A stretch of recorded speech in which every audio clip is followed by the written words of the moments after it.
Volume 1 Synopsis. The shepherd boy Turon has a secret that no one knows. It's the fact that he is a descendant of gods, a wizard. Chapter 1. It was 8 years ago in the winter when Turon turned 10 that he awakened to the power of magic. While his mother was out with the sheep, just as he thought about lighting a fire, flames suddenly burst forth from the stove. It wasn't long before Turon realized he could accomplish incredible things with just his thoughts, lifting objects, igniting flames, summoning gusts of wind, or even creating invisible walls. Mom, look at this. The firewood is flying. That evening, Turon eagerly showed off his abilities to his mother, who had returned home with the sheep and their shepherd dog. However, his mother neither marveled at nor rejoiced in her son's newfound abilities. She simply reached out to grab the floating firewood with a face filled with resignation and despair. Turon, let's make a promise. Promise that you won't use that power carelessly from now on. Especially never in front of other people. Why? Turon, who was always a well-behaved child and listened to his mother, couldn't help but pout at the demand to suppress such an fascinating and fun power. His mother warmed up a cup of sheep's milk for him and for the first time told him about the world far below their hill. Down below the hill there are people called nobles. According to his mother, nobles were the descendants of the pre-god tribe who descended to the world long ago to save humanity. These nobles inherited powerful magical abilities from their ancestors, ruling as both protectors and sovereigns over mankind. Among them, those born from the mingling of noble and human bloodlines were called knights. Knights, too, inherited magical powers like the nobles, but their abilities were weaker, so they were treated as servants. His mother explained that Turon had inherited the power of a knight from his father. She warned him that if he ever descended the mountain, evil nobles would capture him and force him into servitude. If nobles are shepherds like us, then knights are like the dogs those shepherds raise. Sometimes they might treat them like family and shower them with affection, but they can also sell them off or sacrifice them whenever necessary. Although nobles had everything, they constantly fought among themselves for even more. And in these conflicts, it was often the knights who were sacrificed. It was like a shepherd sending their dog to fight wolves while standing safely behind, throwing stones from a distance. As she explained this, her face carried a desolation Turon had never seen before in his life. Turon, don't you want to live with Mom for a long, long time? Yeah, then you have to hide that power. Otherwise, bad nobles will come and take you away, and you'll never see me again. Okay, I promise I won't use it in front of anyone. And so, 8 years had passed since Turon confidently made that promise. Even after his mother fell ill and died, Turon continued living on one side of Hisaril Hill, herding sheep, avoiding the nobles who might one day come looking for him, refusing to become their shepherd dog. What idiots! Turon frowned as he shut the door to his cabin. Early that morning, before the sun had even risen, the young men of the village had come to confront him about Labis's death a few days ago. Although the signs of an attack by a leopard-like magical beast were clear to anyone, they insisted that Turon must have killed the old man and then thrown him to the beast as bait, accusing him with absurd claims. It wasn't hard to guess why they were doing this. Though it was clearly evident that he had been attacked by a leopard magical beast, they tried to pin an unreasonable accusation on him, claiming that Turon must have harmed the old man and thrown him to the magical beast as food. Of course, Turon had soundly beaten up the young men who came to pick a fight and chased them away. They would probably use this incident as an excuse to lower the value of goods or tamper with items the next time Turon went down to the village for barter. If that happened, Turon would simply smack a few of those villagers to bring them to their senses and ensure a fair deal. It had already happened several times before and was likely to happen again, an annoying cycle he had grown accustomed to. While lost in thought for a brief moment, someone suddenly knocked on the door with a loud bang-bang. Turon let out a deep sigh before opening the door and growling, "Who the hell is it now? Do you have a death wish?" Could their memory really be so poor that they had forgotten the lesson he had taught them just a little while ago? However, the person standing beyond the door was not one of the young villagers who had come earlier. It was a man seemingly in his mid to late 40s wearing a dust-covered cloak. With an awkward smile, the man spoke. "Ah, pardon me, young friend, I'm traveling and was wondering if I could impose on you for a while, but it seems I've come at a bad time." A traveler. For the first time in his 18 years of life, Turon was encountering such a person, and for a moment, his mind froze. To think there was someone leisurely enough to visit such a desolate countryside as this. Turon, who had stiffened momentarily, soon stepped aside from the door and made way for the man to enter. "No, not at all. Please come in. It's just that some unpleasant people had been here a moment ago." The formal tone Turon used, learned long ago from his mother for addressing elders, felt strangely unfamiliar on his tongue. When was the last time he had spoken like this? It must have been before he discovered that everyone in the village, including Labus and the other elders, were nothing but assholes, so it had indeed been a long time. If you'll excuse me then, truthfully, if Turan had wanted to keep his identity hidden, he should have quickly driven off a stranger like this. However, he chose to let the man in. It had been so long since Turan had spoken with someone without hostility that he was eager for even a brief, peaceful conversation. And besides, if the man turned out to be a villain with bad intentions, Turan was confident he could handle him. Have you had breakfast yet? Not yet. I haven't eaten either, so why don't you join me? Turan seated the traveler at the table and set out freshly churned sheep's milk, cheese, porridge made from dried grain brought from the village, a lump of rock salt, and dried lamb jerky. Unless one was on the brink of starvation, one should treat guests with utmost hospitality, and then guests wouldn't dare think of harming the host. This too was etiquette his mother had taught him. This is such a poor place, so I don't have much to offer. What are you talking about? This is a feast, thank you for the meal. It didn't seem like empty words as the man ate the food Turan had prepared with great enthusiasm, as though he hadn't eaten in days. Even while eating, the man displayed proper table manners, something Turan had never seen from the villagers. He didn't talk while chewing his food, and he slightly turned his head away when drinking, among other polite gestures. Perhaps the traveler noticed something similar about Turan, for after taking a sip of the sheep's milk, he offered a kind remark. You seem to know basic table manners. Your parents must have taught you well. I learned from my mother. Sensing something from the fact that Turan didn't mention his father, the traveler hesitated briefly before continuing. And, is your mother in the village? It doesn't seem like you live together, judging by the house. He must have noticed that there was only one bed in the house. Turan nodded and replied in a calm tone. She passed away from illness a few years ago. The traveler briefly looked troubled before bowing his head and making a gesture with one hand, a gesture Turan had never seen in his life. I offer my condolences. Having raised such a fine young man as yourself, she must surely be dwelling in the celestial palace with the gods. I hope so as well. Back when he had first lost his mother, simply thinking of her had been enough to ruin his appetite and make him cry all day long. To be able to speak about it with a smile on his face, was it because Turan had grown into an adult? Or had the passage of time dulled the presence of his mother in his heart? Turan, feeling a sudden wave of gloom, forcibly changed the subject to distract himself. More importantly, sir, what brings you to such a remote place?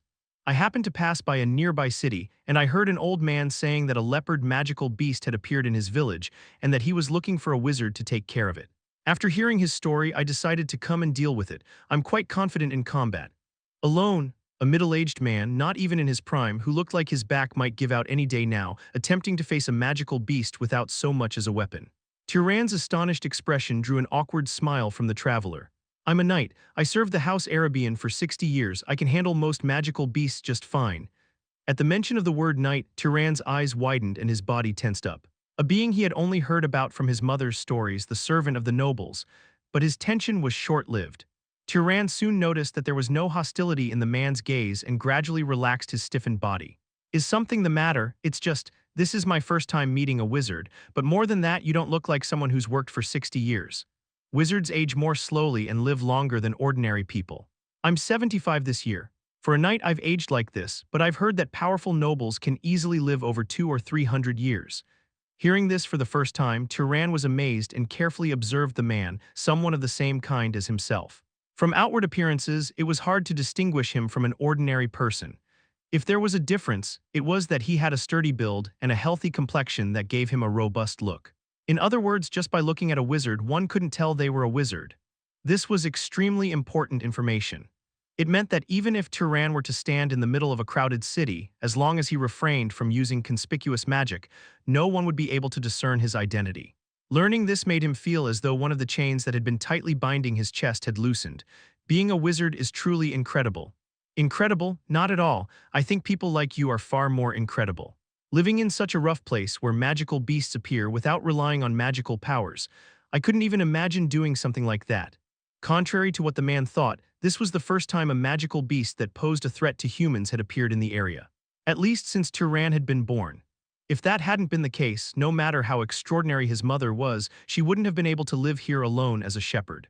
In truth, his mother, who raised her child in this desolate hill without any magical powers, was the one truly deserving of praise. Now that I think about it, I didn't introduce myself. My name is Kiorn. Kiorn of Arabian, or rather, I suppose I should no longer call myself that. Just call me Kiorn the Wanderer. And you are? I'm Turan, the sole shepherd of Hisaril Hill. That's a wonderful name. You mentioned earlier that you served a noble house. Does that mean you no longer do? I officially ended my vassal contract a month ago. The house offered to take care of me until my dying breath if I wanted, but I wanted to spend my later years traveling here and there. After all, I've been tied to a single house ever since I was hired at the age of 15. Aren't other noble houses trying to recruit you? Why would they? I'm not some extraordinarily skilled knight who's achieved great feats, nor am I a talented young man. Keeping an old dog like me around would just waste their resources. Despite referring to himself as an old dog in self-deprecation, Kjorn's face carried an undeniable pride and calm confidence. Turan had always heard that nobles were arrogant and cruel predators, and knights were emotionless hunting dogs under their command. Yet Kjorn seemed more composed and pleasant than any adult Turan had ever encountered. After their enjoyable meal, Kjorn stood up and placed a small silver coin on the table. On one side of the coin was the face of a handsome man, though Turan had no idea who he was. This is an Arabian silver coin. Among silver coins, it has the highest purity. If you trade it in the village, it should more than cover the cost of the meal, though I hear the prices in this area are a bit steep. Kjorn grumbled about how even a village like this tried to swindle someone who had come to help. Considering Turan's experience with the village people, it wasn't all that surprising. After pocketing the silver coin, Turan bowed politely and said, "I hope your hunt goes smoothly. Don't treat me like someone you'll never see again. I might drop by a few more times for a meal." Chapter 2. Everyone gather here. At the middle of the hill as twilight fell, at a single command from Turan, the flock of sheep that had been leisurely grazing began to gather. Without the guidance of a barking shepherd dog or the prodding of a shepherd's staff, they moved in perfect order. It was the result of magic at work. Based on what Turan had learned over the past 8 years, magic had 3 primary characteristics. First, if you strongly desire something, you can achieve it by exchanging magic power for what you want. Second, if you verbally express your desire, it becomes easier to achieve and consumes less magic power. Finally, third, the more difficult the desired wish, the more power it consumes, or it might even become outright impossible. The condition of what constituted difficulty wasn't particularly clear. Sometimes magic granted something so easily that it was almost astonishingly generous. Other times it was frustratingly stingy, refusing even simple requests. For instance, just a few days ago when he had fought the leopard magical beast, even the simple command to stop, which was far easier than causing instant death, had little effect on the creature.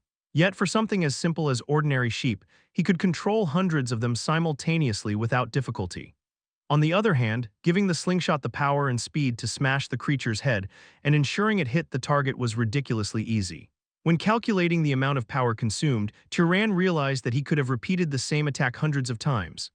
As Turan herded all the sheep into the pen, lost in thought, a faint scent of blood wafted from a distance.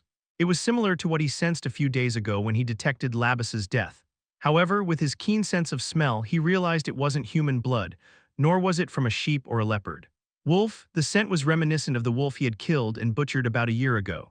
As expected, it wasn't long before he saw Kjorn walking toward him with the corpse of a dead wolf slung over his shoulder and his back against the setting sun. "Good evening, Turan. Do you mind if I stay at your house tonight? I'll offer this wolf as payment for lodging." A wolf was quite a valuable catch. The hide could be sold to the villagers, and while the meat wasn't as good as that of livestock raised for food, it wasn't bad either.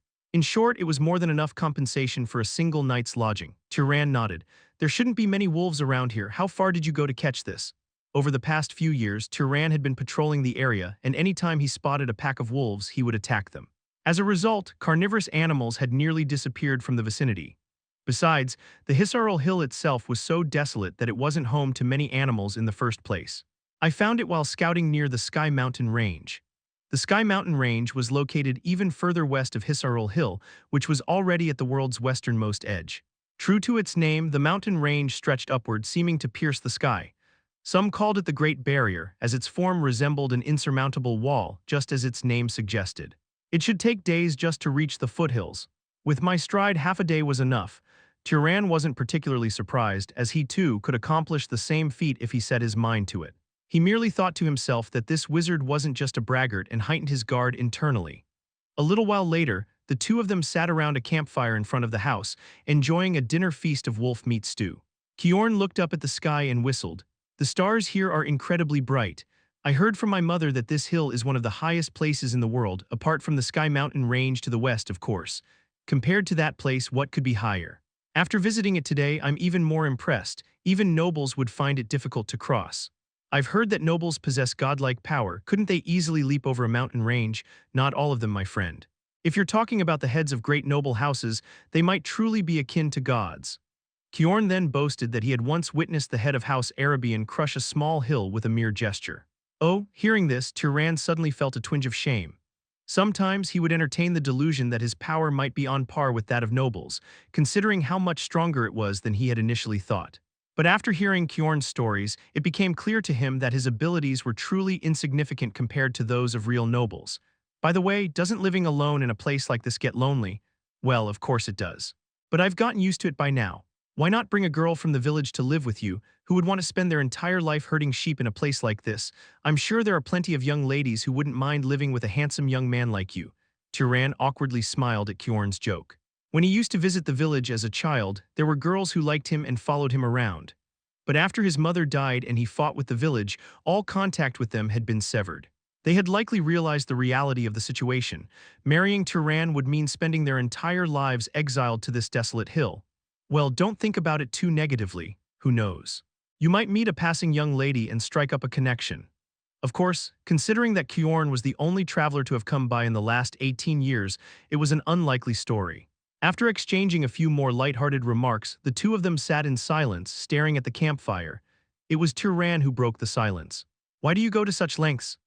I don't know what the village chief promised you, but with your skills, it seems like you could make far more money in a much easier way. In any village, if someone like Kjorn settled down, declared they would protect the place, and demanded wealth and women in return, who would dare refuse?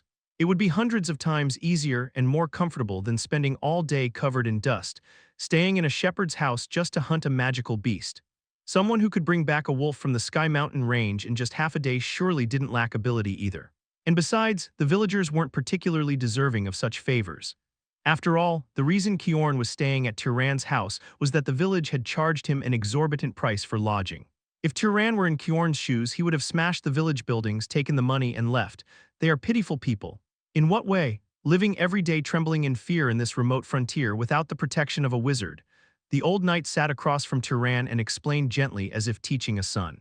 While the area around Hisarul Hill was relatively peaceful due to its barrenness, countless magical beasts roamed the mountains and fields of the fertile lands beyond, preying on people.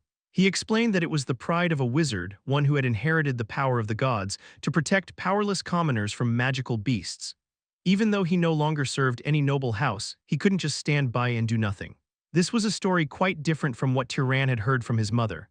The nobles she spoke of were oppressors and exploiters, and knights were merely their lackeys. Wasn't that how it was supposed to be? Noticing Turan's confused expression, the old knight smiled and handed him a bowl of sheep's milk.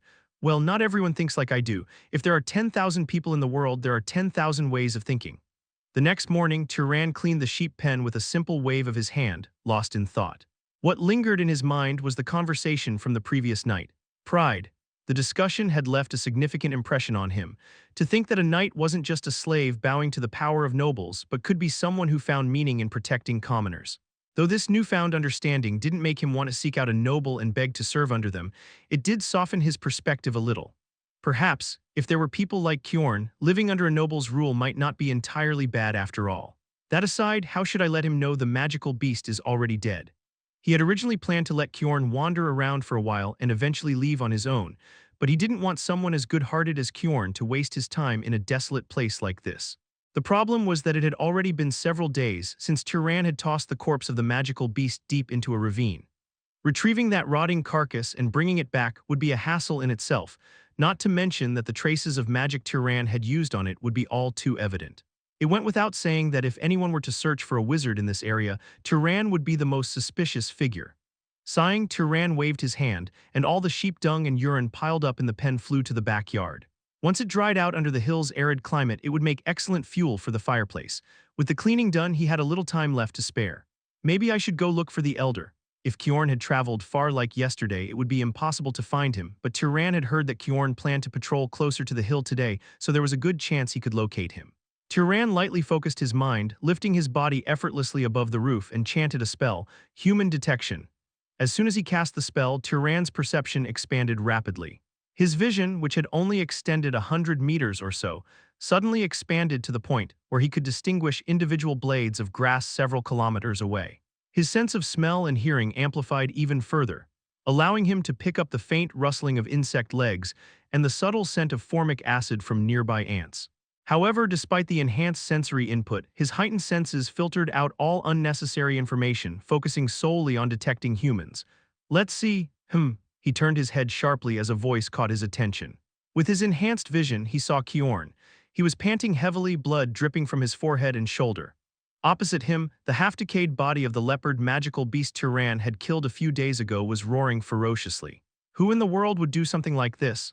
Kjorn gritted his teeth as he stared at the undead spirit of the dead magical beast.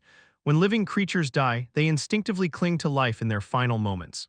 The magic power within them, which acts as the key to omnipotence, attempts to fulfill the dying owner's will by forcibly reviving their broken body.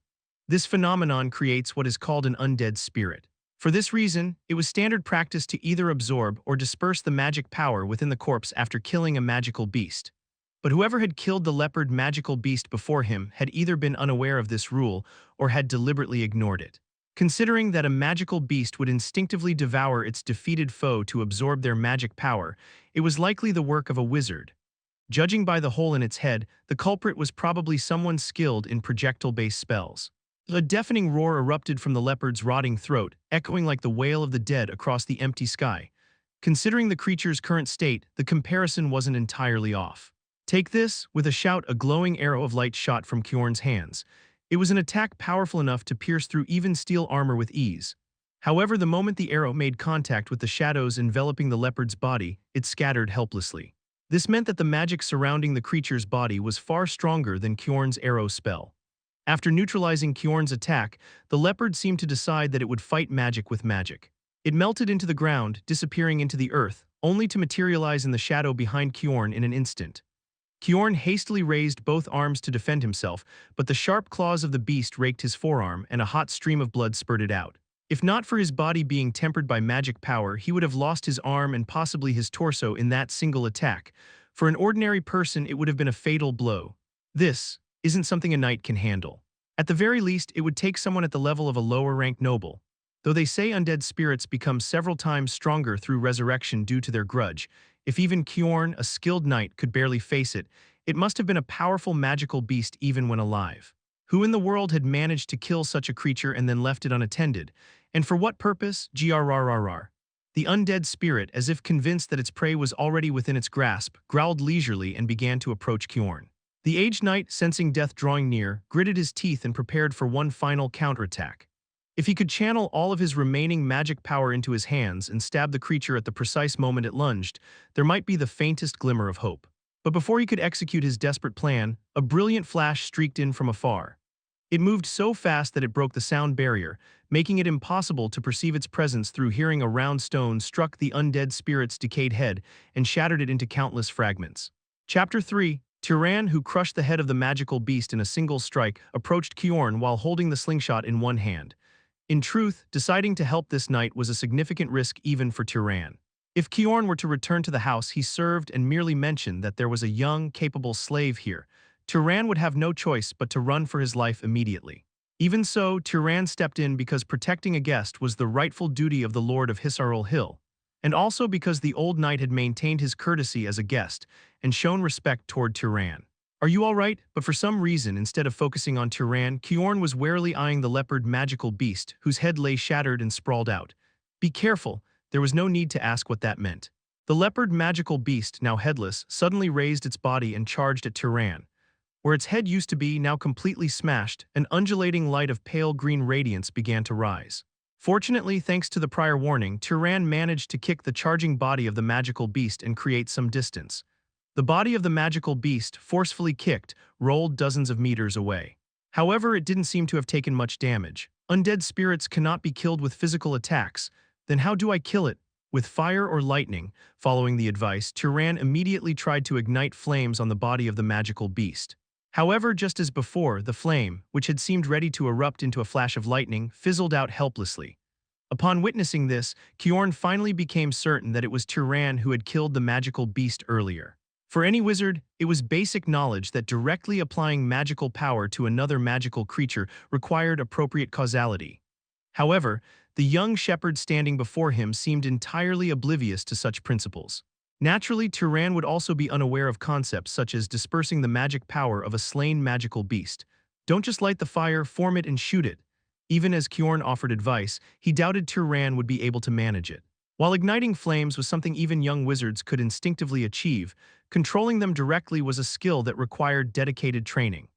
But as if to immediately dispel Kjorn's worries, the flame that emerged above Turan's hand began to spin around his hand and then shot out toward the magical beast as if propelled by centrifugal force. It followed the principle of slingshot throwing, Turan's most familiar method of attack. As the flying flame clung to the spiritual body, the magical beast let out a shriek and rolled on the ground. It seemed to be attempting to extinguish the flames by rubbing against the ground, but the magical fire continued to burn relentlessly, consuming its master's magic power as fuel. Unlike Kjorn's attacks, which had been completely ineffective, this signified that Turan's magic power was clearly superior to that of the opponent. With sharp focus, Turan continuously poured his energy into ensuring that the flames engulfing the magical beast's body did not die out. After about 30 seconds, the spiritual body enveloping the magical beast let out a final wail before the body itself was consumed and burned away in an instant. Both Turan and Kjorn let out sighs of relief simultaneously. Is it really over now? Yes, for now absorb the magic power, unless you want to encounter another undead spirit. The process of absorbing magic power wasn't particularly difficult. Stretch out your hand above the corpse and imagine inhaling something invisible. That alone caused an aura, the same color as the earlier spiritual body, to flow out and seep into his body. For the first time in his life, Turan felt a chilling sensation. It felt as though something was gradually being stored inside his body, making him stronger and transforming him into a foreign, more formidable existence. The thrilling yet eerie pleasure made his entire body shiver. Is this really your first time absorbing magic power? Yes, hard to believe. Magical power typically grows slowly with age after the initial awakening, but unless one absorbs it by killing other magical beasts or wizards, the rate of growth is not particularly high. In that case, does this mean that the power Turan had just displayed was solely the result of his innate strength? Considering that the growth limit through magical power absorption is proportional to the amount of innate magical power, it was clear that his potential was extraordinary. Newly realizing this fact, Kjorn cleared his throat lightly before asking in a polite tone, "I have been quite disrespectful until now, young master. May I ask which house you belong to?" Turan felt uncomfortable with Kjorn's such polite attitude. He couldn't clearly explain why, but he didn't want to see this old knight lowering himself in this way. "Let's tend to your wounds first before talking." Kjorn was still bleeding profusely from the area above his eyebrow, where the magical beast's claws had scratched him. Kjorn groaned softly as he applied herbal juice with a hemostatic effect to his head and wrapped it with a bandage. Turan's home had been stocked with medicinal herbs and bandages, though the latter were closer to well-cleaned cloth strips in preparation for injuries. Because of this, he was able to perform decent first aid. If only he could heal injuries instantly using magic, it would have been ideal. However, based on past experience treating his mother's bruises, healing another person's wounds consumed an excessive amount of magical power. In fact, it would likely take all of Turan's magical power just to barely repair the torn scalp on Kjorn's head. "My apologies, young master, to think I made someone as distinguished as you take on such a task. I've told you several times I'm not distinguished. I'm just a shepherd who doesn't even know who his father is." Pouring his frustration into his gaze, Turan stared sharply at the old knight, trying to convey his message, "Don't treat me like that." After a brief staring contest, Kjorn shook his head as if conceding defeat. All right, stop looking at me like that." At this, Turan also let out a small laugh. "But why is someone as powerful as you, a wizard, working as a shepherd in a place like this? I mean no disrespect to shepherding, but it doesn't seem to suit you." It was a question that flipped the one Turan had asked yesterday, why someone like Kjorn had been hunting magical beasts in this place. Turan couldn't answer with the same pride Kjorn had shown yesterday about his work. He didn't feel proud of being a shepherd. "It's a long story." Turan began to recount his childhood in an indifferent tone. How he had awakened to magic, the terrifying stories about nobles his mother had told him, and so on. After listening to everything, Kjorn nodded. She was wise. "Do you think so?" Turan raised his eyebrows slightly, finding Kjorn's answer somewhat unexpected. He had thought that someone like Kjorn, who seemed proud of his status, would dismiss his mother's fears as excessive and claim that the world beyond the hill wasn't as hellish as she had described. "About 20 years ago, the House Arabian I served went to war with the great House Zahar. At that time, out of 3,000 knights of Arabian, over 900 were killed. Nearly a third of them died. The truly unfortunate part is that everyone I personally knew was among that third. My two closest friends, my wife and my son all died, only I survived. Kiorn's face as he spoke carried a complex emotion that was difficult to describe. Turan couldn't even begin to fathom the depth of his sorrow. All Turan could do was guess that Kiorn's sorrow must have been as profound as when he had lost his mother, perhaps even deeper. After a long silence, Kiorn brightened his expression and shifted the subject. As your mother said, the life of a knight is often more fleeting and fragile than that of a commoner. But if there's one thing she was wrong about, it's this: the talent you possess far exceeds that of a mere knight. Does it? It's a little embarrassing to say this in my current state, but I'm a knight of considerable skill. And yet, you easily defeated a magical beast that even I would have struggled against, and you did it without even properly absorbing magic power. After catching his breath with a sip of goat's milk, Kiorn made his declaration. That level of ability qualifies you as a noble, and not just any noblem, at least one from the upper ranks. To Turan, this talk didn't feel very real. Perhaps it was because he had spent so many years believing his mother's assessment that his talent was only that of a knight. Or perhaps Kiorn was simply overestimating him. My mother told me that my father was a knight. Could she have been lying? Exceptions always exist, just as not all children born to tall parents are tall themselves. Sometimes a noble-level wizard is born from knights, or a noble produces someone less capable than a knight. These cases are rare, but they do happen. Turan thought of the villagers, specifically the carpenter's family. The carpenter couple, who were both short, had a first son who was as short as they were, but their second son had grown tall. Of course, that second son happened to bear a striking resemblance to a certain burly woodcutter in the village. For that reason, I believe it would be better for you to go down from this hill. Why is that? Because we humans need more nobles and knights. Humanity has not yet become the true ruler of the world. Magical beasts, as well as various non-human races who were pushed aside by the gods in ancient times, are all biding their time, waiting for a chance to rise again. And meanwhile, the nobles are too busy waging war against each other. A strong and virtuous noble like you is desperately needed, even if it's just one more person. Non-human races. They were beings Turan had only heard of a few times in the old tales his mother used to tell him. To him, they were as fanciful and unrealistic as gods or demons. But it seemed that, in the world below the hill, they were considered a tangible threat. Besides, it's a shame to see a talented young man like you waste his life here. You're not truly content living as a shepherd, are you? Was Kiorn remembering how Turan had avoided giving a proper answer earlier when asked why he worked as a shepherd? After a moment of silence, Turan nodded slightly in agreement. Your mother's fears are understandable, but they are largely unfounded. Ordinary knights might be at risk, but even the great houses show a certain degree of respect toward fellow nobles. And someone as powerful as you, there's no question about it. So I don't have to worry about being dragged off by some house against my will. As with all things in the world, there are no absolute guarantees. A torrent of thoughts raced through Turan's mind. There was a part of him that wanted to believe in Kiorn's words, yet the fear of nobles ingrained in him over a lifetime refused to vanish entirely. These conflicting emotions stood in sharp opposition, creating a heavy tension within him. While Turan remained lost in thought, Kiorn sat patiently on the bed, his body wrapped in bandages, quietly waiting for him to come to a decision. After tens of minutes passed, Turan finally spoke in a low voice. What could I gain if I go down there? Reading the determination in Turan's words to venture out into the world, Kiorn smiled and answered, That depends on what you desire: wealth, fame, power. Or perhaps family, friendship, and other such things. Whatever it may be, it would be difficult to obtain those here. Kiorn began listing various paths Turan could take in the wider world. He could roam the lands like Kiorn himself, slaying magical beasts that threaten people. He could become an explorer, venturing into unknown worlds that humanity has yet to chart. Or he could be adopted into a noble house and walk the path of a powerful ruler. What was clear was that any of these would likely be more exciting than herding sheep on Hisarul Hill. Come to think of it, I forgot to ask, do you happen to have any bloodline abilities? I should have asked this first, but it slipped my mind. Bloodline abilities? Turan repeated the unfamiliar term, prompting Kiorn to click his tongue as if realizing his mistake. He still wasn't used to the fact that this young shepherd knew so little about the world of magic. Do you at least know that the magical powers we possess originate from our ancestors, the pre-god tribe? I've heard about it from my mother. As nobles are closer to the pre-god tribe than others, they inherit certain traits from their divine ancestors.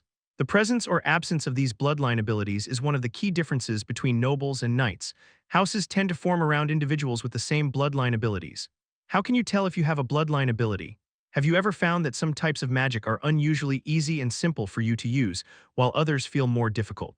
Or perhaps you possess natural abilities that are far superior to others, even without using magic. You're not talking about just being physically strong, are you? Wizards gain enhanced physical abilities simply by having magic power.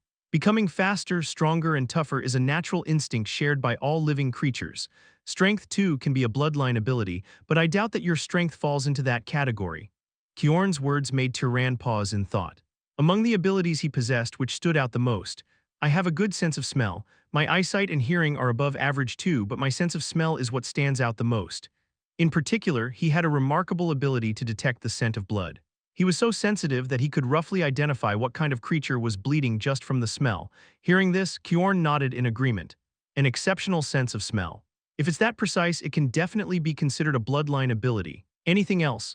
I'm good at throwing stones, though that's probably because I've been practicing it since I was a child, thanks to my mother.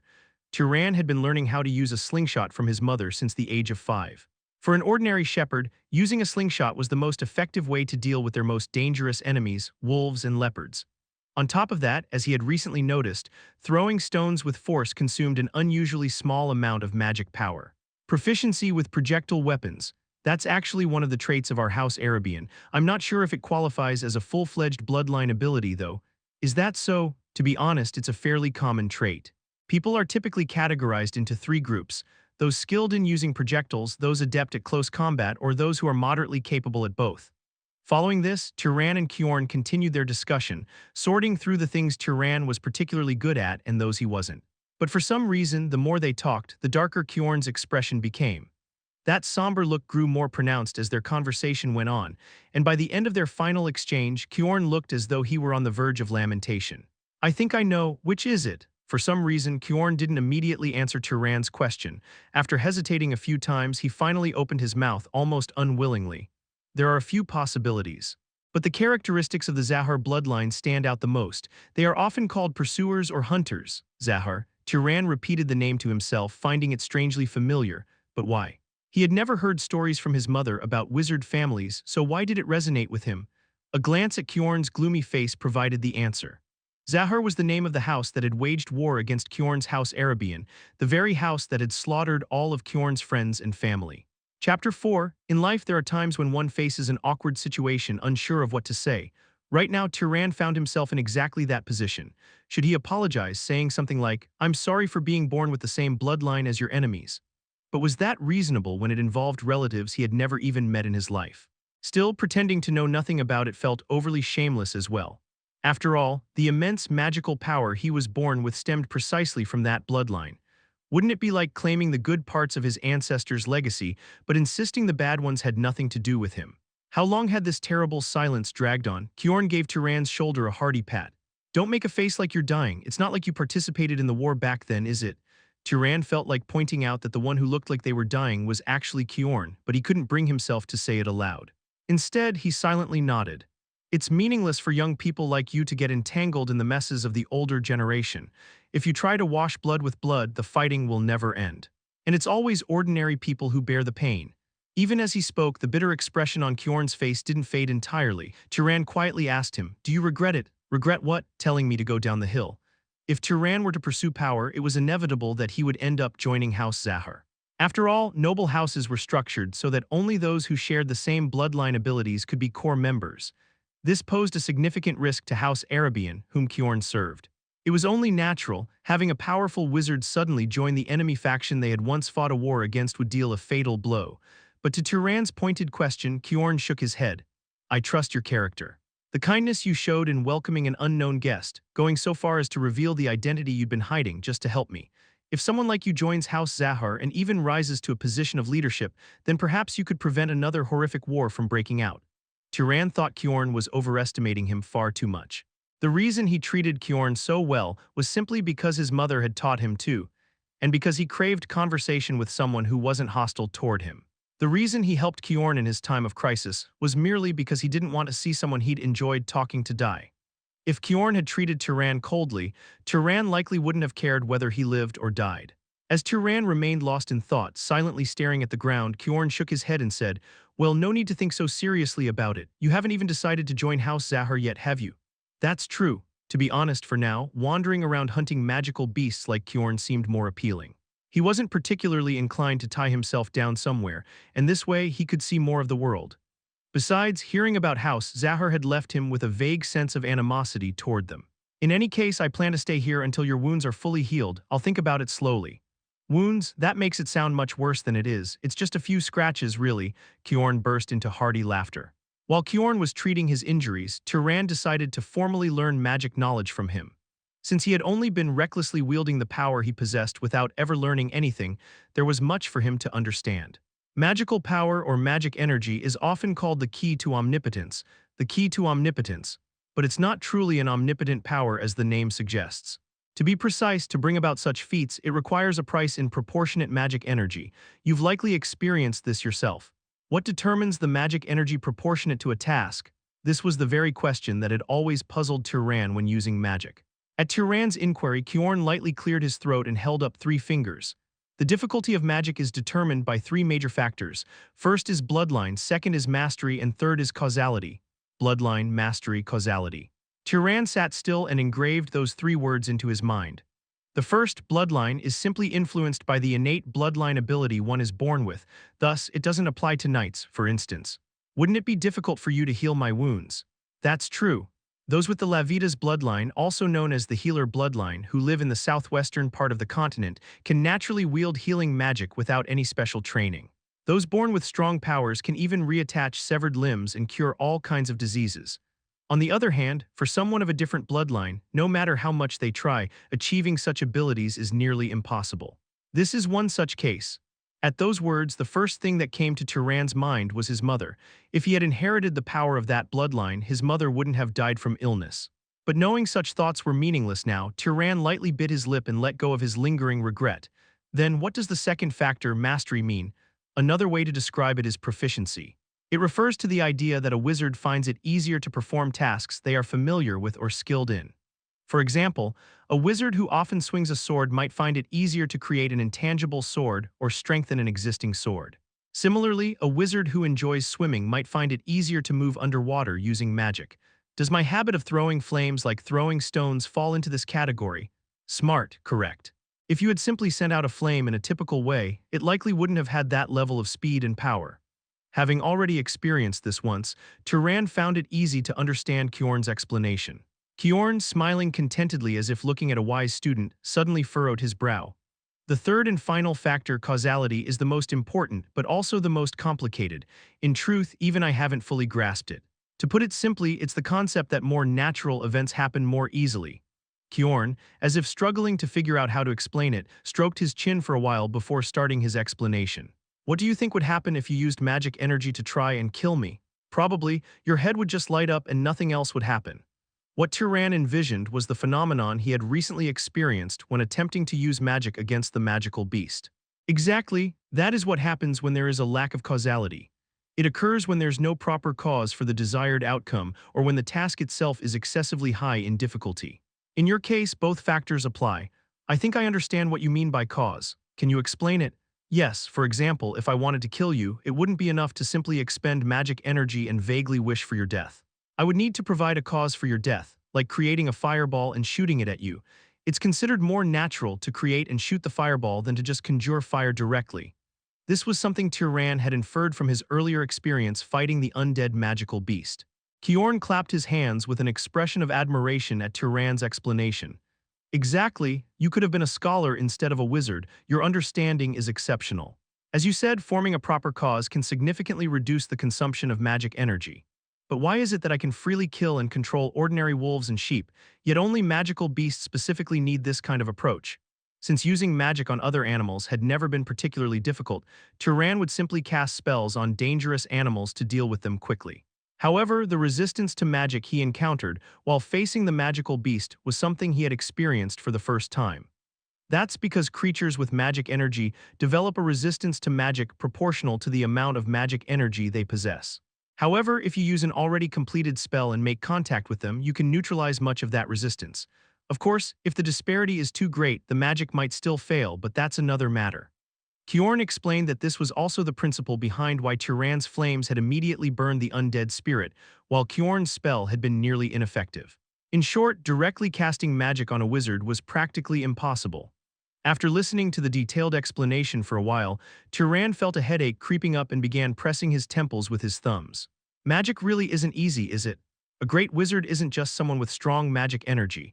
Understanding the principles of magic, knowing what you can do, and being able to make use of your surroundings are all equally important. Turan closed his eyes and reviewed the contents he had learned from Kjorn several times in his mind. In doing so, he realized there was one thing he hadn't yet asked.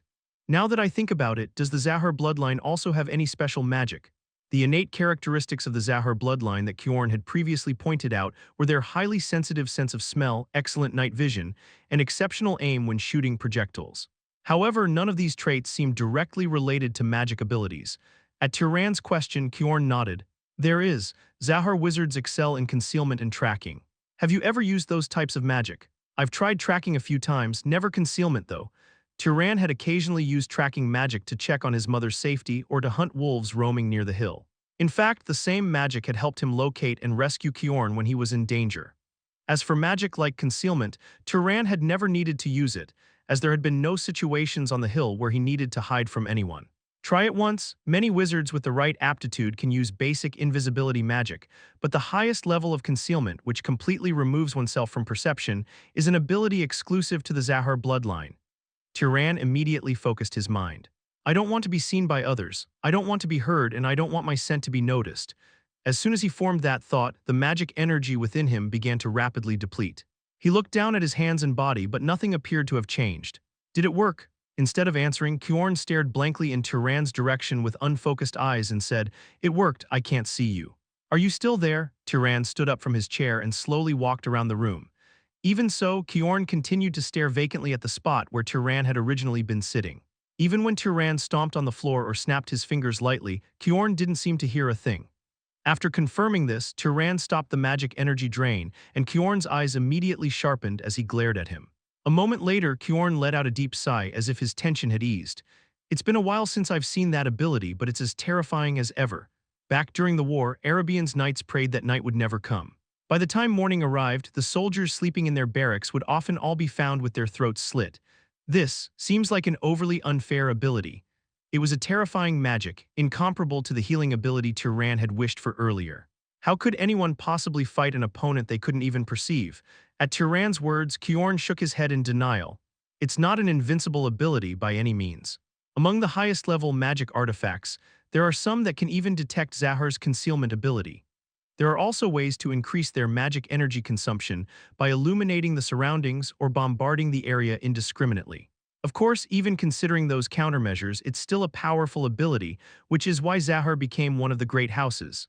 The only real drawback was its high magic energy consumption. However, this could be resolved by hunting enough magical beasts to increase one's magic capacity. Additionally, as one became more accustomed to concealment, the amount of magic energy it consumed would gradually decrease. Well, that's enough theory for now. From here on, I'll teach you a few simple training methods. During the 3 days it took for Kjorn's wounds to fully heal, Turan learned much more than just magic. He gained a general understanding of the world's structure, though it wasn't entirely accurate since there were many areas Kjorn wasn't familiar with, along with the names and locations of powerful wizarding houses, basic common sense for traveling, and so on. Finally, on the morning of the day they were to part ways, Turan packed his leather backpack with preserved food, a few changes of clothes, simple cooking tools, and his mother's keepsakes before leaving the house. Kjorn, who had already come out to bask in the sunlight, said to him, You look quite troubled. Well, I'm leaving the place I've lived my whole life after all. Don't take it too hard. If you don't like the world out there, you can always come back. At Kjorn's words, Turan gave a bitter smile and shook his head. No matter how much he disliked the world down below, he wouldn't return to this wretched place. If anything, he'd find another place instead. After coming down the hill together, Turan first went to see the village chief and told him that he wanted to sell all the sheep left in the pasture on the hill. Hearing this, the village chief exclaimed in surprise, Sell the sheep and leave this place, then who will do the shepherding from now on? That's for you all to figure out. Anyway, I'd appreciate it if you bought them at a reasonable price. If not, I'll just head back and set them all free. You can catch them again if you like, but I imagine it'll be quite the hassle. Fortunately, the village chief didn't try to haggle with Turan and offered him a price that wasn't too bad. It was likely thanks to the consistency Turan had shown to the villagers over the years. After all, if Turan said he'd break someone's arm, he'd really break it, and if he said he'd smash someone's head, he'd actually do it. As they left the village, Turan jingled the pouch of silver coins a few times and said to Kjorn, By the way, the villagers didn't give you the reward you were promised. Want me to go collect it? I wasn't planning to take it anyway. The magical beast turned into an undead spirit, so there's no evidence to bring back as proof. Besides, if you think about it, you're the one who took it down." Despite the village chief withholding the promised reward, Kjorn simply laughed it off. Well, it wasn't as if Kjorn was short on money, he still had a hefty severance payment from his house. After all, he had come to hunt magical beasts as a sort of volunteer work in the first place. As they chatted and left the village, heading farther and farther downhill, they came to a fork in the road. Turan spoke in a slightly subdued voice. "It seems this is where we part ways." "That's right. Since you're heading south, you should take the path on the right." Turan had wanted to travel with Kjorn, but Kjorn had refused the idea of accompanying him. He said he found traveling alone more comfortable. Turan felt a tinge of disappointment at this but didn't express it. "Well then, take care, Turan. I hope we can meet again with smiles on our faces." "Thank you, sir. I've learned a great deal from you." After exchanging farewells, Kjorn walked down the left path without looking back even once. Watching him go, Turan finally realized why he had never wanted to hear polite words or formalities from the old knight. Although he had never lacked the affection he received from his mother, Turan, deep down, had always longed for the presence of a father. Someone warm and gentle, someone who could serve as an example of the kind of man he should grow up to be. After staring northward until Kjorn's figure disappeared from sight, Turan slowly began walking south. An unknown world awaited him. Chapter 5. A land dried to a reddish-brown hue, dotted with one or two trees here and there, and a horizon far in the distance painted yellow with dust.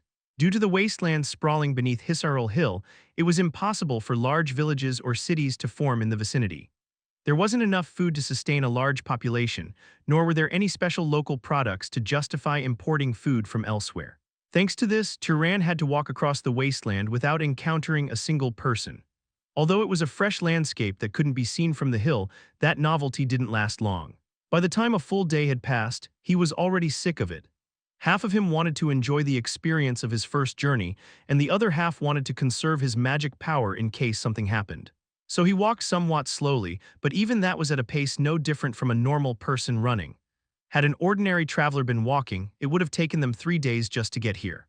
Yet seeing nothing but barren land around him, it seemed he had passed without encountering even a single village. In any case, since he had no worries about food or water, he figured he'd eventually reach somewhere if he just kept walking. "Come," stretching his hand toward the sky and giving a command, a bird flying in the distance approached and perched on his arm. Commanding animals had become as easy as breathing ever since he obtained magic power, and he could do it effortlessly. Turan broke the bird's neck with his other hand, plucked its feathers with a knife he pulled from his bag, and skinned it. Finally, he made an incision on its neck and concentrated, causing blood to spill out. Let's see, from the flowing blood, a dark red sticky mass dropped out, and then clear water separated and floated to the surface. A spell that extracts drinkable water from blood.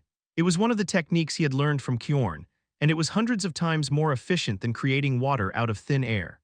After filling his leather water pouch with the extracted water, he ate the roasted bird meat along with some goat cheese he had with him, solving his meal for the time being. How long had he walked after filling his stomach? Just as the sun began to climb directly overhead, he spotted a group of people descending a low hill in front of him. There were 6 of them in total. All of them were men, dressed in cloaks covered in dust typical of travelers, with short swords strapped to their sides, likely for self-defense. They were pulling a large cart covered in cloth, which suggested they might be merchants traveling between villages. While he had never met them directly, he had heard stories about people like them occasionally visiting the villages at the foot of the hill. When Turan stepped in their path to block their way, a middle-aged man who appeared to be the leader asked with a wary expression, "Who are you to block our path? I'm a lone traveler, could you tell me if there's a city nearby?" At his polite question, the men, who seemed to be merchants, tilted their heads in puzzlement and exchanged glances. At that moment, Turan noticed that some of them were looking at him with sharp gazes. Not merely cautious, but mixed with desire, a hunter's gaze as if they were eyeing prey. The leader spoke again in a tone far ruder than before.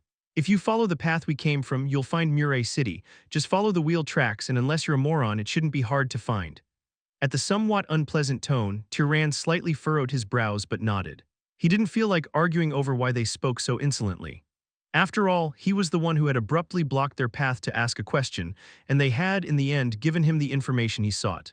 "Thank you." After nodding his head politely in thanks and starting to follow the wheel tracks as instructed, one of the merchants stepped in front of Turan, blocking his way. The man's face bore a sly, despicable smile as he looked at him. "Hold on, if you're going to take something, you ought to give something in return. Were you planning to take the information and just run off? First, open that bag of yours." Looks like you've got quite a bit stuffed in there. Before he realized it, the merchants had surrounded him. Some of them had even drawn their swords, exuding an energy that suggested they wouldn't hesitate to strike the moment he resisted. Bandits, call it a side hustle. Just leave the bag behind and get lost. We'll let you keep your clothes. We're not fans of taking lives unnecessarily. Turan's heightened sense of smell sometimes allowed him to detect emotions in the form of scents emanating from living beings. It wasn't something he could sense all the time, and it only applied to those nearby or to particularly strong emotions.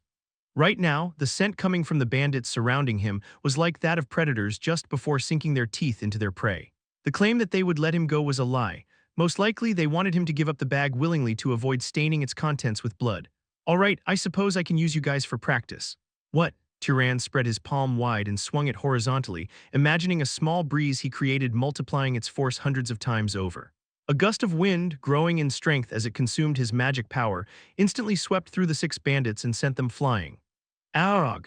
Indeed, amplifying a physical breeze he made himself instead of simply conjuring wind turned out to consume much less magic power. This too was one of the techniques he had learned from Kjorn, much like the spell that extracted water from blood. Looking at the scattered bandits, one of them didn't get back up. His neck appeared to have broken from the fall. Another was limping with what seemed to be a broken leg before collapsing on the spot. Turan turned to the 4 remaining bandits who were staggering to their feet, now covered in dirt, and used his second spell on them. The first step was to untie the water pouch at his waist. The water oozing from its opening quickly transformed, radiating heat as it took the form of sharp ice spikes. At his gesture, one of the spikes shot forward and pierced the abdomen of a bandit. Apparently, this was supposed to be a spell useful in areas where there was plenty of water nearby. Arg, I'm sorry. Please forgive me. As the bandit with the broken leg threw down his sword and begged for mercy in a desperate cry, Turan felt dissatisfied with the spell he had just used. The speed, power, and accuracy of the flying ice spike were ridiculously inferior compared to his slingshot skills. Well, given that slingshotting was a technique he had honed all his life, it was no surprise there would be a stark difference compared to simply casting a spell. As an experiment, Turan controlled a second ice spike, spinning it a few times in the air before firing it. This time, it flew several times faster than before and pierced the neck of a bandit who had been trying to flee. Die! At that moment, 2 bandits, who had been cautiously creeping closer, suddenly let out a battle cry and charged toward Turan. He had planned to kick them away but changed his mind, stomping hard on the ground instead. Instantly, several large earthen spikes erupted from the reddish-brown wasteland, piercing through the bodies of the charging bandits. It was a technique that could only be used on soil-based terrain, manipulating the ground to rise and reshape into a weapon. They were just weaklings who could have been taken down with a single command to die, but by roughly testing his skills in this manner, Turan got a sense of how to handle future battles. He also began to understand which of the techniques he had learned over the past 3 days were useful in combat and which ones aligned best with his aptitude. The man who had been stabbed in the stomach looked like he wouldn't last much longer, so Turan slowly walked toward the last survivor, the one with the broken leg. Kjorn had taught him to never show mercy to lowlifes like these bandits one might encounter on the road. If you spared even one out of pity, that person would one day repay your kindness by harming 10 innocent people. Turan intended to follow that teaching to the letter. The man, trembling in fear and even wetting himself, froze as Turan reached out toward him. But just before finishing him off, Turan voiced a question that suddenly came to mind. Let me ask you one thing. Why yes, sir, wizard sir, I'll answer anything you ask. Perhaps clinging to the slim hope of salvation, the bandit ignored the pain in his broken leg and bowed his head repeatedly. Why did you attack me without a plan? A lone traveler could very well turn out to be a wizard like me, as you can now see. If Turan had been a bandit himself, he would never have attacked someone like him. Even putting aside the basic moral rule of not harming those who meant no harm, wasn't it just common sense to assume that someone traveling alone through a wasteland like this might have considerable skill?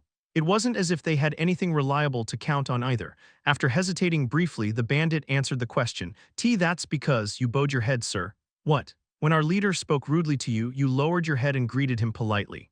So we naturally assumed you were just an ordinary person. So it was a kind of test, speaking rudely on purpose to gauge his reaction. Since Turan had found it too bothersome to argue and simply nodded in response, they had judged him as weak and tried to satisfy their greed. Thank you, you've taught me something valuable. In a desolate place like this, showing weakness would only provoke others. As payment for this lesson, Turan placed a finger on the forehead of the last surviving bandit and commanded his death. At the very least, the man was able to die painlessly. The cart the bandits had been pulling was loaded with various necessities that would have been difficult to produce in rural areas. Judging by the fact that the items didn't seem heavily used, they didn't appear to be stolen or looted. It seemed the initial assumption that they had once been merchants wasn't entirely wrong. However, it would have been too cumbersome to take everything with him, so Turon simply took the money they had on them and abandoned the cart. Then, he resumed following the wheel tracks. As he moved in the direction of the city, he noticed that the reddish-brown wasteland gradually gave way to patches of grass and an increasing number of trees. With his destination now clear, he began running at several times his previous walking speed. By sunset, he finally arrived at Murray City, the place the bandit leader had mentioned. Wow! Turon let out an exclamation at the sight of the city sprawling below a low hill. Beneath the setting sun, over 100 people, at least from what he could see, were walking along the streets or working. The combined population of the villages at the base of Hisarol Hill barely reached 30 or 40 people. For Turon, who had never seen so many people gathered in one place in his life, it was an astonishing sight.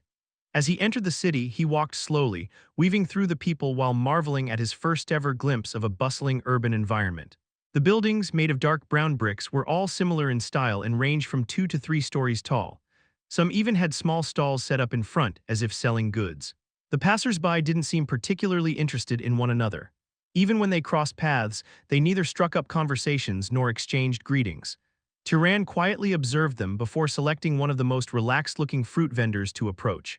"Excuse me, I'm customer." "No, actually, I was wondering if you might know where I can find an inn." He had learned about places where foreigners could stay from Turon. If it was a city, there would almost always be such accommodations available. However, the fruit vendor didn't even fully listen to Turon's question before snorting dismissively and shaking his head. "If you're not buying fruit, get lost." That rude attitude made Turon momentarily stiffen his expression. Was he supposed to get angry here to avoid being looked down upon? But then again, it might also be an unspoken rule in the city that you had to buy something before asking a question. After briefly contemplating, Turon nodded and pulled out his coin pouch. "All right. How much is this?" "An apple is 2 dopit. You look like an outsider, but if you've got other coins of similar size, I'll take those too." When he asked what a dopit was, the vendor explained it was the local copper coin used in the city.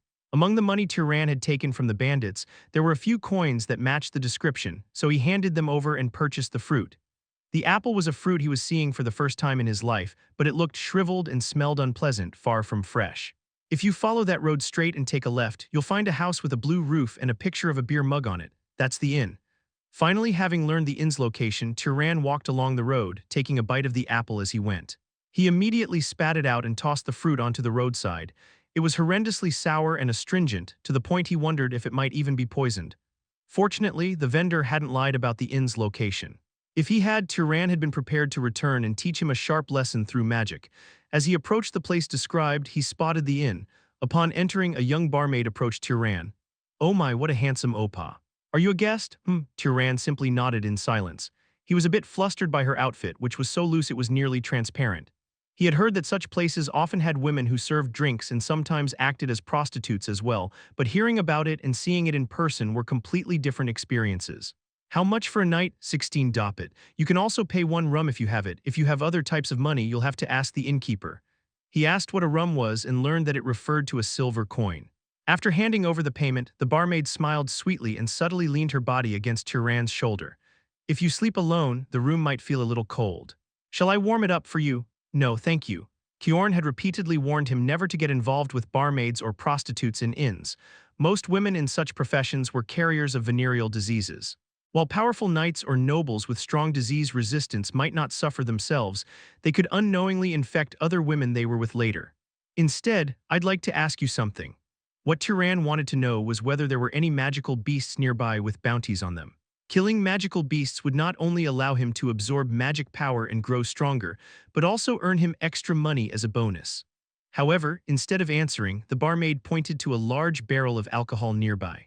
The second realization he gained after descending from the hill was that in a city, no question was answered for free. Chapter 6. Turon was eventually able to obtain information in exchange for a single mug of beer.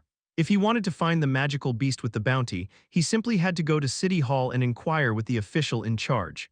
When Turon asked what exactly a city hall and an official were, the waitress burst into laughter. "You don't even know that? Opa, you really must be from the countryside." Giggling, the waitress explained that City Hall was the building located in the center of the city where various public administrative tasks were handled, and that officials were individuals employed by the city's lord. Since it was already fully dark outside today, it seemed best to visit City Hall the following morning to gather more information.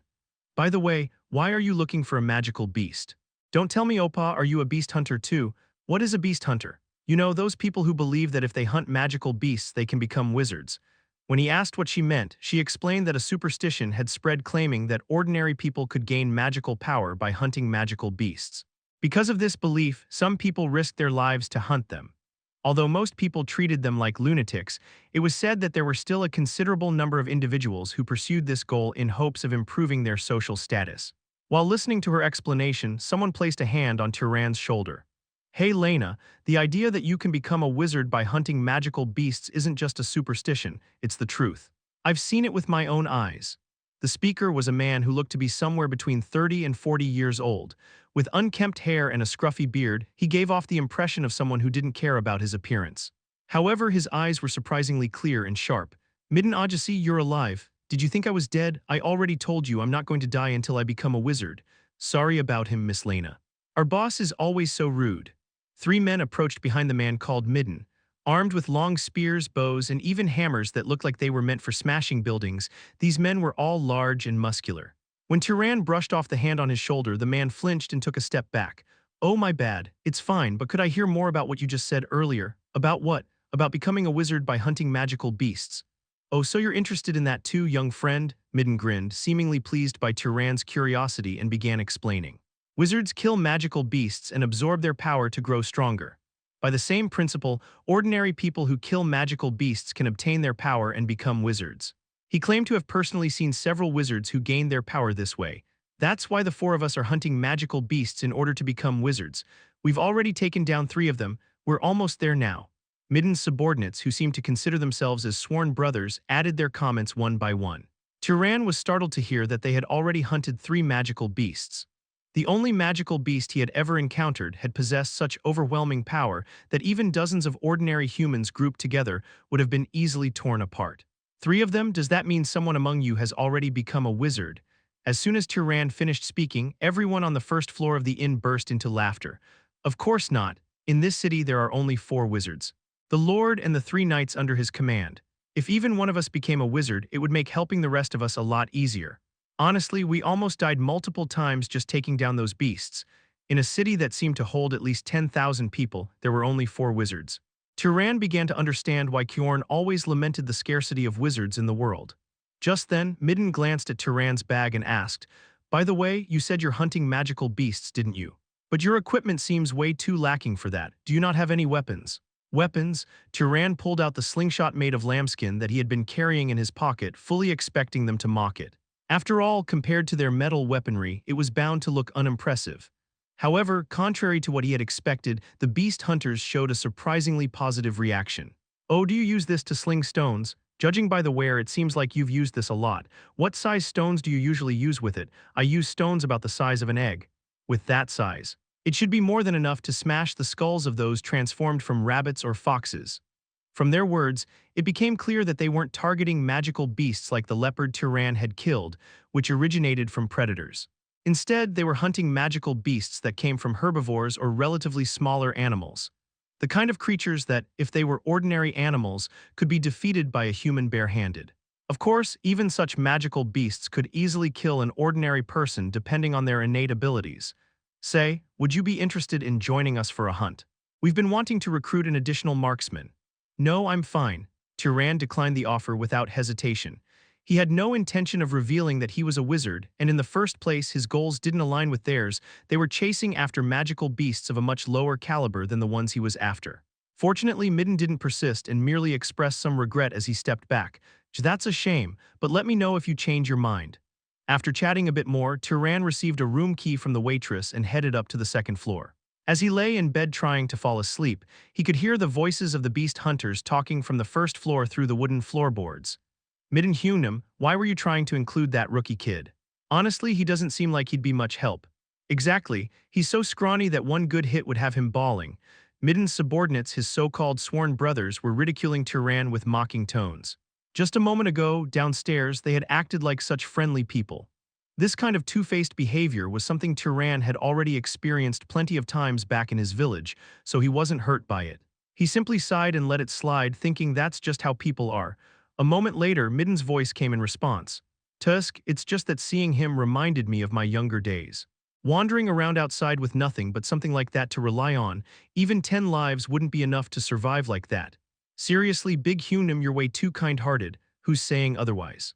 Listening to their conversation in silence, Turan eventually closed his eyes. Indeed, the world was full of both good people and bad people. The next morning, after having a breakfast of dark bread and soup provided by the inn, Turan went to City Hall. Located in the center of the city, City Hall was a 4-story building bustling with citizens handling various tasks. After weaving through an elderly man and an old lady quarreling over a building lease issue, Turan finally found the official in charge of bounties. What do you want? The middle-aged official gave Turan a look of disdain, as if he were some worthless bum when he said he was looking for a magical beast with a bounty. If Turan revealed that he was a wizard, the man would immediately fall to his knees, but he chose not to. If he pretended to be some mediocre knight, the city's lord might drag him into work, just as he had feared in the past. If he revealed himself as a noble-level wizard, he'd waste time being treated as some kind of exalted guest. It was common knowledge that among nobles, hospitality was considered a crucial form of etiquette, and refusing such treatment could be seen as rude. In the end, the best course of action was simply to quietly hunt a magical beast in the vicinity and leave quickly. There was no need to risk his life just to keep his identity hidden. No taking it out, look at it and hand it back. A moment later, the official handed Turan a document. On it were descriptions of the magical beasts, including their appearances, sizes, characteristics, sighting locations, and the bounties offered for them. For the weaker, non-hostile magical beasts, the bounty was only paid if they were captured alive. On the other hand, the more aggressive ones that were hostile to humans could be killed, and their corpses brought back for the reward. Weak magical beasts undergo less mutation, which makes their corpses indistinguishable from regular animals. This is why there are many people who try to fraudulently claim bounties by bringing in ordinary animal carcasses. You need to be careful. Even if you accidentally kill a magical beast, don't leave it behind, bring it back to the city. If the knights don't disperse its magic power, it could turn into a dangerous undead spirit. Abandoning a magical beast corpse after killing it is punishable by death under city law. Keep that in mind. I understand. Having already experienced firsthand the horrors that could occur when a magical beast corpse was left unchecked, Turan took the official's warning to heart and engraved it deeply in his mind. But some of these creatures seem quite dangerous for ordinary people to handle. Don't the knights come to deal with those? The official responded with a tone that suggested he was amazed at Turan's question. Do you think they have that kind of free time? The role of the knights is to maintain the city's public order and defend against enemy invasions. Hunting magical beasts is the kind of thing left to drifters like you. At those words, Turan looked down at the paper he was holding. Blade crow, a crow with feathers that are partially as hard and sharp as blades. It can use these feathers to deflect arrows and other projectiles, and attacks humans by dropping its feathers from high altitudes. It has a habit of preying on dogs or young children near the outskirts of the city, eating them and scattering their remains. If wizards were supposed to be humanity's protectors, shouldn't they prioritize hunting such creatures? Yet it seemed there weren't many wizards who took pride in defending humanity. Feeling somewhat bitter, Turan left the City Hall building and headed toward the outskirts of the city. The number of buildings gradually decreased, and when he finally left the city's boundaries, the familiar wilderness greeted him. Let's get started. After confirming that there was no one else around, Turan recalled the magical beast he had seen listed at City Hall. Blade crow, a man-eating magical beast that preyed on children. Crow detection. The moment he cast the spell, hundreds of sounds filled his ears. The sound of feathers brushing together, wings flapping, and beaks pecking at things. The overwhelming variety of noises coming from all directions made Turan frown as he cancelled the spell. The sheer number of crows lingering near the city rendered the detection spell ineffective. This method won't work. What could he do to locate only the magical beast? A crow that possesses magic power. He attempted to filter the search that way, but the spell didn't activate at all. It seemed that the presence of magic power couldn't be used as a condition for the detection spell. Next, he tried narrowing it down to crows that had eaten humans. However, this time far too many targets were identified. It was likely that crows that had scavenged human corpses were being included as well. This is tricky. Back on Hisarul Hill, where animals were scarce, he rarely faced such issues. If he wanted to find a lost sheep, he'd simply detect sheep and locate the one wandering alone. If he wanted to find a wolf, only one or two would typically be detected at most. As Turan pondered for a long time, he suddenly had an epiphany and activated the spell again. A crow larger than a young child. Even though a magical beast was stronger than a normal animal, it would still need to have a basic level of size to carry off a child. As expected, only a single crow was detected, its feathers rustling faintly. Additionally, there was a faint scent of human blood lingering in the air. Found it. Due to obstacles in the way, even though Turan looked in the direction of the sound, nothing was visible. However, once a target had been detected, there was no way he would lose it. The distance was one that would take an average person at least 10 minutes to sprint, but with the full-speed sprint of a noble-level wizard, 3 to 4 minutes were more than enough. As the forest where the target resided came into view, Turan cast another spell. It wasn't the perfect concealment unique to the House Zahar bloodline, but rather a simpler invisibility spell that merely rendered him unseen. The reason for this choice was twofold.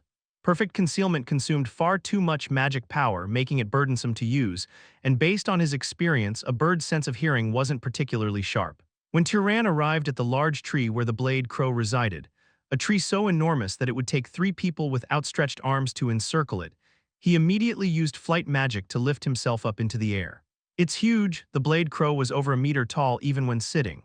Its folded wings were sharp as blades, living up to its name, and faint traces of blood lingered on its razor-sharp beak. The nest it perched on was littered with bones, some from various animals and occasionally ones that appeared to be human. As expected, the blade crow was too absorbed in grooming its feathers to notice Turan's presence. Now, how should I deal with this thing? The simplest method would be to kill it outright with a well-aimed slingshot to the head. However, Turan wanted to use this opportunity to test out a few other spells on the creature. If he grew too reliant on the slingshot's ease of use, he wouldn't have any options when faced with an opponent immune to physical projectiles. Kjorn had often taught him to prepare as many methods of response as possible.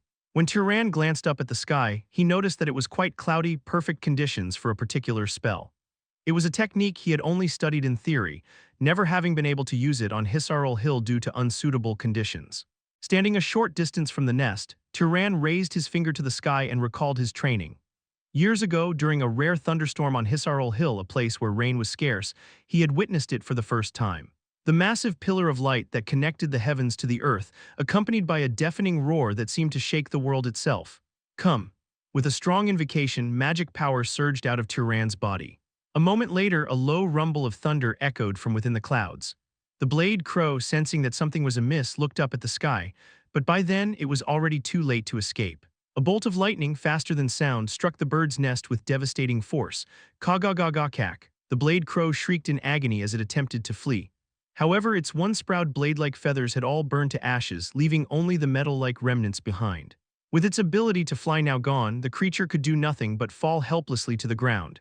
It crashed to the earth with a thud, flailed weakly a few times, and then fell still. To ensure it wouldn't move again, Turan cautiously observed the bird for about a minute before descending to the ground. Once there, he absorbed the magic power of the fallen magical beast. Chapter 7. That day, Turan patrolled around the city and managed to capture a total of 7 magical beasts. Each time he absorbed magic power from the corpses of the slain beasts, he felt an addictive thrill, a spine-chilling ecstasy that seemed like it could consume him. It was almost disappointing to think that once he reached his absorption limit, he would no longer feel this kind of pleasure. Of course, devouring the beasts didn't only provide him with such a primal kind of satisfaction. By the time he had absorbed the power of the 5th beast, Turan's magic power had grown to about 1.5 times stronger than it had been before he met Kjorn. At this rate, in theory, just hunting for a few months would allow him to become dozens of times stronger than he was before, but it won't be that easy. The growth in magic power through absorption decreased with repeated attempts, and it became increasingly difficult to grow stronger by relying on the magic power of weaker beasts. Moreover, staying in one place to hunt for too long would naturally lead to the extinction of the beasts in the area. That's why powerful nobles sometimes embarked on pilgrimages to find beasts worthy of their strength. Because of this, Turan decided to capture 2 of the weakest beasts he found alive instead of killing them, as their power was too insignificant to absorb. One was a squirrel with a tail about 5 times thicker than that of its kind, which it used as a weapon. The other was a badger with a large body whose fur could change color to match its surroundings. After tying them up tightly with ropes, he took them to City Hall, where the official in charge widened his eyes in surprise. 2 of them? Yes. Other than getting hit on the head with a rock, they were captured unharmed. Together, the bounty should be 25 rum, correct? Well, The official, seemingly trying to pull something shady, trailed off. However, when Turan glared at him with sharp eyes, the man quickly handed over the money. Here you go. The fun of earning money like this was also something he learned after coming down from the hill. After pocketing 25 silver coins, he returned to the inn, where the waitress greeted him with a smile. Handsome Opa, you came back alive and well, huh? You'll be having dinner here too, right? Bread and soup again this time. Turan was about to order the cheapest menu option just like he did in the morning, but then changed his mind. Since he could earn as much money as he wanted, he figured it was a good chance to find out why expensive food was considered expensive. I'll have the most expensive thing you've got. At his words, the waitress's eyes widened. Wow, you must have made some good money. I'll let the chef know right away. What Turan didn't realize at first was that the inn's most luxurious menu item took nearly an hour to prepare. But when the food was finally laid on the table, he felt it was worth the wait. Freshly made, soft and savory bread with tangy fruit jam, roasted chicken glazed with seasoning, pork ribs topped with sizzling melted cheese. For someone like Turan, who had spent his life on barren hills eating nothing but smelly lamb meat and grain porridge, the meal was a feast fit to blow his mind. He devoured the meal, biting and chewing furiously, and before he knew it, everything on the table had disappeared without a trace. No one stole this while I wasn't looking, right? Of course not, but Opa, for someone so skinny, you really eat a lot. It's rare to see someone enjoy it this much, so I'm glad I prepared it. Even the chef, who usually stayed in the kitchen, came out to comment, indicating how infrequently this menu was ordered. Regardless, Turan had come to understand the joy of fine dining thanks to this experience. By the time 3 days had passed, Turan had successfully hunted more than 30 magical beasts.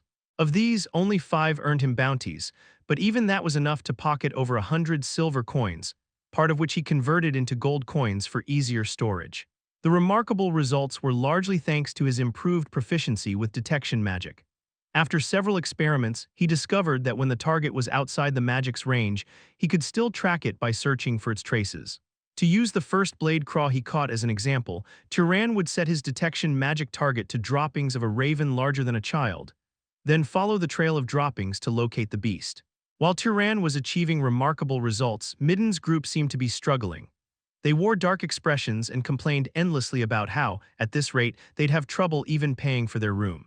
One day, 2 of Midden's sworn brothers followed Turan up to his room as he went to rest. Raising their fists, they tried to intimidate him. Hey Skinny, we heard you've been making some money lately. Share some with your fellow hunters. Naturally, it took less than a minute for both of them to get beaten senseless by Turan and tumble down the stairs. After a brief commotion, once everything had been explained, Midden bowed his head to Turan on their behalf. I sincerely apologize. I'll scold the 2 of them thoroughly. This kind of thing won't happen again. Are you having a hard time? At Turan's question, Midden hesitated before answering honestly. Yeah, we're a bit tight on money. Midden and his sworn brothers used to be thugs in a large city with a population of over 100,000. 2 years ago, they met someone who claimed to have become a wizard after hunting magical beasts, and they gave up their thug lifestyle to become beast hunters. However, it wasn't easy for regular people to hunt magical beasts. To make things worse, unless a beast was strong enough for its corpse alone to prove it was a magical beast, no bounty would be awarded for the body. As a result, they wandered from city to city, barely scraping by with odd jobs while continuing to hunt beasts. To think it took them 2 years to catch just 3 beasts. Well, what could you expect from people who were neither wizards nor professional hunters, but mere former thugs trying their hand at hunting? On top of that, if they had to take on side jobs just to survive, it would be impossible to dedicate their full time to hunting.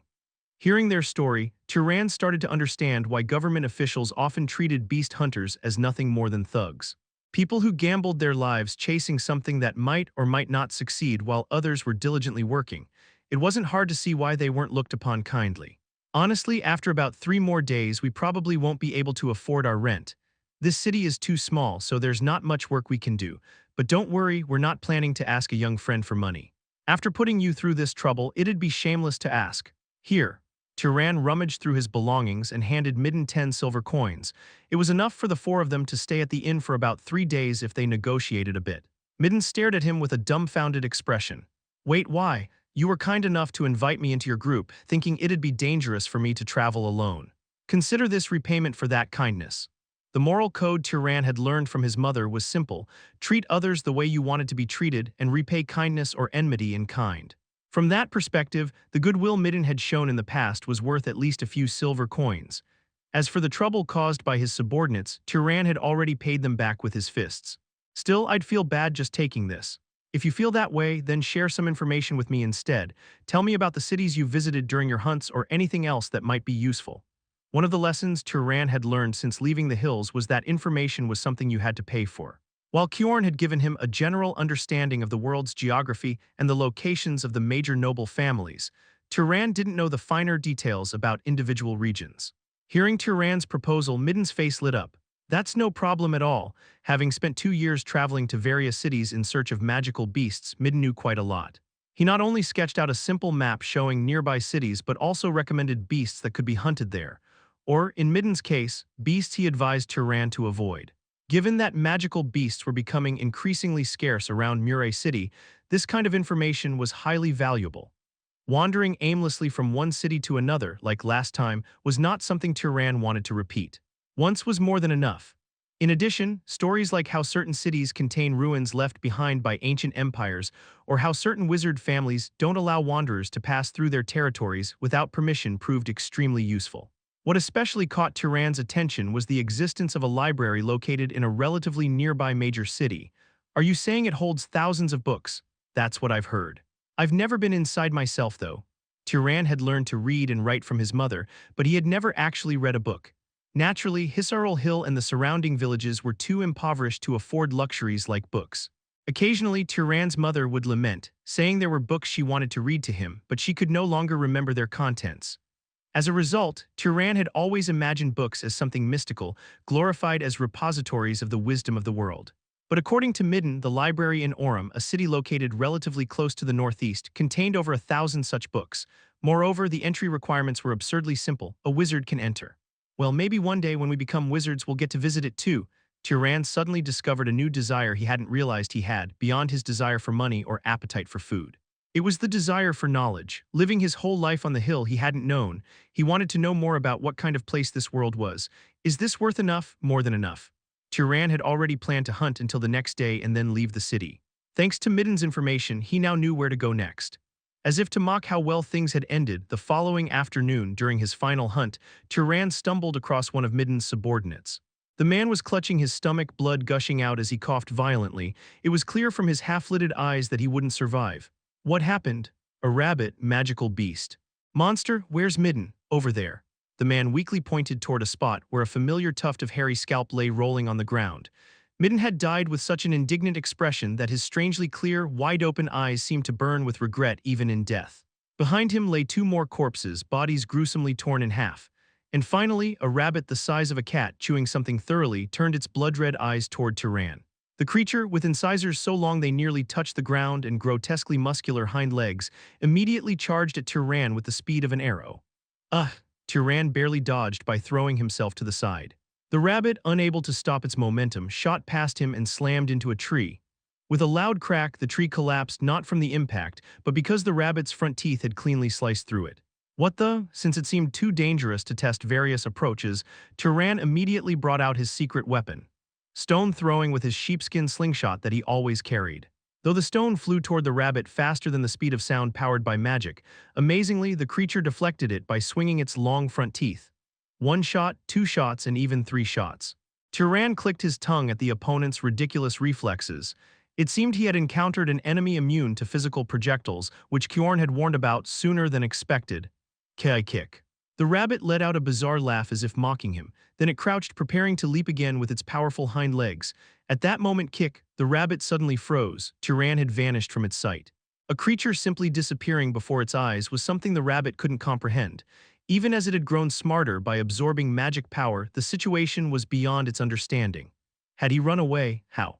And where could he be now? There wasn't even a scent to track. While the rabbit stood frozen in confusion, Turan, hidden using concealment, crept up behind it and drove a dagger into its throat. Kiek. The rabbit let out an ear-piercing shriek. Turan quickly twisted the dagger lodged in the rabbit's throat, then let go of the handle and threw himself backward. If he hadn't, the rabbit, in its frenzied state, would have likely cleaved him in half with its massive front teeth. The rabbit, desperate to attack the unseen enemy, darted around wildly, swinging its front teeth in all directions. However, its opponent was already airborne, having concealed himself and flown into the sky. For about a minute, the rabbit hacked at the surrounding trees, slicing through them one by one. But unable to locate its enemy, it finally collapsed, drained of all energy. Only then did Turan deactivate concealment, land softly on the ground, and exhale a long sigh. Hua, just when he thought he had dealt with all the strong magical beasts in this area, he unexpectedly encountered such a formidable enemy. Though small in size and seemingly lacking in defense, its speed, attack power, and reflexes had made it even more dangerous than the first leopard magical beast he had faced. Turan reflected that, if it had been the version of himself from before he met Kjorn, with no real combat techniques other than slinging stones, he might very well have lost. When he absorbed its magic power, he found it to be far greater than what he had gained from defeating the leopard. What terrible luck!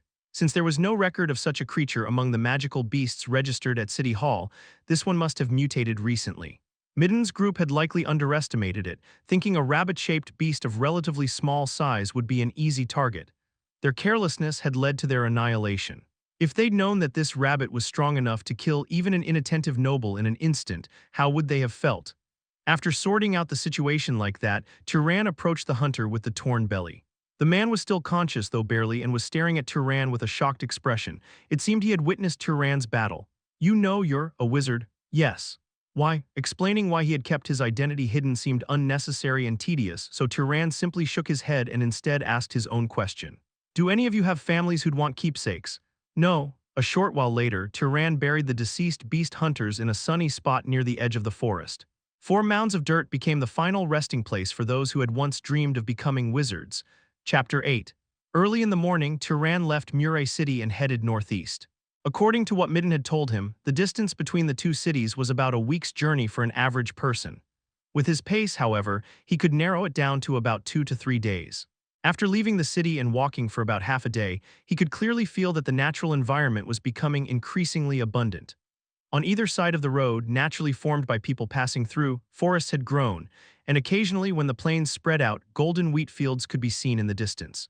And of course, where there is abundance, there are more animals, and where there are more animals, there are also more magical beasts.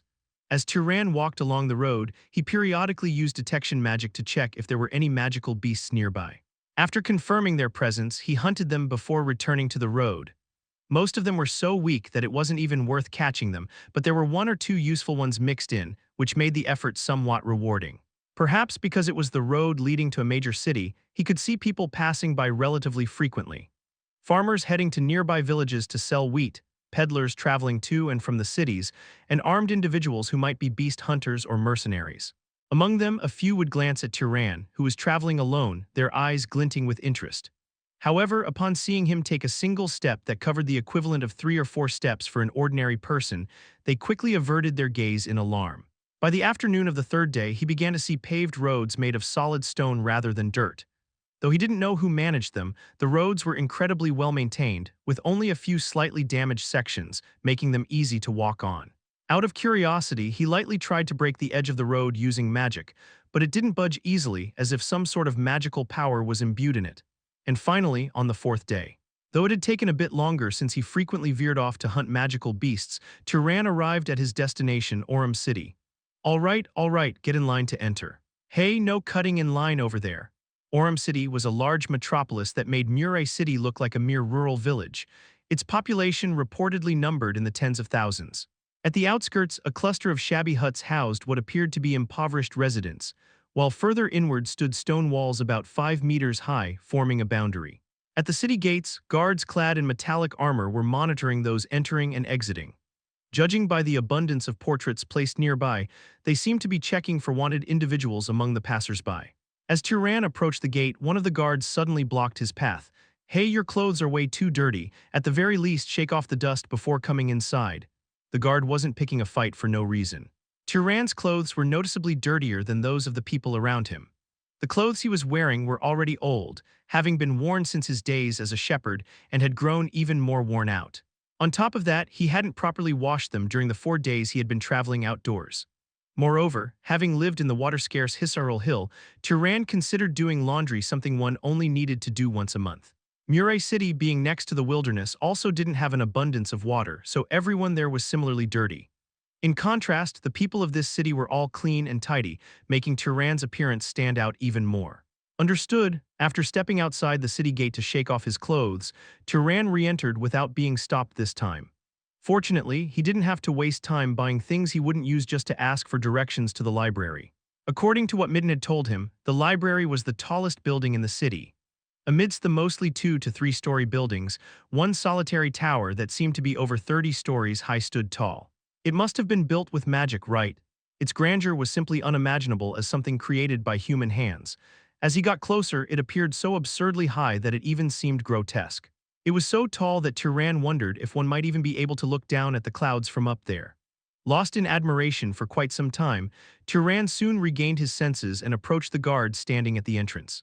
I heard that anyone who is a wizard can enter here. Is that correct? At Turon's question, the guard's expression stiffened. He had initially thought of casually driving away this ragged-looking man, but what was this now?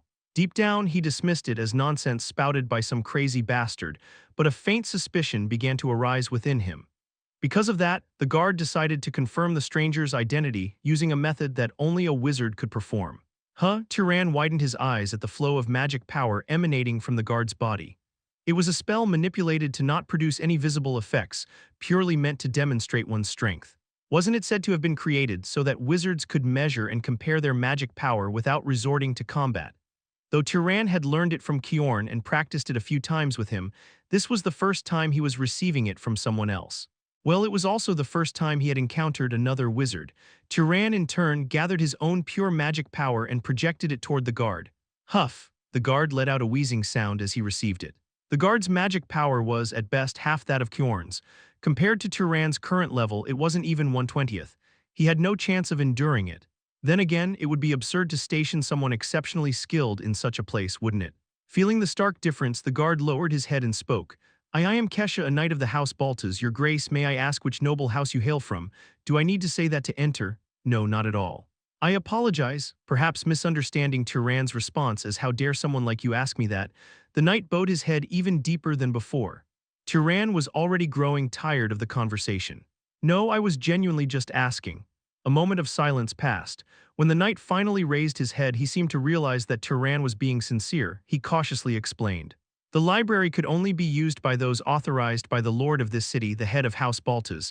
This was quite different from what Midden had told him. I heard that wizards could use it. Well, to my knowledge, no commoner has ever been permitted to use the library. Had the story been distorted, as everyone entering and leaving the library happened to be a wizard, leading to the belief that all wizards could access it. Turon scratched his chin for a moment, then let out a sigh. How can I get permission from the Lord of House Baltas to use the library? Such matters are above me, I cannot dare to know. However, if your grace permits, I will contact the house and inquire about it. Please do so. After saying this, Turon leaned against the wall opposite the library's main gate. Now that his identity had been revealed, he would soon have to face the hospitality of House Baltas. It was considered proper etiquette for nobles to treat other nobles as guests when they entered their territory. Maybe I should have just snuck in. He had considered using the concealment ability of the Zahar bloodline to infiltrate the library. However, he didn't attempt it recklessly, thinking there might be security measures inside that could neutralize such abilities. If he were caught, wouldn't he be mistaken for an assassin? He wouldn't even be able to refute such an accusation, especially since the Zahar bloodline's ability was one of the most specialized in assassination. Before long, a large carriage pulled by 4 horses raced down the main street and came to a halt in front of the library. A middle-aged man, who appeared to be the coachman, glanced at Turon and immediately bowed deeply. Welcome to the City of Wisdom, Oram, your grace. I am Reden, a steward of House Baltas. The head of the house wishes to welcome you. Would it be possible for you to spare some time? Very well. Please, your grace, do not address me so highly. At Turon's use of a respectful title, the steward, who called himself Reden, though Turon didn't fully understand what a steward was, responded with such servility that it seemed he might grovel on the ground at any moment. Turon, inwardly sighing at the overly obsequious reaction, nodded his head. All right, I shall guide you. Although Turon had seen carriages a few times in Murray, this was his first time riding one. During the ride, Turon composed himself and prepared for any unforeseen situations. Though unlikely, if the house were to suddenly attack him, he would have to conceal himself and escape immediately. After about 10 minutes, the carriage came to a stop, and a voice from outside called out, "We have arrived." When he stepped out of the carriage, a castle built of pristine white stone greeted him. It was about 5 or 6 stories tall, and its appearance seemed to prioritize aesthetics over defense. The steward, who had disembarked from the coachman's seat, spoke to him. I was wondering if you would allow us to assist you in refining your attire before meeting the Lord. Turon didn't understand what refining his attire meant, but it seemed like something necessary for the meeting, so he nodded. Following the steward's guidance, Turan entered through the front gate where three maids approached him. "We will guide you to the bathhouse, your grace." This was a welcome suggestion, as Turan had felt dirty ever since arriving here. The problem arose when the maids followed him into the bathhouse. "We will assist you with your bath." Assist him with his bath? Did they mean to bathe him as though he were a child? Even though Turan had only ever lived with his mother, he understood the basic etiquette that men and women should observe around each other. Frowning, he shook his head. "I'll wash alone." "Everyone out." However, upon hearing this, the maids' faces turned pale and they prostrated themselves, begging, "We're sorry, please forgive us." To Turan's shock, the youngest maid, who seemed to be about his age, even started sobbing loudly. Bewildered by such an extreme reaction, Turan pointed to the oldest maid and asked, "Is there a problem if I wash alone?" "Yes, if we fail to properly serve your grace, we will be punished." "Please have mercy." Turan had some understanding of the stark difference in status between wizards and commoners, but he hadn't expected it to be this extreme. Overcome with exhaustion, Turan let out a deep sigh and nodded. "Do as you please." Moments later, the maids undressed Turan and washed him with warm water and soap. He didn't need to do anything himself during the process. The maids were so adept at their task that they didn't even ask him to move his arms or legs as they meticulously cleaned every inch of his body. Though exposing his naked body to women, letting others wash him, and revealing the streams of grime that flowed off him felt incredibly awkward. Setting that aside, the experience of being bathed like this was undeniably worth it. After the bath, the maids combed out his tangled, long hair and dressed him in fresh clothes, completing his grooming. When they were done, the maids widened their eyes in amazement. The youngest maid, who had been sobbing earlier, blushed and let out a gasp of admiration. "Wow, what?" When Turan turned his head to ask, the girl gasped again, quickly covering her mouth with her hands. The older maid stepped in to explain. "Your grace is so beautiful that she must have momentarily lost herself in admiration. Please forgive her." Saying this, the maid brought over a large mirror that had been set aside. Looking into it, Turan immediately understood their reaction. The first thing that caught his eye was his gray hair, which he had always left tied back in a rough ponytail out of laziness. The maids had combed it thoroughly and applied some kind of oil, letting it fall smoothly. It now gleamed like polished steel and harmonized perfectly with his ash-gray eyes. Once his darkened skin, grimed from not washing, was cleaned, Turan's sharp, bold features stood out even more. And the white clothes embroidered with gold thread made his tall and agile physique appear even more elegant. If before being washed, he had looked like a rather handsome beggar, now he looked like a noble young man who had lived a life of refinement and privilege. A short while later, having completed his preparations, Turan followed the steward's guidance toward the banquet hall where the head of the house awaited. On the way, everyone they passed bowed deeply, as if they all somehow knew who he was. Curious, Turan asked the steward walking ahead of him, "Do they all know my identity?" "It's because of the clothes you're wearing. In this castle, garments adorned with gold thread are a color reserved solely for the nobility." Just as the steward finished speaking, a young lady dressed in a bluish-gray gown embroidered with gold appeared from a hallway. Seeing Turan, she tilted her head and asked, "Is this the guest who came looking like a beggar? What's this? After washing and dressing him up, he looks just like a prince." "Ah, my lady. Calling him a beggar is—" "Oh, what does it matter? I'm Isla Baltas, and you are—" Judging by the title and tone the steward used to address her, it was clear that she was a noblewoman of House Baltas. Her attitude and speech oozed such arrogance that Turan thought to himself, so this is what a true noble is like. Instinctively, he felt a strong urge not to back down, and he held his head high as he replied confidently. "I am Turan, just Turan. What about your family name? It's difficult to reveal due to certain circumstances. There's a house I'm at odds with." This was an excuse Turan had prepared in advance after consulting with Kjorn. He was pretending to be a noble on a pilgrimage to strengthen his magic power while hiding his identity due to a conflict with a rival house.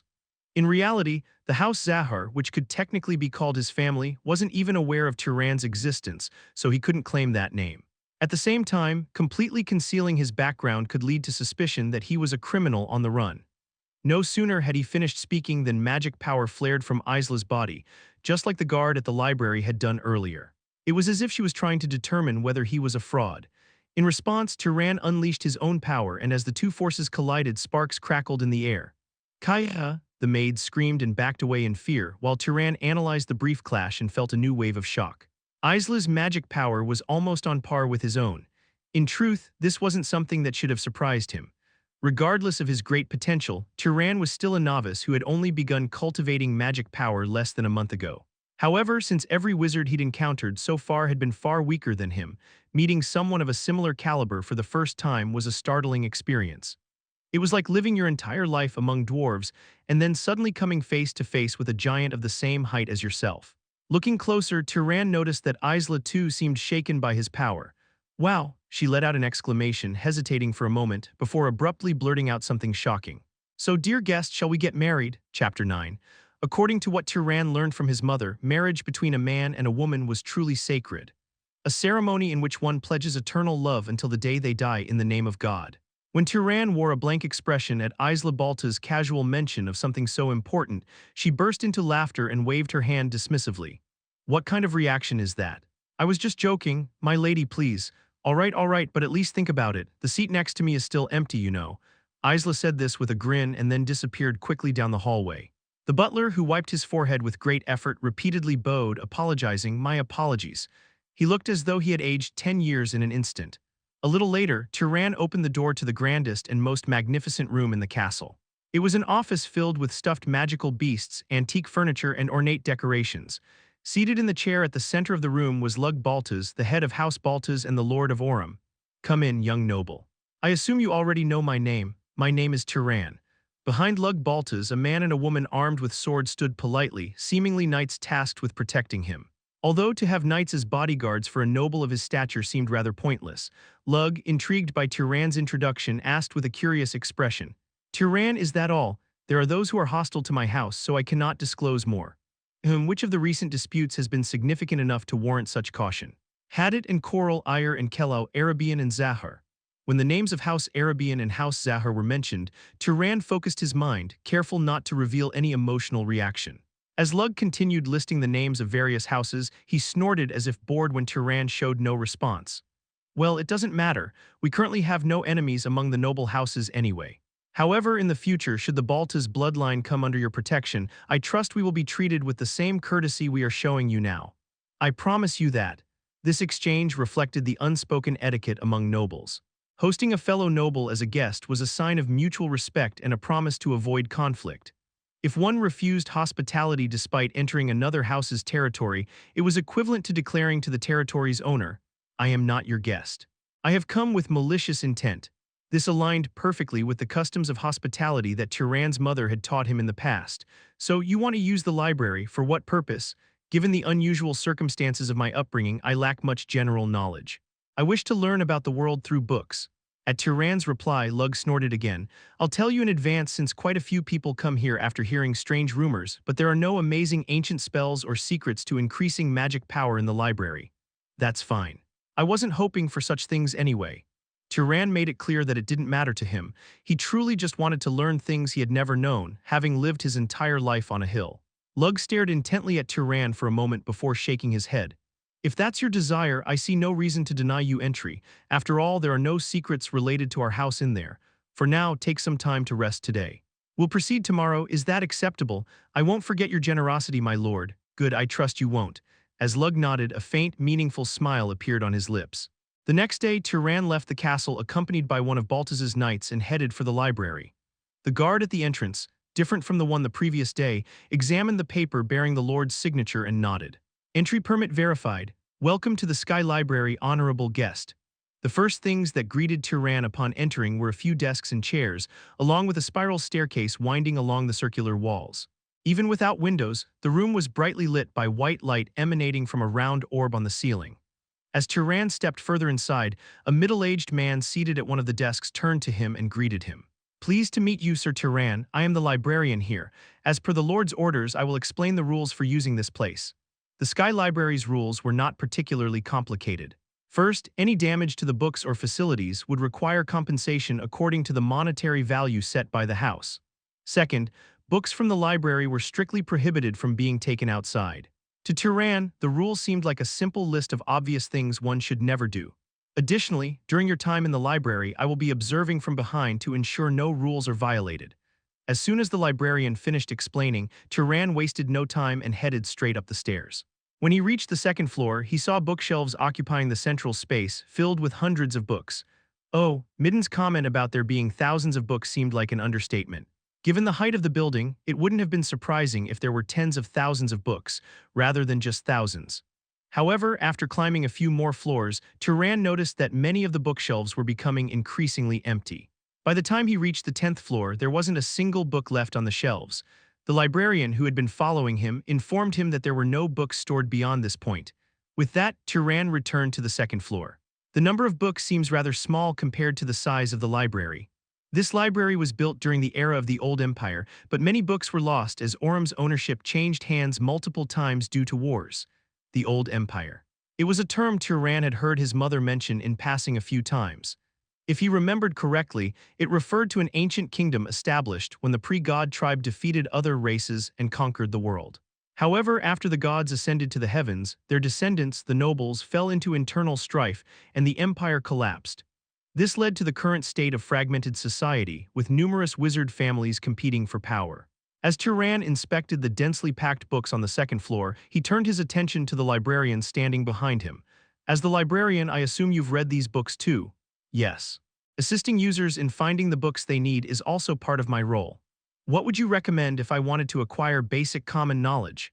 Turon chose his words carefully, mindful that everything said here could potentially be relayed back to the Lord. Hearing this, the librarian tilted his head in thought for a moment before beginning to pull out books from various shelves. After several trips to the upper floors, the librarian eventually placed about a dozen books on a desk on the first floor. Many of the books here are hundreds to thousands of years old and may not align with what you're looking for, noble guest. However, I believe these selections will be of some help. Thank you. After expressing his gratitude, Turon sat down, picked up one of the books, and examined it closely. The cover was made of thick cowhide, the pages crafted from finely cut parchment, and the interior was densely filled with meticulously hand-inscribed letters that seemed to have been engraved by an artisan. The book itself felt like a work of art. So this is a book. Turon felt a surge of complex emotions as he realized he had easily obtained something his mother had so desperately longed for. He opened the book with mixed feelings. Having learned to read and write by scratching letters in the sand with sticks, he stumbled a little but managed to read the text well enough. The title of the book was Journey Around the World. After passing the preface, which praised the unknown sponsor of the book, the main content began. The author was a noble born in a small city north of Orum, who, longing to see the edge of the world, had embarked on a journey eastward. The stories written in the book completely captivated Turon's mind. A mountain pass that opened only once a day, allowing passage from one side to the other. Blind dwarves who hid in the mountains, hunting and eating anyone who passed through. An endless desert of shifting sands that boiled under the scorching sun by day and froze solid under the frigid cold at night. The lush jungle fairies, the mermaids singing atop the endless waves and rocky reefs, luring people into their grasp. The ability to depict such environments, places he had never once seen in his life, with vividness so real it bordered on spine-chilling, was nothing short of magical. When Turon had read about halfway through the book, he began to feel hunger. He committed the parts he had read to memory and closed the book for now. Impressive. Now he had a clear idea of the wondrous terrains that lay to the east. He could picture how the vaguely named other races looked, as well as their ecosystems and cultures. To have learned so much from just reading half of one book, what more could he uncover by reading the rest of them? His heart thumped with anticipation. After receiving permission to enter the library, Turon repeated the routine of reading books at the library every morning and returning to the castle only when evening came. On the second day, he learned about the great noble houses, how ordinary wizard families interacted with one another, and the systems they used to manage cities and villages. On the third day, he gained specific knowledge about the origins and crafting processes of various items he had previously passed by without a second thought, what regions they came from, what materials they were made of, and how they were processed. On the fourth day, through a magical beast guide, he learned which abilities were typically awakened in different creatures, and how certain physical traits symbolized particular powers. On the fifth day, he learned that many relics from the Old Empire era were still scattered and remained throughout the world. The library itself was one such relic, as was the stone-paved road he had traveled along on his way to Orum. As Turon gradually accumulated this knowledge, the world, which he had previously seen as a vast and unknown space, began to take on a clearer and more defined shape. It felt as though he was evolving from an ignorant shepherd boy into something a bit better. While it didn't provide the kind of visceral pleasure one might feel from eating delicious food or absorbing magic power, it offered a profound sense of mental satisfaction. On the sixth day, as Turon was heading toward the library, he received a summons from Lug Baltas. The moment Turon arrived at the Lord's office, Lug got straight to the point. "I hear you've been making excellent use of the library." "Yes. I trust you know that allowing you to use the library was an act of kindness, separate from my treating you as a noble. And now I'd like to claim compensation for that favor." Please go ahead. If one side only keeps taking without fulfilling requests, the other side will eventually tell them to get lost, won't they? Typically, the customary duration for a noble to host a guest in their territory is 3 or 4 days. For Turan, who had now surpassed that limit, it was necessary to heed the Lord's request. Recently, a magical beast has been appearing north of Orem, attacking passersby. Do you want me to hunt it? At Turan's question, Lug nodded. 4 knights who went to subdue the creature haven't returned, they were eaten. It seems a noble will have to step in personally. However, our house only has 2 available nobles to deploy. If you join in, that makes 3 and it would be much safer. The Baltas family consisted of Lug, his wife, his younger brother, his daughter, and 2 nephews, a total of 6 members. Among them, Lug's brother and 1 nephew were serving as lords of other cities away from Orem. He himself had to protect the city in case of emergencies, and his wife wasn't skilled in combat. Thus, the only nobles who could be mobilized were his daughter and 1 nephew, bringing the count to 2. I understand. He readily agreed, partly because he hadn't been building any practical experience or magic power lately due to reading books, and partly because he remembered what Kjorn had told him in the past. Humans are always at risk of losing their homes to magical beasts, and it is the duty of a wizard to protect them. The commoners of Orem were not exactly his sheep, but the food he ate, the water he drank, and the clothes on his back all came from their labor. A shepherd survives by eating the wool and meat of his sheep, and in return he must protect the flock from wolves. Nodding at the thought, Turan suddenly had a question. From what the official in Murray City had said, nobles and knights weren't usually so enthusiastic about hunting magical beasts. Why then was Lug reacting so differently? When Turan indirectly posed the question, Lug responded, "The northern road it's blocking is an important trade route. It's already been closed for 10 days, so it needs to be cleared as soon as possible." 10 days. Turan recalled Lug's meaningful smile 5 days ago when he had first requested access to the library. Finally understanding why Lug had been so quick to grant him access, Turan felt oddly at ease. Chapter 10. Father is truly impressive. To think he would even mobilize a guest for a magical beast hunt. Were we that unreliable? Isla, the only daughter of the Lug family head, grumbled with an air of disbelief. Dressed not in an elaborate gown but in a tunic and trousers that looked more practical for activity, she turned to Turan and spoke. I'm not criticizing our guest. I'm just saying father is making too much of a fuss. Calling the head of the house fussy, don't you think you're going too far, Nuna? Mind your own business. Standing next to her, another noble, Lug's nephew, rebuked her in a low voice. As their gazes met, sparks seemed to fly for a moment, but soon the nephew turned to greet Turan. This is the first time we're meeting, isn't it? I'm Marvin Baltas. Please take care of me. Likewise. After exchanging greetings with Marvin, Turan looked at the 12 knights standing behind the 2 nobles. Unlike their masters, who seemed to treat this like a leisurely outing, the knights' nervousness was evident. It was understandable. They were heading to hunt an unknown enemy that had already killed 4 knights, leaving no survivors. A short while later, the group, consisting of 3 nobles and 12 knights, marched confidently toward the north gate. All the passing residents knelt and bowed their heads deeply as they watched them. The only ones standing with their heads merely lowered were those clad in armor and carrying swords. Turan now realized these were the people referred to as police. Commoners armed to maintain order within the city. Of course, they were utterly useless in hunting magical beasts or waging war between noble houses. Even a still inexperienced noble like Turan could kill thousands of those armed commoners. As they left the city walls and headed north, they were greeted by a brick road built during the Old Empire era. With magical beasts attacking people for the past 10 days, there wasn't a soul in sight on the road. I just want to finish this quickly and go back to rest. Isla muttered, kicking pebbles on the roadside as she walked. While trailing slightly behind her, Turan stared absent-mindedly at her back. At that moment, Marvin approached him and spoke in a low voice. Turan, do you happen to have any interest in my Nuna? No, Turan immediately shook his head, denying it. Over the past few days, Isla had consistently flirted with him ever since their shocking first meeting. It wasn't anything serious, more like light-hearted, joking advances. But Turan didn't find her particularly attractive. Her carefree, even frivolous demeanor was far from his ideal type. And above all, marrying someone from a different bloodline like hers would mean he'd become a son-in-law bound to her family. While the library here was impressive, he had no intention of tying himself down for life just for that. That's a relief. Hearing his answer, Marvin's face brightened. Turan didn't understand what exactly Marvin meant by the question, but his answer seemed to satisfy the young noble. About an hour passed as they chatted and headed north. The hunting party discovered a broken cart and several blood-soaked, torn garments in the middle of the main road. It was evidence of an attack. Was it that thing? Probably. We've strictly forbidden anyone from heading north on our side, so it seems like they were attacked while coming down from the north. While they talked, Turan examined the wreckage, trying to deduce the identity of the magical beast. Judging by the fact that the smell of blood wasn't overwhelming, the attack had occurred only a few hours ago. The torn garments suggested something sharp had pierced through them. A grotesquely large handprint on one side of the cart showed 5 fingers just like a human's, with the final clue he could identify the enemy. It's a monkey. A monkey, look at the handprint here. Ah, in truth, Turan himself had never seen a monkey before. It was simply because the example in the Magical Beast Guide perfectly matched the situation that Turan mentioned it aloud. If he hadn't read that book, he would have just assumed it was some unknown magical beast and left it at that.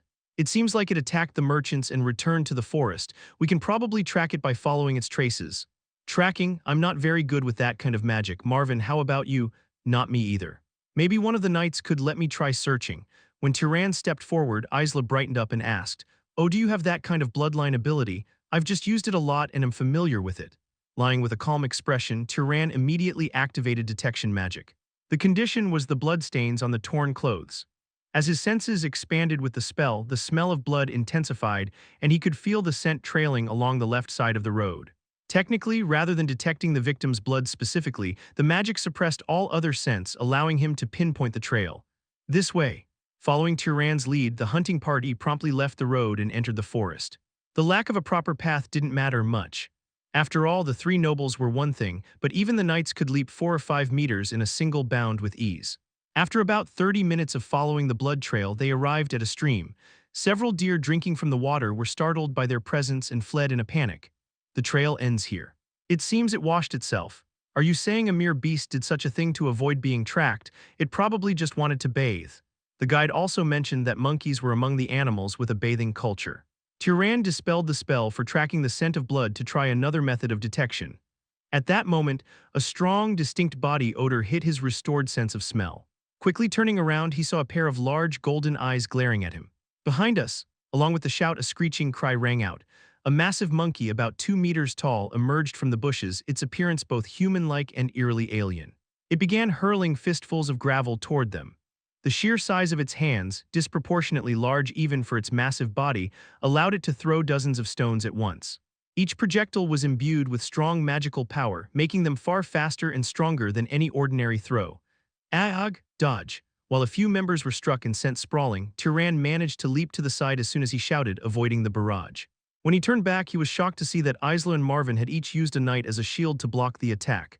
Are you already? Attack! Isla shouted sharply, tossing the injured knight aside. The 8 remaining unscathed knights immediately drew their swords and spears, charging at the beast.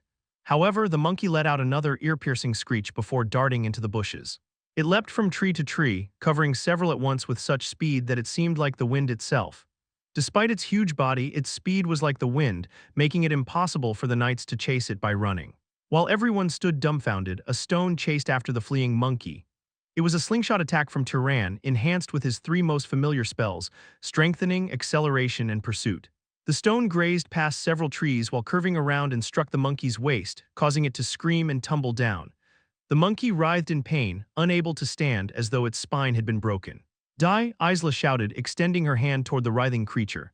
Flames erupted from her fingertips, coalescing into the shape of a serpent as thick as a tree trunk.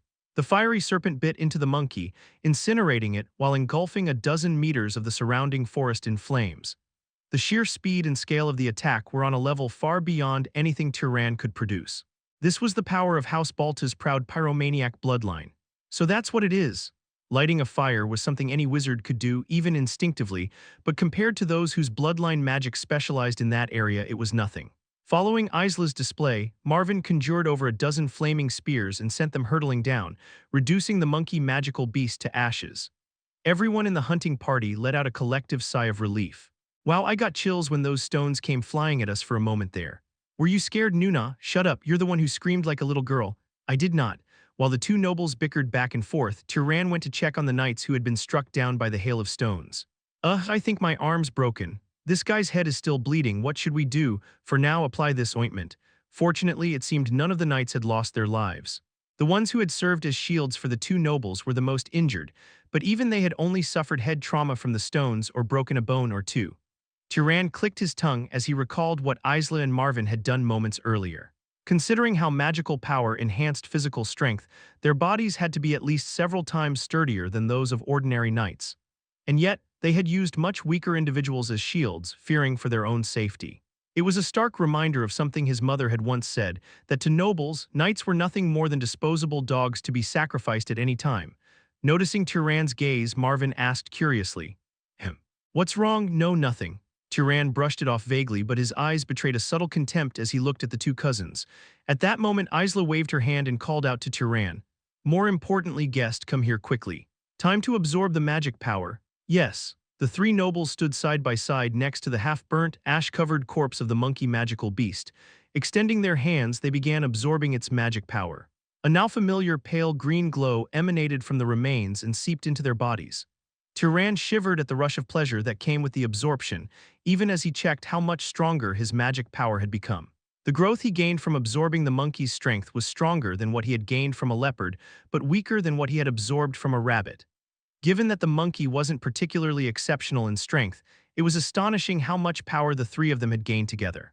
It seems, just as I've heard, the amount of enhancement doesn't diminish even if multiple people absorb it together. When absorbing magic power from a magical beast, up to 4 people could absorb the same amount without it being divided among them. Why the limit was specifically 4 and not 3 or 5 was unclear, but this was why noble houses with many members often formed hunting parties of 4.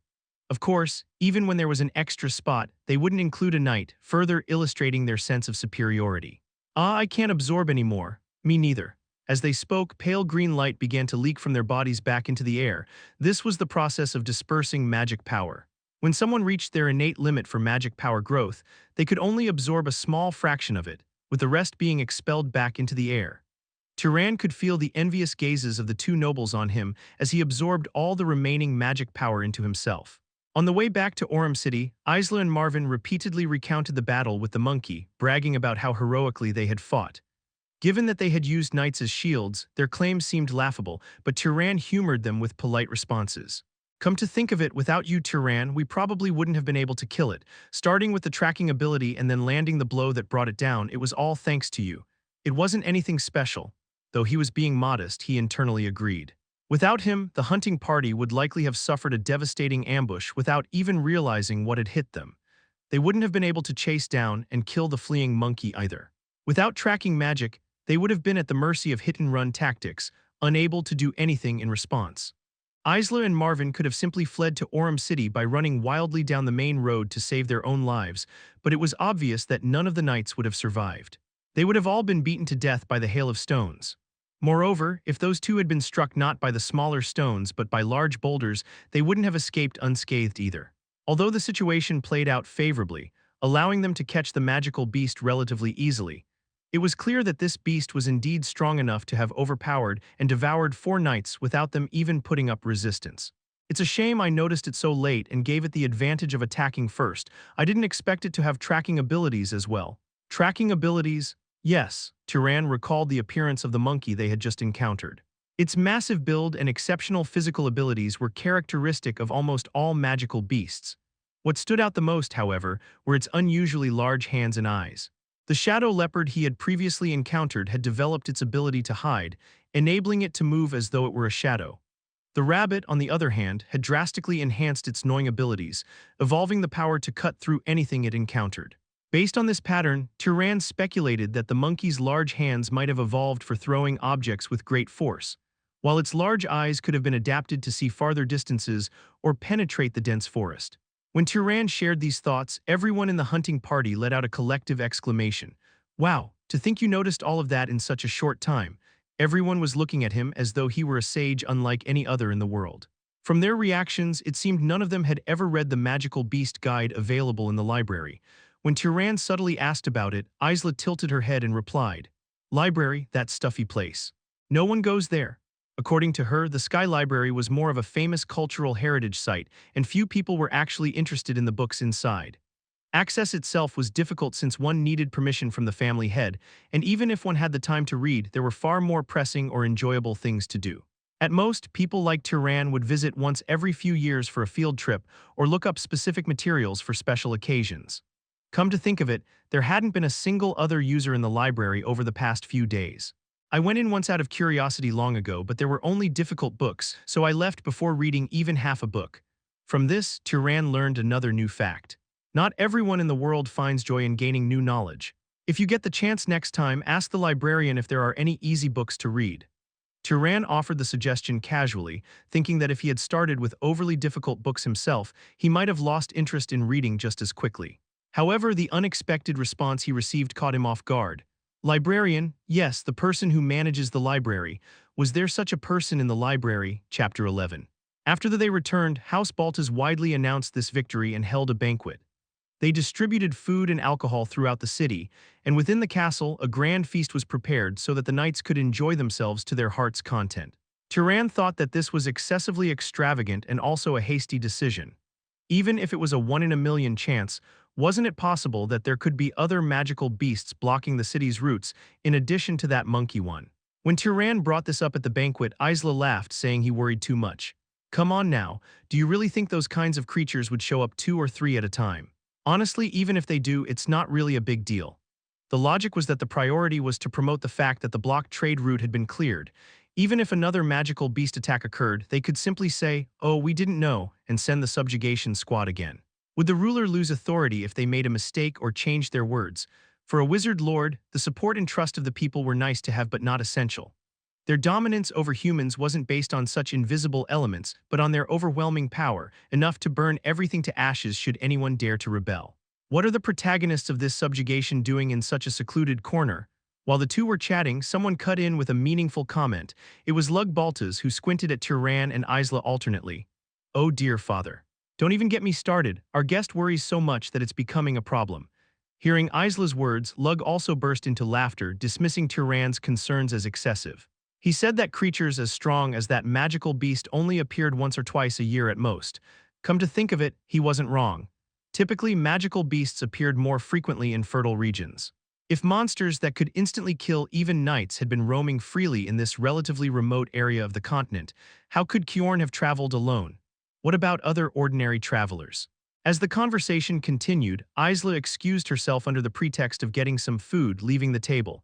Now alone with Turan, Lug first offered the glass he was holding. More importantly, have a drink. If a host doesn't offer a drink to his guest, that's a disgrace. The Aurum liquor was far stronger than the beer Turan had drunk at the inn in Murray City. The burning sensation in his throat and the intense aroma that stung his nose made Turan cough involuntarily. Haha, you act like this is your first time drinking alcohol. This is the first time I've had such strong liquor. Fortunately, thanks to the resilient body of a noble, Turan didn't get drunk after just 1 or 2 glasses of strong liquor. He was able to keep up with Lug as his drinking companion.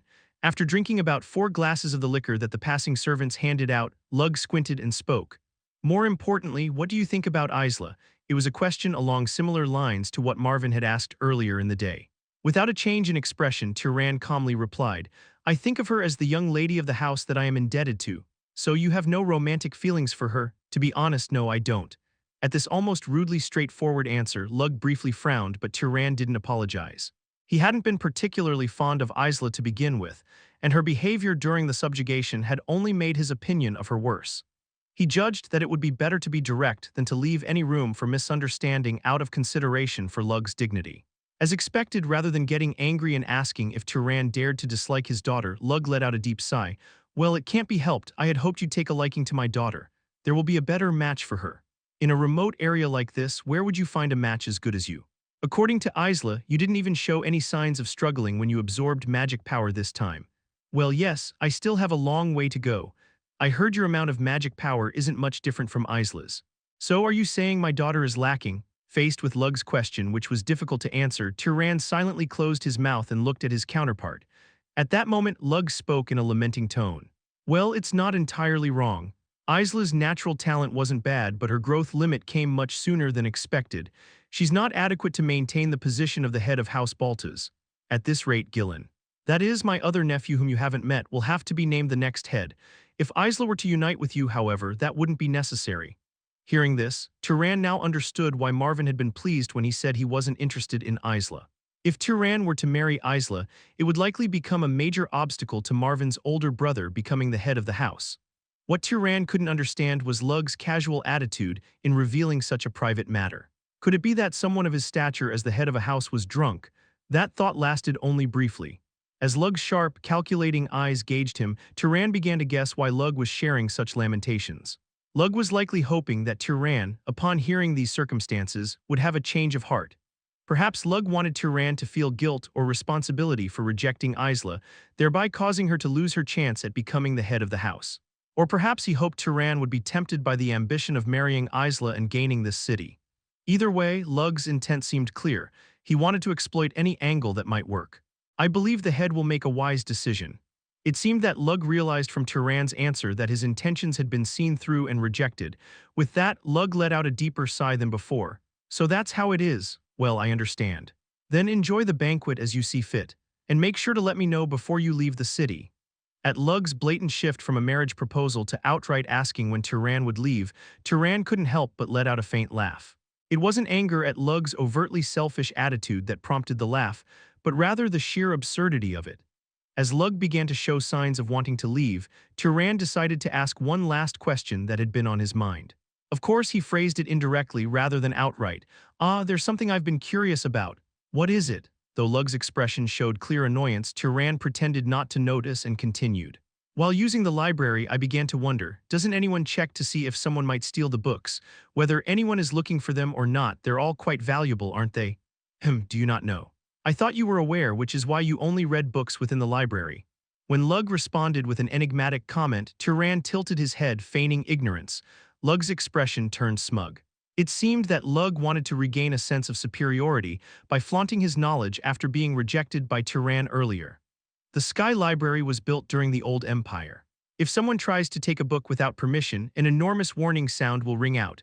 Honestly, not telling people in advance and letting them embarrass themselves has been one of my little joys.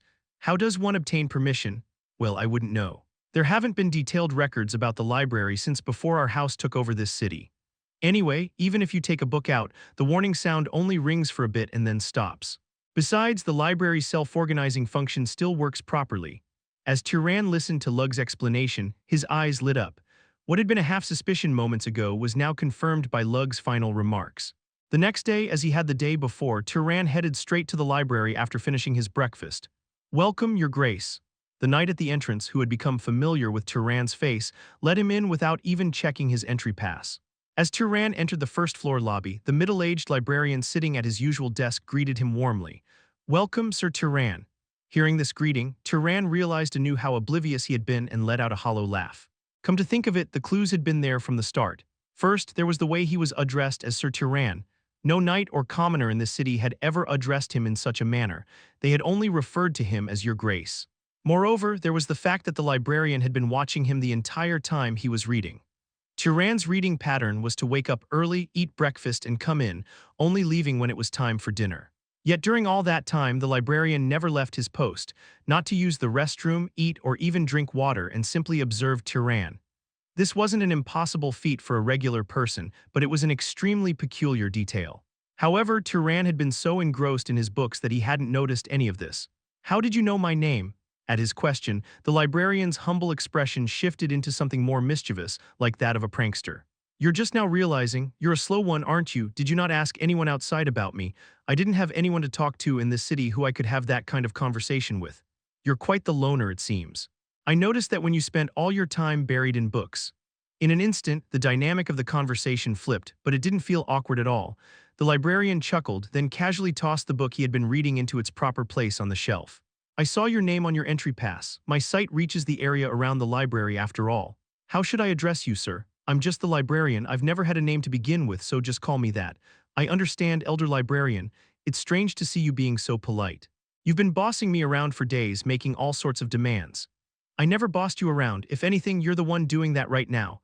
Cheeky brat, always trying to get the last word in. Despite his grumbling, the librarian's expression was full of amusement, as if he was thoroughly enjoying the banter. Turan, seated across from the librarian, decided to press further about the librarian's identity. "Are you a wizard from the Old Empire, sir? I wasn't human to begin with. You could say I'm a kind of spirit." "The spirit of the library." If you're a spirit, none of the books Turan had read contained detailed information about such beings.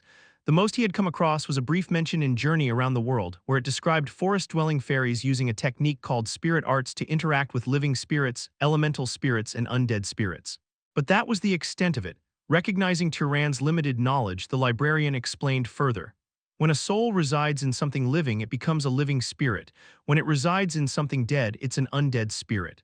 And when it resides in something neither alive nor dead, it becomes an elemental spirit. In other words, the library is essentially my body. This form you see is merely a projection for convenience when interacting with users. Think of it as a shadow reflected on water. Hearing this, Turan unconsciously reached out and poked the back of the librarian's hand resting on the table. Sure enough, his finger passed right through it, as though touching nothing, and hit the table beneath. The librarian frowned slightly at this. "Stop that, it's unpleasant. My apologies." Turan quickly withdrew his hand and apologized, which softened the librarian's expression. "You have no idea how frustrating it is to be unable to use force directly against intruders. If I could, I would have punished every single thief who tried to steal books from this library." Turan now understood why so many books had disappeared despite the presence of such a being. It seemed that the librarian couldn't exert physical power over people. Perhaps it was limited to moving books or cleaning the interior of the library. Nodding in understanding, Turan asked something that had been on his mind. "The head of House Baltas doesn't seem to know about your existence, librarian. In fact, it seems that no one who has used this library does. That's because no one has possessed the qualifications to perceive me. The last time I spoke to someone was about 3,000 years ago. Even though you wizards live quite a long time, it's been so long that not even records of me remain." Wizards, huh? Huh? For some reason, the librarian let out a hollow laugh, as if he couldn't contain his amusement at the word wizard. At such an absurd reaction, Turan stared at him in disbelief. Had this spirit really pretended to be a mere servant of House Baltas and played games with him? Even after encountering someone he could finally speak with for the first time in 3,000 years. What if Turan had lost interest in the books and stopped coming? When he asked this, the librarian snorted dismissively. "Well, then that would have been the end of it. Unlike you humans, 3,000 years isn't such an unfathomable span of time for me. If I wait another few thousand years, won't someone else eventually show up?" Hearing this, Turan felt the reality sink in. This spirit was truly a being entirely different from humans. After all, rocks and rivers don't grow bored over the course of thousands of years, do they? Shaking his head in exasperation, Turan asked another question. "What do you mean by qualifications? My creator said it so that only those whose type reached a certain level of completeness could perceive me. And you happen to be the most complete wizard I've encountered in the past 3,000 years. Type. It's what you people refer to as a bloodline, a high degree of bloodline completeness. What could that possibly mean?" As he mulled this over, Turan suddenly recalled something Kjorn had once told him. Wizards are descendants of the gods, and bloodline abilities are traits inherited from their ancestors, the pre-god tribe. In other words, this spirit was saying that among all the wizards it had seen over the last 3,000 years, Turan was the closest to being a divine existence. Chapter 12. Turan was born into the House Zahar, also known as the bloodline of trackers or hunters. The most notable characteristics of this bloodline are an exceptional sense of smell, quick reflexes, and the ability to use tracking and concealment magic more easily than others. Among these, their concealment ability was particularly powerful. It didn't simply make them invisible, but also allowed them to completely escape all perceptive abilities of living beings. However, the House Zahar, while considered one of the stronger houses, was far from being invincible. Even in their war with the House Arabian, to which Kjorn belonged, they may have held a slight advantage, but they failed to secure victory. So how could Turan, who wasn't even a direct descendant but born between a knight and a commoner, be so special? "Could you perhaps tell me more about my bloodline? Why don't you ask your parents about that? I'm an orphan." Is that so? If he had been a human, the response would have likely been something along the lines of, "Oh, that's unfortunate," with at least some meaningless consolation. However, the spirit simply accepted the statement indifferently and moved on. Turan didn't particularly expect sympathy, so it didn't matter to him. Then shall I check it for you? All you need to do is consent to me examining your body." Yes. Upon receiving his consent, the librarian immediately plunged his finger deep into Turan's chest. Naturally, being an illusion, there was no pain. With his eyes closed, as though observing something, the librarian's expression shifted in various ways until he finally exclaimed, "There are some minor ones, but the major one is tracker hunter. This must be the characteristic of the House Zahar, correct? Those who live in the desert." Yes. Since the other party had no means of leaking such information elsewhere, Turan simply confirmed the truth. However, after discovering this, the librarian appeared to examine something further, eventually letting out another exclamation. Oh ho, there's another one, it's mixed. Mixed. What do you mean? It means the power you possess is the result of two bloodlines being combined. You know what that means, right? There's related content in the book I recommended to you as well. At those words, Turan recalled the book he had read on the second day, the one about wizard families. Indeed, there had been related content in it: bloodline fusion. The bloodline abilities possessed by nobles are typically either fully inherited by their descendants or diluted. However, in rare cases, they can grow even stronger. This occurs when the abilities of parents with different bloodlines are combined, manifesting into a more diverse and powerful force. For example, a bloodline that controls water and a bloodline that controls ice could give rise to a bloodline that controls both water and ice. Or a bloodline that heals wounds and a bloodline that cures diseases could create a bloodline capable of healing both wounds and diseases. Houses that became founding houses after gaining strong powers through the combination of multiple bloodlines were called great houses. Then what is the other one? That I do not know. It is still sealed. It will likely be revealed as you grow stronger in the future. The librarian explained that this type of sealed bloodline was one of the symptoms that occurred in the first generation of newly fused bloodlines. In other words, it was certain that half of Turan's power came from his mother's side. Mother. In Turan's memory, his mother had always been gentle and elegant, yet there was a constant weariness etched into her demeanor. Without a husband, she had to manage shepherding, a task even sturdy men would struggle with while also raising a young children. It was inevitable for her to appear tired. No matter how he thought about it, it didn't seem likely that she had been a wizard. However, when he thought back again, she had been unusually polite and knowledgeable for a mere commoner. The area around Hisarul Hill, where Turan lived, was no exception. Even in cities like this one, the privilege of freely reading fairy tales was limited to certain classes of people. Perhaps Turan's mother was a descendant of some noble family, a bloodline so diluted that she couldn't even possess magic power equivalent to that of a knight. After a long time spent organizing his thoughts, Turan finally swept his face with both hands and said, "All right, I think I roughly understand. Thank you." One of the purposes Turan had when he set out on his journey was to trace the traces of his parents. Why his father, whom his mother always referred to as a good man, didn't live with his family. Who his father was, where he might be, and why his mother had to flee with Turan to the westernmost edge of the world. The knowledge Turan had gained this time gave him even stronger motivation. The answer was likely to be found in the land of the House Zahar, the Emerald Desert, which made up half of Turan's bloodline. After learning the true identity of the library spirit, Turan didn't merely bury himself in reading alone anymore. Instead, he began to ask the spirit about the contents of the books and requested explanations. Above all, the librarian had knowledge of the books that had been plundered and lost over thousands of years. Since these books were entirely gone, the laws of nature that the librarian taught verbally were treasures in themselves. There are that many invisible tiny substances. Yes, if you suspend water in the air and form it in this shape, then look closely, you'll be able to see it for yourself. Following the librarian's instructions, Turan created a droplet of water in a peculiar shape and brought it close to his eyes. To his surprise, objects appeared magnified several to dozens of times. Through the ensuing explanations, Turan came to understand that various diseases originated from these microorganisms, and that the decay of organisms is due to the feeding of such bacteria. And that wasn't all. The refraction of light, the generation of heat through friction, the principles behind how living beings get injured and recover.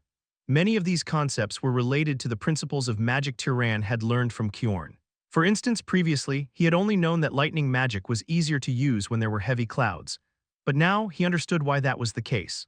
While there were some fields that even the librarian didn't fully understand or could only explain superficially, even that was enough to completely change Turan's perception of the world. Moreover, this knowledge didn't just stop at understanding, it had practical applications. Then, I'll experiment with decay first. As Turan tapped an apple he had brought from outside with his finger, it began to rot rapidly in no time. It was as if time had been sped up by several hundred times. How is it? It's amazing.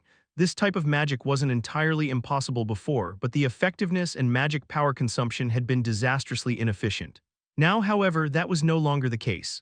By simply understanding the principle of decay, Turan could accomplish this with far less magic power. Just by altering the way he perceived the world, his magical prowess had improved. It was as if he had instantly mastered such magic. Turan suddenly chuckled at a thought that came to mind. Lug Baltas was wrong. Wrong about what? He said there were no amazing ancient spells or secret techniques to enhance magic power in this library. While it was true that the librarian didn't possess such specific knowledge, these natural laws were far more valuable than any secret technique. Turan wondered if some of the powerful houses were monopolizing this knowledge. After all, if all wizards were aware of it, it would reduce their competitive edge. The librarian agreed with the thought. The more time passes, the more it feels like people's level of knowledge has only declined. If what you say is true, then that would explain quite a lot. The natural laws that the librarian taught Turan were said to come from books written during the days of the Old Empire, back when the pre-god tribes still existed. After the fall of the empire, books of this kind became exceedingly rare. Now that I think about it, you mentioned that this library was built during the Old Empire. Is the creator who made you a god? Yes, the lame goddess created me. In fact, I'd say that most of the legacy of the Old Empire was her work. Even among gods, there weren't many with creative talents like hers. The lame goddess. She was the greatest blacksmith and architect of the pre-god tribe, the one who had created all the powerful treasures and palaces used by the gods. Because of her, families that specialized in crafting magic artifacts often claimed to be her descendants. Did you ever speak with the goddess? If you're going to ask what kind of being she was, I'll tell you in advance that I don't know well either. His creator, the lame goddess, gave the librarian his mission to guard after creating the library and immediately disappeared, he said. As if she was too busy to linger even for a moment. When Turan sighed in disappointment, the librarian chuckled. Don't be so let down, lad. There are plenty of divine legacies on this land. Perhaps among them, there might even be a spirit that lived in closer proximity to the gods than I did. And so, 10 joyful days passed as Turan received direct teachings from his new teacher and chatted with him. Finally, Turan said farewell to the librarian. You're leaving? Yes, the owner of this place has been openly giving me hints to leave. In truth, the cost of Turan staying here amounted to little more than the expense of food, but Lug Baltas, the head of the house, seemed bothered by the idea of the prey he had missed out on lingering in front of his eyes. For a brief moment, Turan regretted not leaving some room for negotiation instead of outright refusing Lug's offer, but he quickly dismissed such thoughts. Going that far wouldn't have been proper behavior for a guest after all. I see. The librarian's response was calm, and there was no trace of regret or sadness on his face, despite the fact that he was parting with a conversation partner he had met after many long years. Turan once again realized that the librarian hadn't been exaggerating when he said he could wait for another few thousand years. Well then, I'll see you again next time. Come if you want or don't. There are still so many books I haven't read yet. In reality, there was little reason for Turan to visit the library again. He had already acquired most of the knowledge he might need in life, and he had also learned nearly all of the natural laws that the librarian knew which could aid him in magic. Still, Turan intended to return here someday.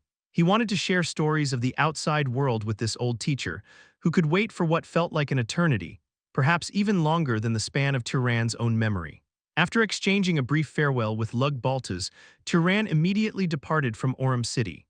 The clothes he wore were neither the tattered rags he had arrived in nor the formal attire he had worn as a guest of the House Baltas. A white shirt, sturdy but stiff trousers, durable leather shoes, and a cloak with a hood that could cover his head. It was far from the appearance of a noble, but since everything he wore was brand new, he looked like a wealthy traveler at most. The old sheepskin backpack strapped to his waist was somewhat incongruous with the rest of his appearance, but it didn't draw much attention. According to the continental map he had obtained from the library, the Emerald Desert, the homeland of the House Zahar, was located about 1 to 2 months' journey east of Orem. There was no need for him to rush. If the clues regarding his parents were destined to disappear, they would have already vanished over the past 18 years, and if they still remained, taking a bit more time to arrive wouldn't make a difference. Just as he had done before arriving in Orem, Turan continued walking the roads, hunting magical beasts caught in his detection spells and absorbing their power. He deliberately avoided large cities, taking detours to complicate his path. His prior experience as a guest in another noble house had taught him how troublesome such arrangements could be. If he hadn't had a map, such wandering might have caused him to lose his sense of direction entirely. The one thing that was different this time was that he paid more attention to personal hygiene during his journey. Having lived cleanly for a while, he found himself wanting to maintain some level of cleanliness. Most importantly, after learning about the existence of microorganisms, the idea of living filthily began to bother him. Water was plentiful in the nearby streams, and he had brought a bar of soap with him, so while he wasn't as meticulously groomed as he had been under the care of the maids, he managed to keep himself reasonably clean. And so, after about 9 days of walking, Turan's detection magic picked up the traces of another magical beast. Judging by the hoofprints, which were larger than his palm, it seemed to be a mutated horse. However, as he approached cautiously and concealed himself at a suitable distance, he witnessed a strange sight. Hee-hee-heeing. A crimson-haired horse roared before a large tree, its behavior distinctly that of a magical beast. Its shoulders stood at a height roughly 1.5 times that of an average human. Behind it, leaning against the tree, was a man who appeared to be unconscious. Blood trickled down his head and his eyes were closed. At first, Turan thought the man had been attacked by the beast, but upon closer inspection, the beast was actually guarding him. The saddle strapped to the horse's back suggested that it was likely the injured man's tamed magical beast. Right next to the man and the horse stood two individuals Turon had never seen before. Their unfamiliar attire and hostile expressions made their intentions clear as they conversed. Damn it. That bastard of a devil, why the hell is a pet magical beast this strong? Try to create an opening somehow. Easier said than done. It was clear they wanted to get past the horse's defenses and finish off the unconscious man. As Turon crept closer, he realized with a shock that the two figures weren't human. With dark violet skin, silver hair, and long, vertically slitted ears, they were unmistakably dark elves, beings Turon had only ever encountered in fairy tales his mother told him and in books. Chapter 13. Elves were one of the non-human races that enslaved humanity and used them as servants in ancient times, long before the descent of the pre-god tribe. Among them, the Dark Elves, characterized by their dark purple skin and silver hair, specialized in necromancy, which involved handling undead spirits created from the bodies of deceased wizards or magical beasts. As expected, a greenish glow rose from the hands of the two Dark Elves. With a bizarre growl that echoed through the silent forest, 5 or 6 undead spirits appeared and surrounded the red horse and its rider. Wolves, wildcats, water buffalo. The red horse roared fiercely, stomping the ground to intimidate its enemies, but it was evident to anyone that it was at a disadvantage. Turon, hiding behind a tree, fell into contemplation. Should I help? Considering Kjorn's teachings, it was natural to assist the human side, but Turon hesitated because he did not know how this fight had started. If the fallen man had attacked the Dark Elves first, helping him might actually be the wrong thing to do. In books, other races, including Dark Elves, were described as monsters who delighted in enslaving and devouring humans. Still, Turon wanted to confirm whether they were truly evil before deciding whose hand is that. Give me one too. Eat your own, I'm sure you brought some for yourself. The Dark Elf male was unmistakably chewing on a human finger. The moment Turon saw that, he confirmed that the information about Dark Elves enjoying cannibalism was not prejudice but fact. Switching his concealment spell from partial disguise to full invisibility, Turon quietly approached within 20 steps, preparing a carefully carved almond-shaped stone in his slingshot. He then chanted a familiar incantation. Harden, speed up, pierce, target the head. By now, Turon's mastery of magic had improved to the point where chanting like this wasn't of much help, but it was still slightly better than not doing it at all. The moment the stone was released from the spinning slingshot, Turon enhanced its speed by using his magic to slice through the air, obstructing its path.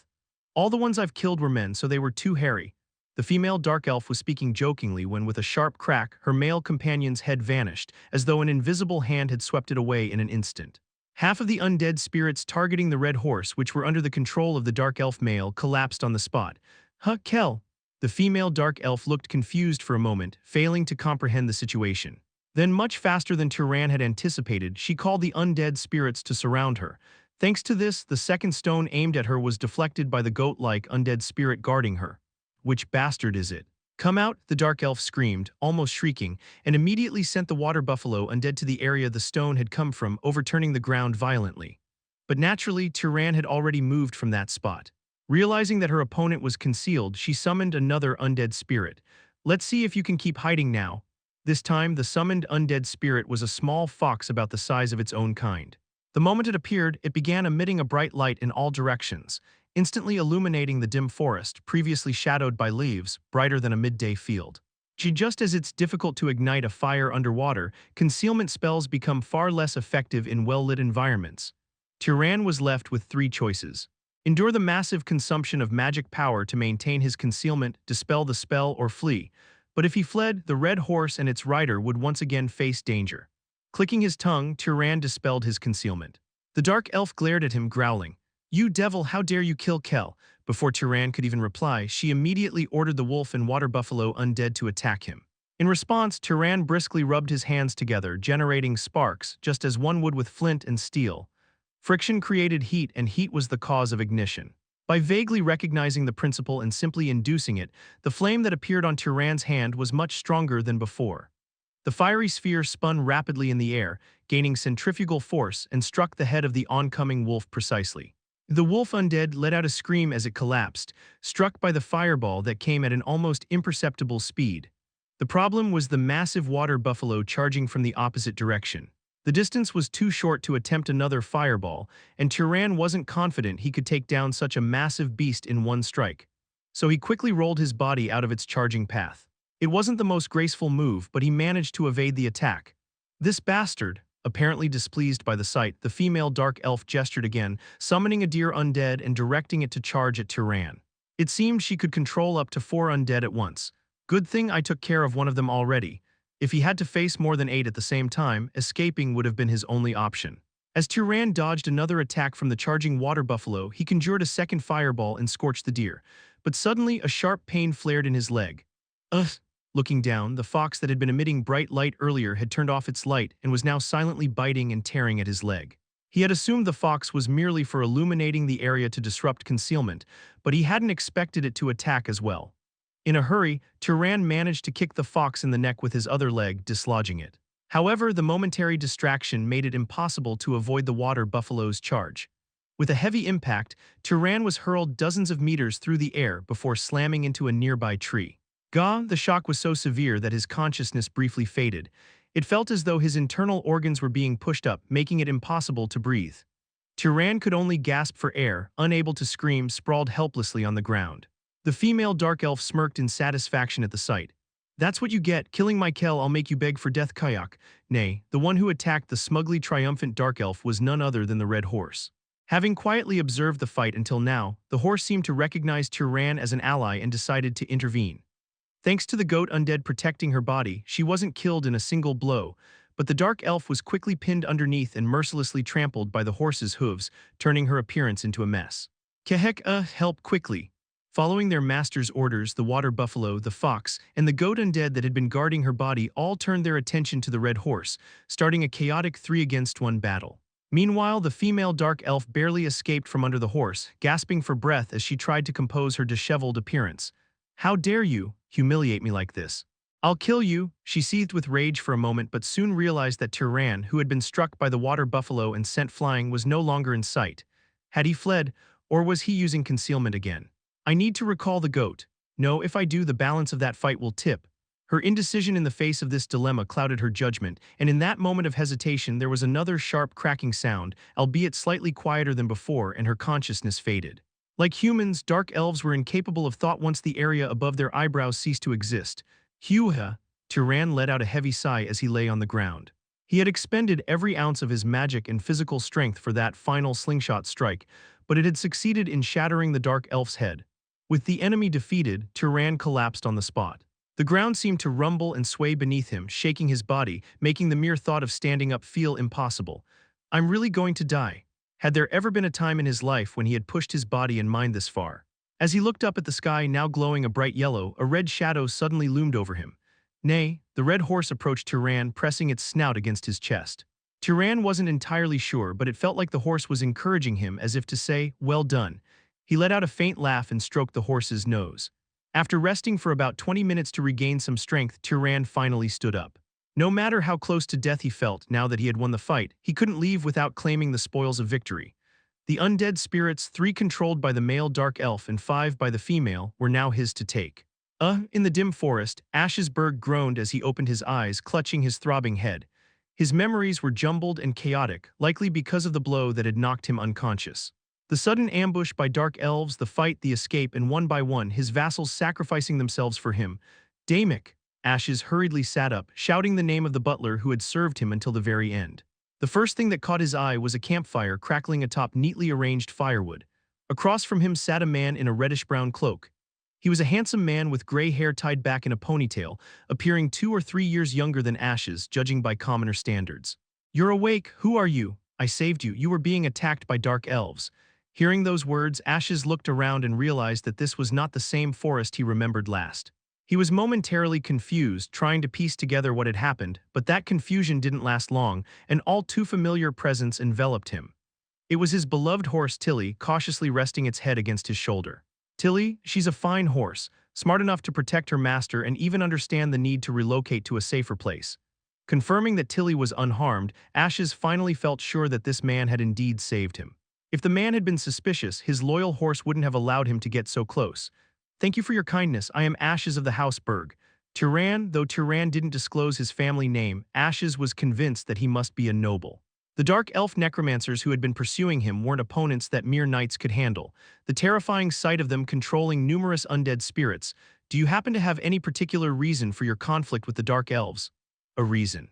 No, none at all. I was simply traveling on a pilgrimage with my vassals when they suddenly ambushed us without provocation. I've heard tales of how savage other races can be, but I didn't think it would be to this extent. As Ashes answered, the realization of what had happened hit him again, and he clenched his teeth in grief. 6 knights and 10 servants who had accompanied him on his journey, all of them had perished. Among them was Damick, the butler who had practically raised him. He tried to hold back his emotions, knowing he was being watched by a stranger, but he couldn't stop his vision from blurring with tears. As Ashes wept, forgetting even the dignity of his noble status, Turan tactfully averted his gaze, closing his eyes as he stared at the campfire. In truth, Turan was too exhausted to offer any meaningful consolation. His body ached all over, still sore and creaking from the water buffalo undead's charge. The only silver lining was the overwhelming amount of magic power he now felt coursing through him. Having absorbed 8 undead spirits, his magic power had at least doubled compared to before the fight. Considering that his growth had stagnated for a while, dealing only with small creatures after capturing the monkey magical beast on the roadside, this was a stroke of incredible fortune. Even though he'd almost died for it, after a while Ashes seemed to have regained his composure. He wiped his reddened eyes and apologized. "Forgive me, the people I lost. They were so precious to me. Were they family? They were the knights and servants who came with me on my pilgrimage. They practically raised me since I was a child." Hearing this, Turan silently gave Ashes high marks in his mind. Compared to the nobles of the House Baltas, who treated knights as mere doormats, how noble of an attitude was this? But that was beside the point. There was one piece of information Turan needed to gather first. "Do you happen to know how many dark elves attacked you?" "I killed 2. That should be all of them." Even after receiving confirmation, Turan cast a detection magic spell across the area one more time just to be sure. Fortunately, there were no dark elves within a few kilometers, so he could breathe a sigh of relief. At that moment, Ashes bowed his head deeply to Turan and spoke. "Turanim, do you happen to have urgent business to attend to right now? I am also on a pilgrimage." Hearing Turan's response, Ashes's eyes widened in surprise. "With strength like yours, you're on a pilgrimage. Could it be that you're a scion of a great noble house, but why are you traveling alone? It's difficult for me to say." It seemed Ashes was grossly overestimating Turan's strength. In reality, Turan had ambushed and taken down one dark elf before barely managing to defeat the other with the help of the red horse. However, Ashes appeared to believe that Turan had single-handedly overpowered both of them. To correct this misunderstanding, Turan deliberately released a subtle wave of his magical aura toward Ashes. Ashes flinched, but he responded with his own aura, meeting Turan's energy head-on. Ashes's strength, as it turned out, was greater than Turan's had been before the fight with the dark elf necromancers. Compared to Turan's current power, Ashes was about 2/3 as strong. Surprisingly capable. Turan had thought that with this level of power, it seemed plausible that Ashes and his red horse might have been able to put up a decent fight. But then Turan reminded himself that battles weren't decided by magic power alone, especially since Ashes's timid demeanor didn't seem well suited for combat. As Turan was sizing him up, Ashes was also making his own assessment of Turan, and the conclusions left him inwardly astonished. While Turan's magic power was formidable, it wasn't enough to fight toe-to-toe with 2 dark elf necromancers. This meant Turan must possess either exceptional magical skill, remarkable combat instincts, or a powerful bloodline ability. Moreover, the fact that Turan was still on his pilgrimage indicated that he hadn't yet reached his growth limit. Such an individual would be a welcome talent in any great noble house. Why someone of his caliber was wandering alone without even a single servant was beyond Ashes's understanding. "If you don't have a specific destination in mind, would you be willing to accept an invitation to House Berg? I would like to repay you for saving my life and also for escorting me safely back to my house." And when you say repay, Turan couldn't recall hearing of a House Berg among the noble families he knew.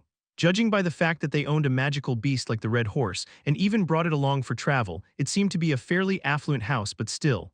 House Berg is a vassal of the great northern House Arabian. For generations, we've been part of a bloodline of magic artifact craftsmen. In other words, Ashes was proudly declaring that House Berg could more than afford to repay the life debt they owed to Turan.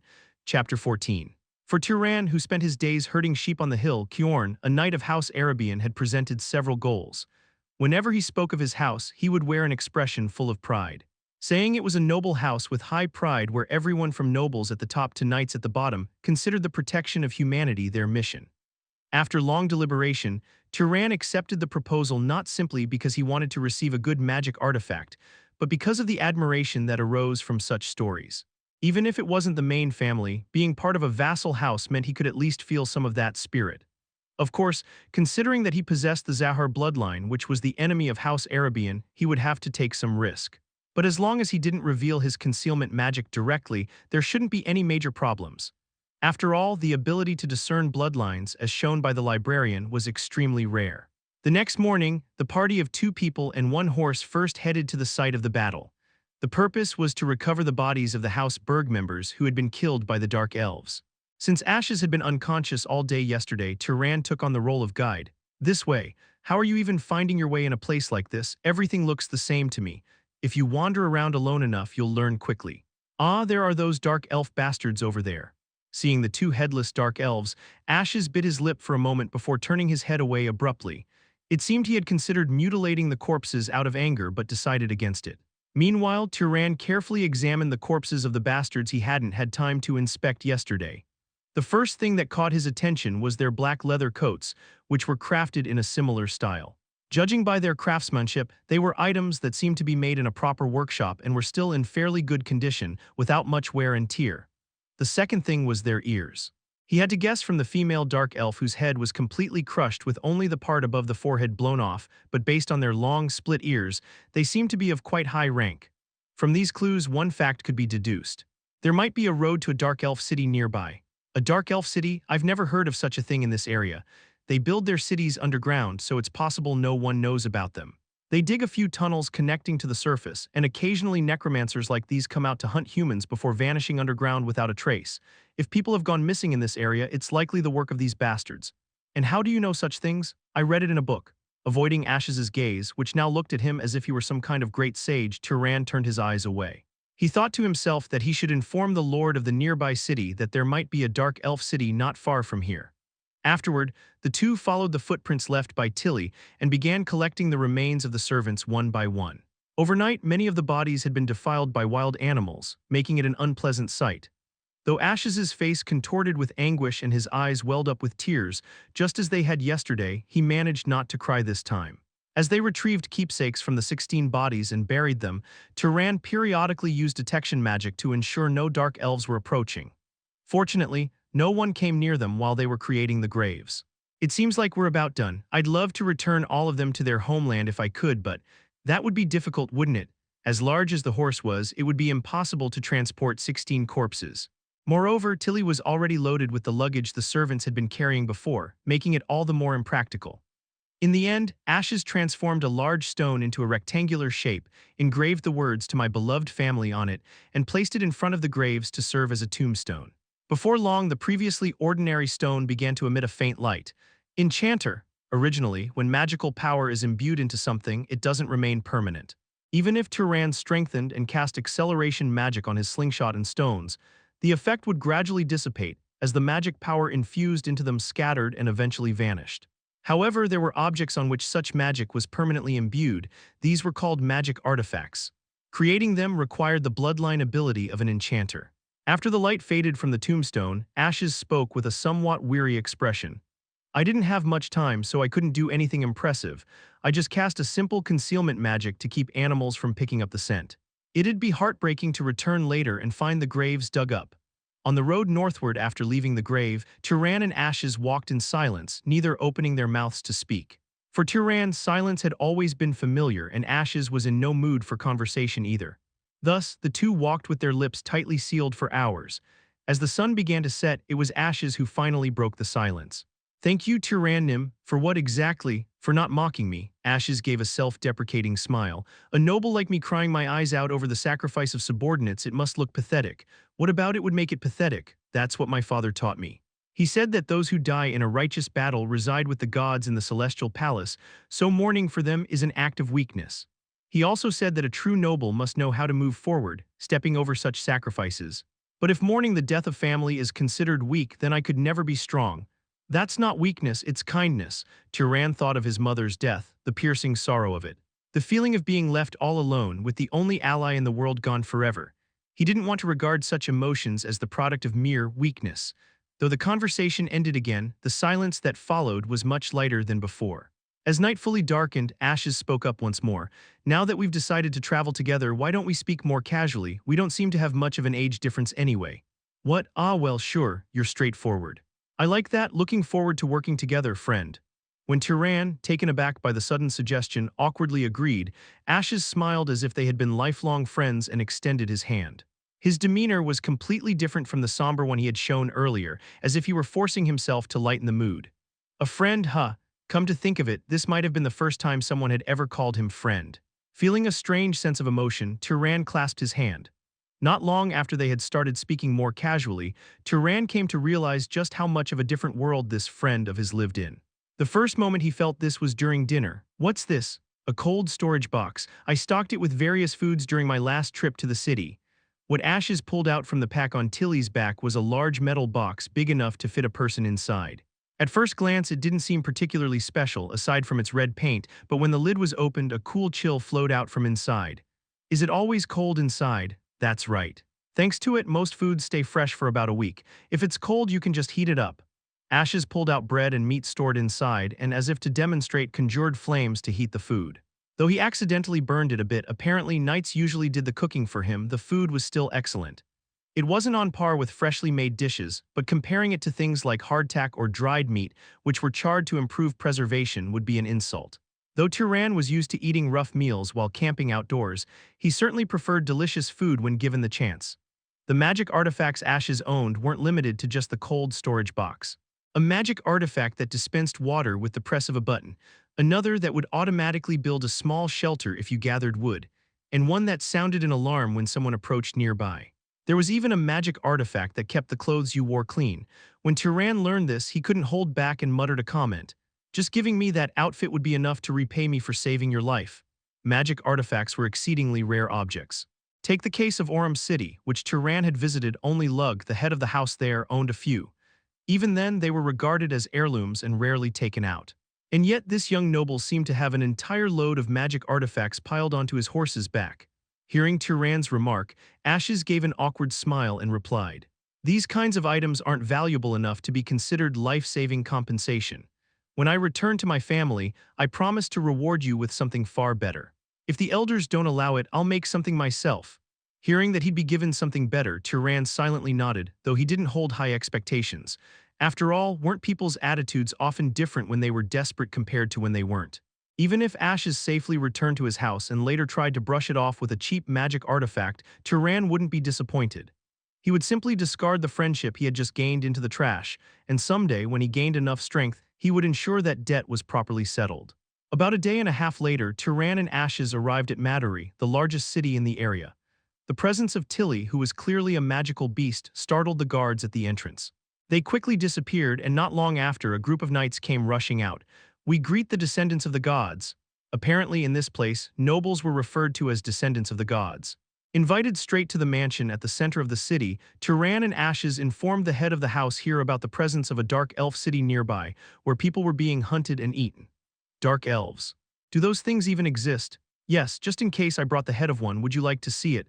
No, there's no need for that. Just looking at it would ruin my appetite. Fine, I understand. I'll have the area patrolled. But more importantly, are you willing to sell the magical beast you brought with you? No, Tilly is like family to me.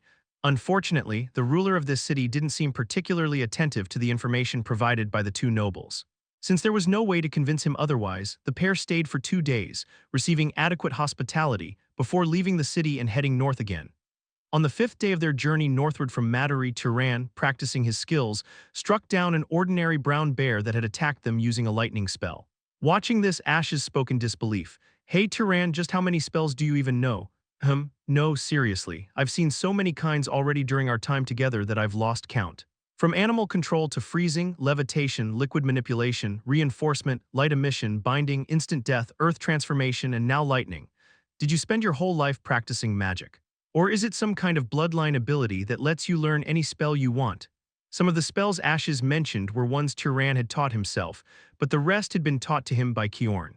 From Turan's perspective, this kind of reaction felt rather foreign. Wasn't it normal that, as long as the magic wasn't bloodline magic, it could be cast by simply imagining it? The issue was only how skilled you were. Of course, when Kjorn first mentioned these techniques to him, Turan had struggled quite a bit to grasp them. Still, saying something like, "It just works for me," felt too arrogant, so Turan subtly shifted the topic. "Didn't we agree not to pry into each other's families?" Oh, that was just a joke. There's no way such a ridiculous bloodline ability could exist. By the way, how old are you anyway? You don't look 30 yet, but don't tell me you're actually 80 or something. When Turan showed a puzzled expression at Ash's words, Ashes also seemed to sense something odd and stopped speaking. How old are you? This year, I turned 43. I think I'm about a month away from my 19th birthday. When Ashes realized that his newly made friend was less than half his age, his expression was truly a sight to behold. Likewise, Turan was shocked to discover that Ashes, who appeared only a few years older than him, was the same age as the wrinkled elders of his village. Come to think of it, wasn't Kjorn in his mid to late 40s in appearance, yet actually over 70 years old. It was natural for nobles, who often lived several times longer than commoners, to have appearances that didn't match their actual age. It was a fact Turan had forgotten, as he hadn't had much interaction with nobles before. Well, a 21 or 22-year difference isn't that big of a deal for us. No, wait, forget that. Explain that magic skill of yours. How is it even possible? Hearing your age just makes it more confusing. Even if you'd started practicing in your mother's womb, there wouldn't have been enough time. Because Ashes persistently questioned him, Turan eventually explained that he had consistently trained in magic from a young age. That's how he had managed to reach this level of achievement at his age. It wasn't exactly a lie. After all, on Hisaril Hill, the way he spent his time was experimenting with magic in every conceivable way. Hearing this, Ashes kicked a stone on the roadside with a frustrated expression. Damn it, I should have realized when you said you wiped out 2 necromancers with that much magic power. But still, who would have thought there were 2 geniuses like this in the world? 2? At Turan's question, Ashes nodded. Yeah, not quite at your level, no, perhaps similar. It's hard to say since, well, that bloodline is what it is. Anyway, there's another genius around your age. She's actually my 6th cousin. By any chance, can you ask her to make me a magic artifact? If it were an artifact crafted by a genius enchanter, it would undoubtedly be something extraordinary. At Turan's suggestion, Ashes chuckled and shook his head. No, she's not part of our branch family. She belongs to the main house. The main house, don't tell me. Yeah, she's the princess of House Arabian. She might even become the head of the great house someday. Chapter 15. Unlike ordinary wizard families, it is not easy for the head of a great house to pass down their position to their direct descendants. The probability of immense magic power being passed down to children is only slightly higher than the probability of inheriting height or appearance. In a great house, there are often dozens of relatives within the same generation. Since they all share the same ancestors if you trace back far enough, it's common for at least one relative to be stronger than the head's direct descendants. In such circumstances, when a child with the greatest talent among the head's children is born, they receive full support from an early age. The princess of House Arabian Mesa was the youngest daughter born between the head of the family and a branch noble of the House Berg. Of the head's 3 children, the firstborn manifested a maternal bloodline ability and was sent to the maternal side through adoption, and the second child was considered mediocre. Then, a child born of a concubine demonstrated the talent to inherit the position. What's more, Mesa was not only born with strong innate magic power, but also possessed a natural talent for learning magic. After awakening her magic power, it took her only 10 years to master not only Arabian's bloodline magic, but also a variety of combat spells. As a result of receiving full support, even at the young age of 21, her magic power was on par with the core members of the family. Thanks to this, she was expected to become one of the strongest heads in the history of House Arabian. Some even anticipated that by the time she became the head, she could destroy House Zahar entirely. With that much magic power at that age, did they perhaps give her all the funerals within the family? That's right, she even got our great-grandfather's magic power. Though we also received our share. It's not only magical beasts but all magical beings that leave behind magic power even after death, which can cause phenomena like turning into an undead spirit. Naturally, the magic power of a deceased wizard can also be absorbed. Even Turan and Ashes absorbed the magic power of the corpses of knights from Houseberg while burying them. This process is commonly referred to as a funeral. And in Arabian, the funerals of nobles who died from old age or accidents were concentrated among a few talented young wizards. By doing this, it became possible to accumulate sufficient power within the family without the need for inconvenient pilgrimages. Of course, this meant that other members of the family who didn't inherit this magic power had to hunt magical beasts diligently. It's clear why great families have the means to reign supreme. Turan briefly felt envious, but he quickly reminded himself that the talents he possessed were already a great gift. With that thought, he snapped his fingers once. The spark created by the friction heat transformed successively into the shapes of a fireball, an arrow, a spear, and then a sword. Seeing this, Ashes laughed incredulously. Shape transformation of fire. You've already added 3 more. Yeah, Damn it, I've already forgotten how to use that. Even as they walked and chatted, they trained their magic in various ways. Watching Turon practice different spells every day motivated Ashes to resume the combat magic training he had been neglecting. He said he didn't want to stand by helplessly as his people were killed again. Ashes shared with Turon his theoretical knowledge of various spells, many of which overlapped with what he had learned from Kjorn, and in return, Turon taught him a few types of magic he had self-studied on the hill and the simplest laws of nature he had learned at the library. Of course, he didn't reveal that he knew how to use detection or concealment magic. He didn't want to give away any clues about being of the Zahar bloodline. In any case, through this exchange, Turon was able to get a sense of how fast a wizard with ordinary talent could learn magic. Even when focusing on training one thing, it takes several days to learn, and even then, it's not at a level usable in actual combat, and without constant practice, it's easily forgotten. As he calculated this, Turon reminded himself not to grow arrogant as he watched Ashes struggling. How could he dare be conceited after hearing about a peer who had similar talent and even much stronger power than him? By the way, Turon, have you decided on the magic artifact you want? Somewhat. The first thing Turon had considered was a magic artifact imbued with the power of healing. As someone with exceptional talent, he could learn and use most spells he desired through practice. However, healing abilities were almost impossible to use without being born with the right bloodline. After vaguely understanding the principles of wound healing in the library, he had managed to heal minor scratches. But that level of power couldn't be used in actual combat. The issue lay in the fact that half of his bloodline was still in a sealed state. If the unawakened half of his bloodline turned out to be aligned with a healer's abilities, then obtaining a magic artifact for healing would be a waste. Because of this, he was also considering choosing something more universally useful and unrelated to bloodline magic. However, he had yet to make a final decision. Watching Turon deep in thought, Ashes smirked. Take your time to think it over. You'll stay at my family's estate to rest for a while after we arrive, right? I won't stay long, I'm still on a pilgrimage. Don't be in such a rush. After all, we have plenty of time on our hands. As Ashes said, Turon still had centuries, perhaps even more than 1,000 years of life ahead of him.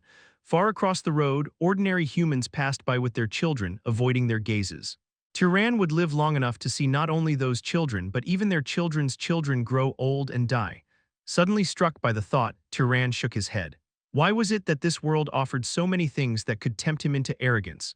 Since leaving Hisarul Hill, Turon often found himself marveling at how the environment grew increasingly lush the further inland he traveled. From dense forests to streams and rivers brimming with clear water, and vast plains covered in meadows where anything planted seemed ready to flourish. To a young shepherd who had grown up on hills and wastelands where only sparse weeds grew between rocky slopes, this place felt like paradise. But now Turon realized that the abundance he had seen before was a mere illusion. Golden wheat fields spreading so vast that even with noble eyesight, the end couldn't be seen. The most astonishing thing was that they had been walking for half a day, and still, the fields showed no signs of ending. The sheer amount of wheat here seemed enough to feed all the people of every city and village they had passed through, with plenty left over. It really might be. I hear people often get lost in those fields. Ashes shrugged his shoulders and said that in response to Turon's assessment, this vast land was known as the Tacking Plains. After walking for 15 days since leaving Matari, though this distance would have taken ordinary humans 1 or 2 months, they finally arrived at the core domain of House Arabian. At the center of the plains stood Morgan City, House Arabian's stronghold, while scattered around the edges were satellite cities ruled by vassal families such as the House Berg. The population living in this region was said to be in the millions, a scale so large it was difficult to even imagine. Once they entered the Tacking Plains, Ashes no longer needed to ask for directions and was able to guide them straight to the House Berg's territory, Zabalin, without stopping to question any travelers. As the sun set, they arrived at the tightly shut gates of Zabalin. Ashes banged loudly on the gate, prompting a voice from above to shout down. Curfew has already started. Come back tomorrow. It's me, Bin. Young Master Ashes, the knight who had been sitting atop the 5-meter-high fortress wall enforcing the curfew, immediately jumped down upon hearing Ashes's voice. It really is you, young master. Have you already finished your pilgrimage, and where are the others? They've all departed for the Celestial Palace. I'll explain the details later. For now, can we go inside and rest? Please let my parents know I've returned. When asked about the whereabouts of his vassals, the bright and cheerful expression on Ashes's face darkened. It was clear now that his exaggeratedly cheerful demeanor had been a way to bury his feelings of grief. It would likely take Ashes a very long time to truly overcome such emotions. Perhaps he might never overcome them for the rest of his life. A moment later, the two arrived at the House Berg's palace via the main road of Zabalin City. Thanks to the message sent ahead of time, all the family members had come out to welcome Ashes. The first to rush forward was a middle-aged woman dressed in an extravagant gown. With her dark blonde hair and a striking resemblance to Ashes, anyone could instantly tell that they were mother and son. Ashes, my dear child, what on earth happened to you? Mom. Turon was quietly shocked to see a 43-year-old man proudly calling out Mom and throwing himself into her arms. Of course, Ashes looked like a young man in his 20s on the outside, but even taking that into account, the scene was quite jarring. The woman was likely Medela Berg, the matriarch of the House Berg and Ashes's mother. Behind her were a man who appeared to be her husband and a young man who looked slightly older than Ashes. From what he had heard before, they must be his father and his older brother, the heir of the family. Ashes, show some decorum. You should at least address her as mother properly. Sorry, father. Flinching at his father's reprimand, Ashes lowered his head, then quickly turned his gaze to Turon and gestured toward him. This is Turon, a new friend I made in the south. He risked his life to save me when I was on the brink of death. If it weren't for him, I wouldn't have made it back alive. The pilgrimage shouldn't have taken you to such dangerous places. What exactly happened? We were attacked by dark elf necromancers. Ashes reported the detailed situation to his mother like a child who had been beaten. He described the sudden ambush, the undead army's attack, his subordinates dying around him, and how he had fainted in a life-threatening situation, only to wake up and find that Turon had already dealt with the enemies. Hearing this, Lady Medela the matriarch became furious and practically exploded in rage. Dark elves, those filthy worms dared to target my child. I'll march an army myself and tear them to shreds. Calm yourself, head. People are watching. Even after barely calming down thanks to her husband's efforts, Medela's eyes were still bloodshot. Even after she managed to regain her composure thanks to her husband's efforts, Medela's eyes remained bloodshot with anger. Compared to her fiery personality, Ashes's father seemed much calmer and more collected. He turned to Turon and asked a question. So may I ask which family our benefactor belongs to? That's difficult to say. Difficult? Yes. To be frank, it would be more accurate to say I don't know well. As always, Turon refrained from using the excuse that it was hard to disclose his background due to hostile houses.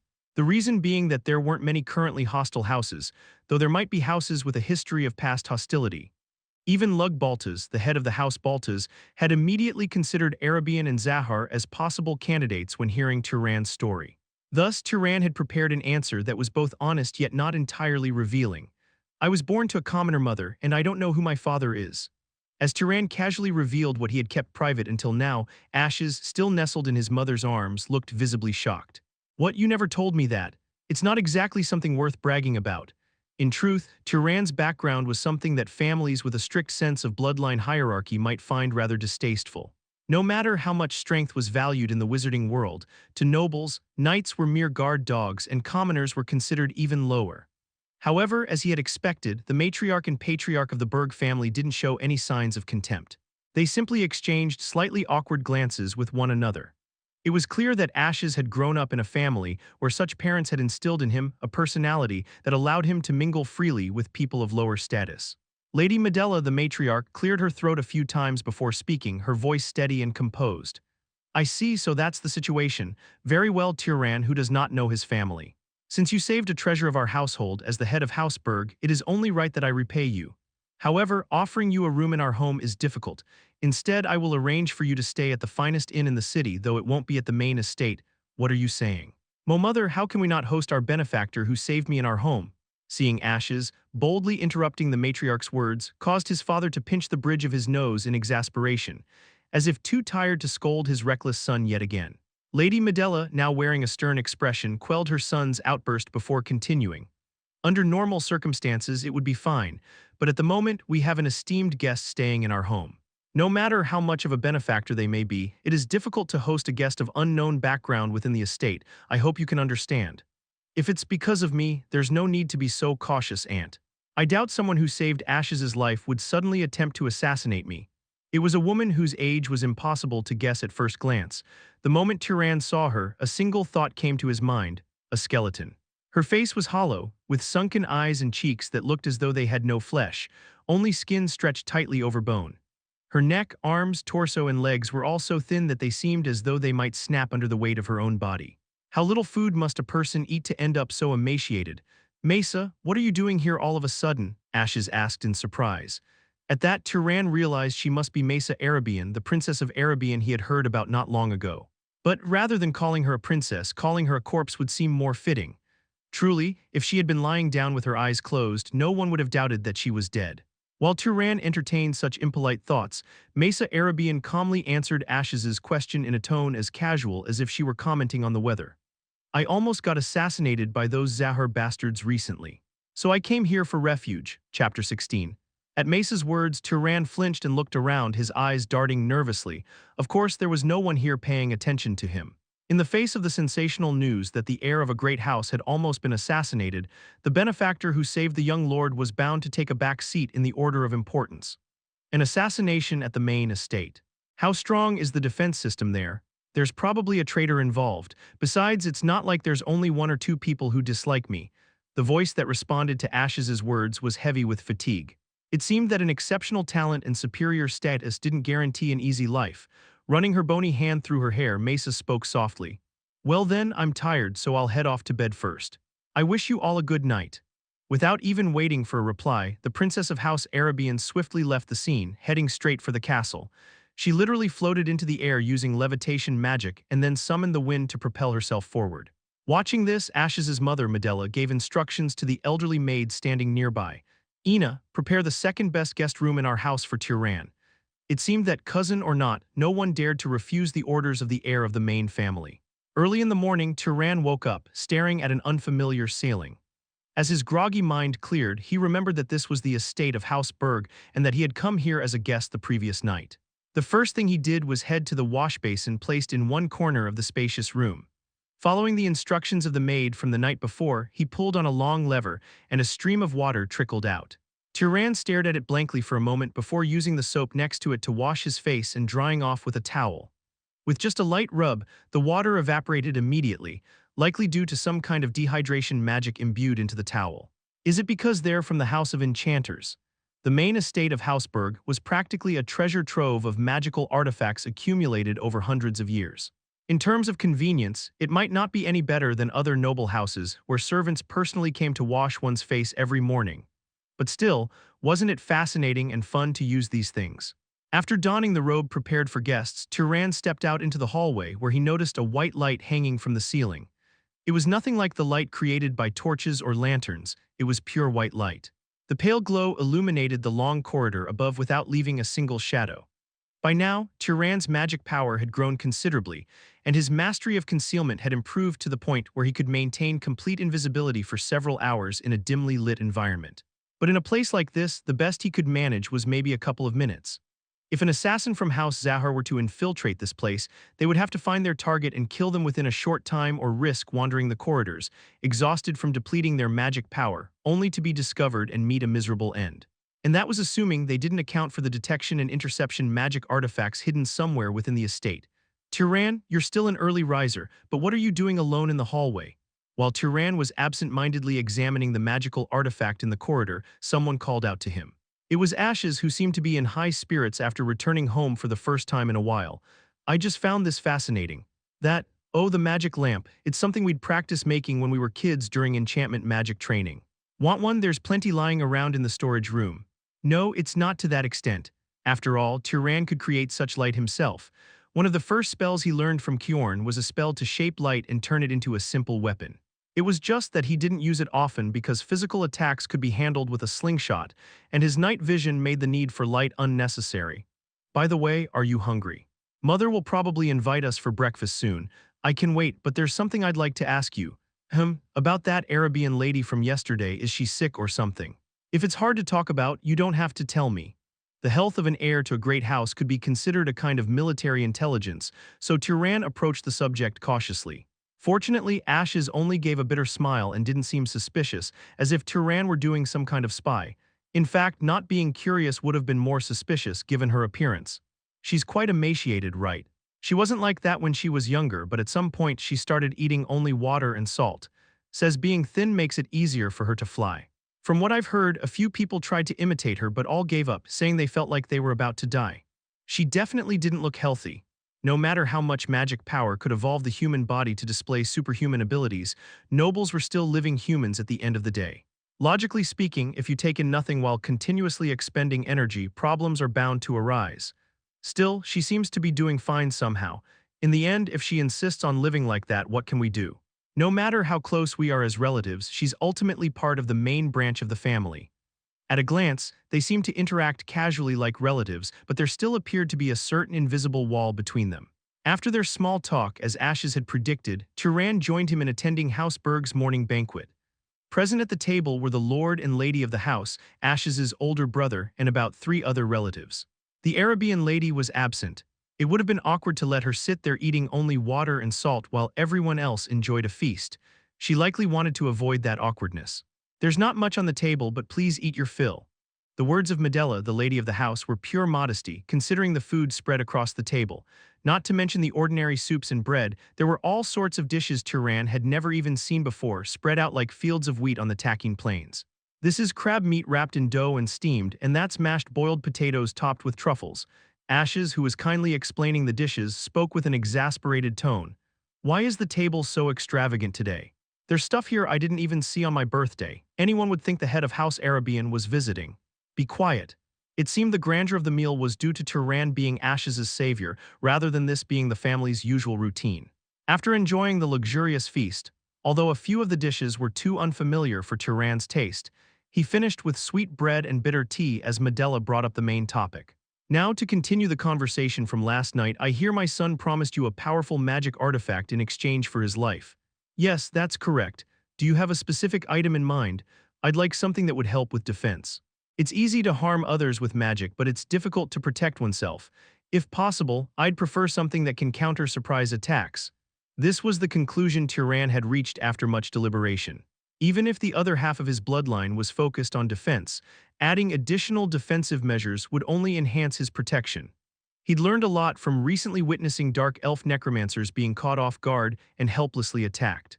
If Turan himself were to be subjected to such an attack, he had no surefire countermeasures in place.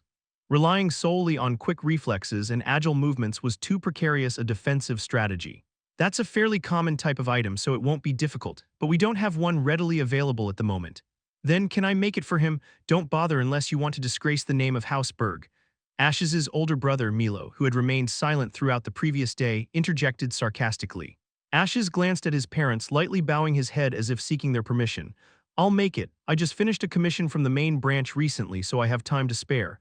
"How do you plan to make it?" "For countering surprise attacks, it's best to use something that can be carried at all times.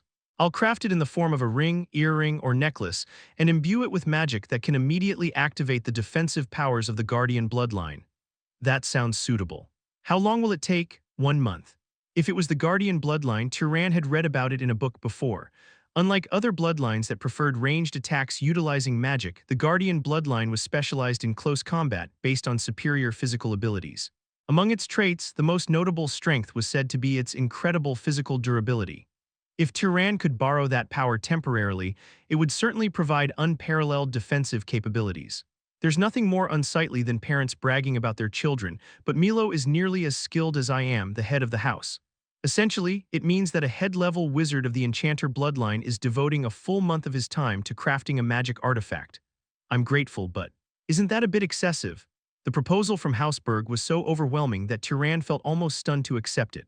From the knowledge he had read in books and the information he had heard from Ashes, the quality of a magic artifact crafted by an Enchanter bloodline wizard depended on the amount of time invested in its creation. Of course, it wasn't as if infinite time could produce infinitely powerful artifacts. The amount of magic power and talent a wizard possessed determined the optimal amount of time that could be invested. For most enchanters, a month was close to their limit. Considering the aftereffects of such intensive work, it would take around half a year before the wizard could craft another powerful artifact. In essence, Turan would be monopolizing 6 months of a head-level wizard's productivity. If that's excessive, it would mean my son's life is cheap, wouldn't it? But it's not, absolutely not. Then it seems you'll have to stay as a guest in our household for the next month. I wonder if I won't be imposing too much by staying for so long. Please don't think of it as an inconvenience. Consider it an invitation. It seems like my mother's taken a liking to you." As soon as they stepped out after the banquet, Ashes started the conversation with a serious expression. "Me, yeah. Actually, before going to bed last night, I spoke with her about you. I mentioned how your magical talent is no less than Mace's, and how, despite that, you never neglect your training. Initially, I just wanted to make sure she wouldn't underestimate you as a wandering noble with no proper backing. But, but as she listened, she started thinking about bringing me into the family. The first thought that crossed Turan's mind was Isla Baltas of House Baltas. Though he had been repulsed by her casual use of knights as shields, that wasn't the only reason she had been far from his ideal type. On a broader level, it wasn't so different from what Lug Baltas, the head of House Baltas, had attempted, trying to marry her off. The only difference was between a rural border family and a direct vassal family of a great house. Exactly. They'll overwhelm you with gifts to make you feel indebted, then introduce you to a beautiful young lady. That's how they lure you in. Actually, there are a few adults in our family who joined through such methods. Apparently, even the noble of the Guardian bloodline who would assist in crafting the magic artifact had joined House Berg in a similar fashion. Learning this doubled the sense of burden Turan felt. This is troublesome. Ashes laughed and waved his hand dismissively as if to reassure him, don't worry about it too much. The magic artifact is just their way of trying to win your favor. No one's going to force you to get married just because you accepted it. My mother isn't that unreasonable. Is that so? For Turan, that was even more unsettling.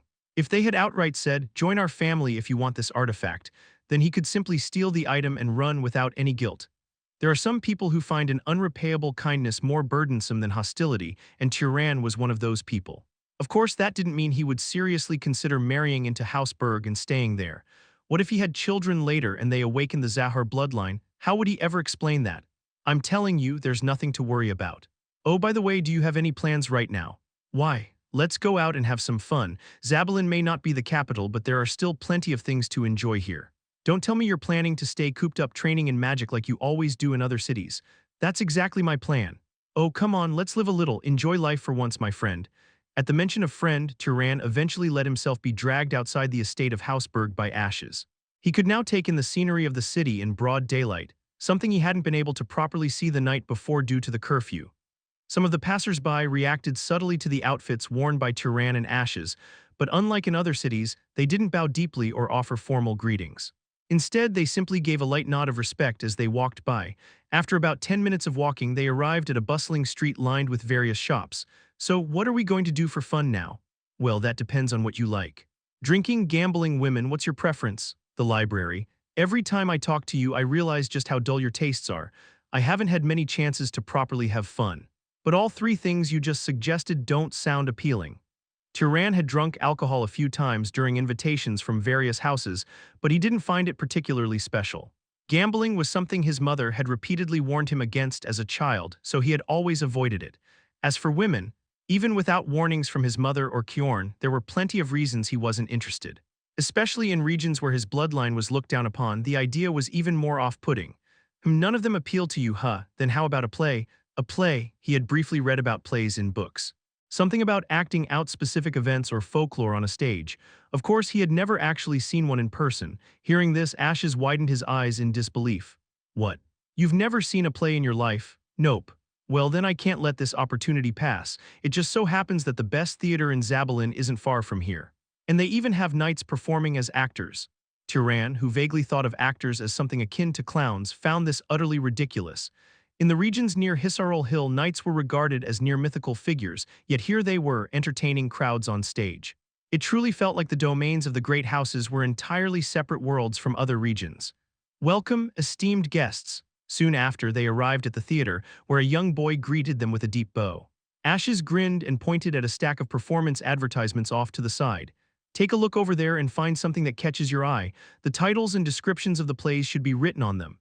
Turan, not expecting much, glanced over the advertisements. But then he froze as he laid eyes on one particular flyer. Seeing this, Ashes, who had walked up beside him, spoke. Hero Kjorn, you want to see this one? Chapter 17. Turan blinked several times, but the text written before him didn't change. Kjorn, that familiar name. He wondered if it might just be someone with the same name, but upon reading the details below, it mentioned a play set against the backdrop of the Arabian-Zahar War from 20 years ago. It was specifically a story about the heroic exploits of the most valiant knight of Arabian Kjorn. Ashes, noticing Turan's gaze fixed on the flyer, spoke up. It's a pretty decent play. Though it was made by main family to propagate the idea that we won the war. Wanna watch it? I want to, but maybe you've already seen it so you're not interested. Nah, I don't mind watching it one more time. Hey, when does it start? It starts in 15 minutes. Shortly afterward, Turan and Ashes found themselves seated in the best two seats in the theater.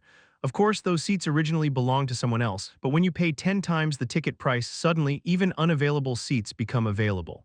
Not long after they took their seats, the play began. The time is the year 2195, beginning with the Arabian warriors venturing into the demon's desert. A booming, resonant voice filled the theater as a few actors, neatly dressed, stepped onto the stage.